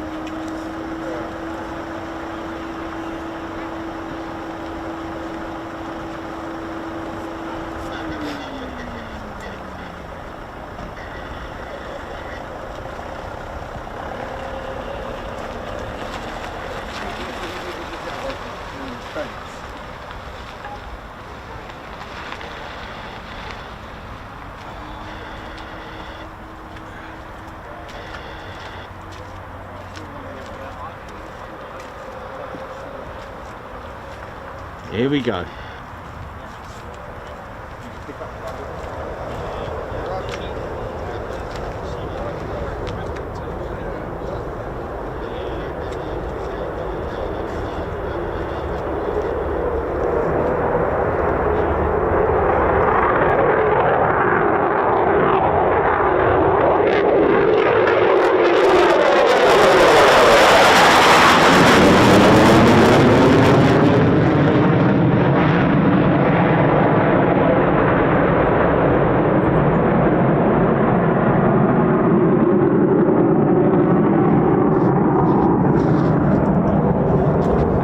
F-35s, here we go.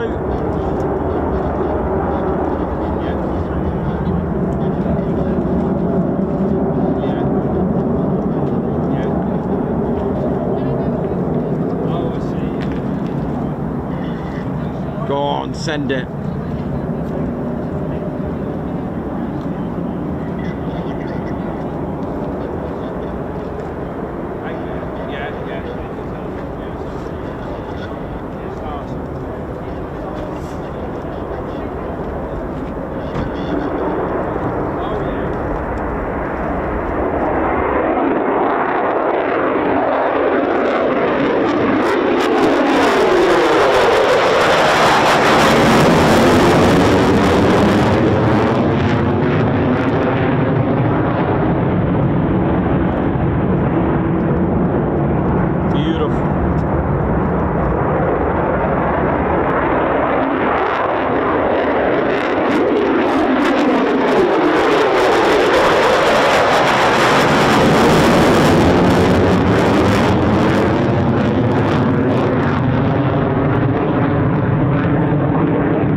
Today for us, ladies, gents and teddy bears. That is all good. We'll be back tomorrow. I don't know what's going to happen tomorrow, but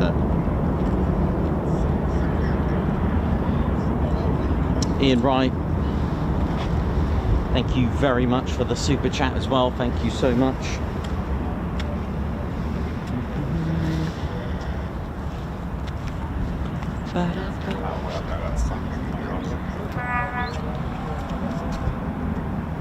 So Ian Wright, thank you very much for your super chat. Merry Christmas, Happy New Year to all the TCS. Thank you very much, and a happy Christmas to you, Guards March. Princess Pumpkin, member for 27 months. Wow, loving the avatar there with the old school sweep shirt. Merry Christmas from Sean and Shell in the spotters. Nice. Denzel Hughes, high five. Thanks for joining us. Welcome to the Ted Coningsby Squadron. Alan Cube as well, thanks for the super chat. Nice stream again, Nikos. Thank you. Guards March, and a Guards March to Mike Child Music. Well, if this is indeed the last stream before Christmas, I hope everyone has a good one. Thanks, Nikos, for all the excellent streams this year. Thank you very much indeed, Guards March. Well, we're going to be back tomorrow, Ted and I, and see what happens. There may not be a lot, there may not be anything, but you know, if you don't go, you won't know. That's what I've always said. And that we'll leave that on a high, because it's been a great day today. We will be back tomorrow, ladies, gents, teddy bears, whether or not anything is flying. Who knows? But Ted and I will be here. Ted's all bundled and wrapped up, and it's been a great day despite all the couple of incidents. But it's been good, thankfully, and all is well. So thank you very much, everyone. 48 Fighter Wing, thanks for what you do. Thank you very much, and to all the crew. For those that are not flying tomorrow and anyone not working tomorrow at the 48th, a Merry Christmas and a Happy New Year. See you in the new year. And also our fans and viewers as well, thank you very much for tuning in today. It's been a good day, it's been good fun, and I hope you've all enjoyed it. So Ted, I think that's it then for today. It's a kebab wrap. So my name's Nikos, I've been your cameraman, historian and commentator. This is our squadron leader Ted Coningsby, and you've been watching the Ted Coningsby channel live here at RAF Lakenheath. So for the last time for today, it is see you soon, wish you well, see ya. Oh, there's a lot of cars there. As well. To see that, you missed one of your comments earlier. Said they need to get everyone in the car park to do a Christmas carol. Oh, it'd be nice. Come on, everyone's got to sing.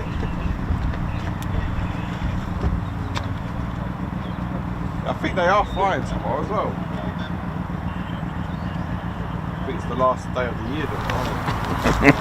Oh yeah, ladies, sheds and teddy bears, welcome to the Ted Coningsby channel membership. I'm Nikos, I'm your cameraman and commentator. This is our squadron leader Ted Coningsby. Just want to say a massive thank you to all our members. Guns up and oh yeah. Take it away, Ted. Ladies, sheds and teddy bears, we want to say a massive thank you to all of our subscribers for getting us to where we are today.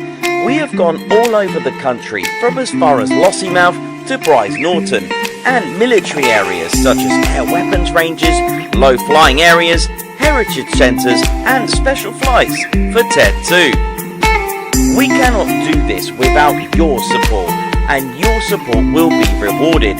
You can now join the Ted Coningsby Squadron and help fund the channel to get us around the country and provide us with the funds for equipment to bring you better content too. We have 3 levels of membership to suit everyone. With your membership, you'll get access to members only videos, photos, posts, unlock special Ted Coningsby YouTube emojis and loyalty badges, as well as being able to access our exclusive members only Discord server. All membership levels reward you with discounts to our online store. Our top level Fighter Squadron was inspired by many of our fans who supported the channel massively. This is more of a personal experience with me and Ted, giving you exclusive live streams and content from behind the scenes photos, special info and updates, as well as a free Ted Coningsby Fighter Squadron patch for joining. Whichever membership level suits you, we want to say a massive thank you for choosing to join the Ted Coningsby Squadron. Ah, yeah.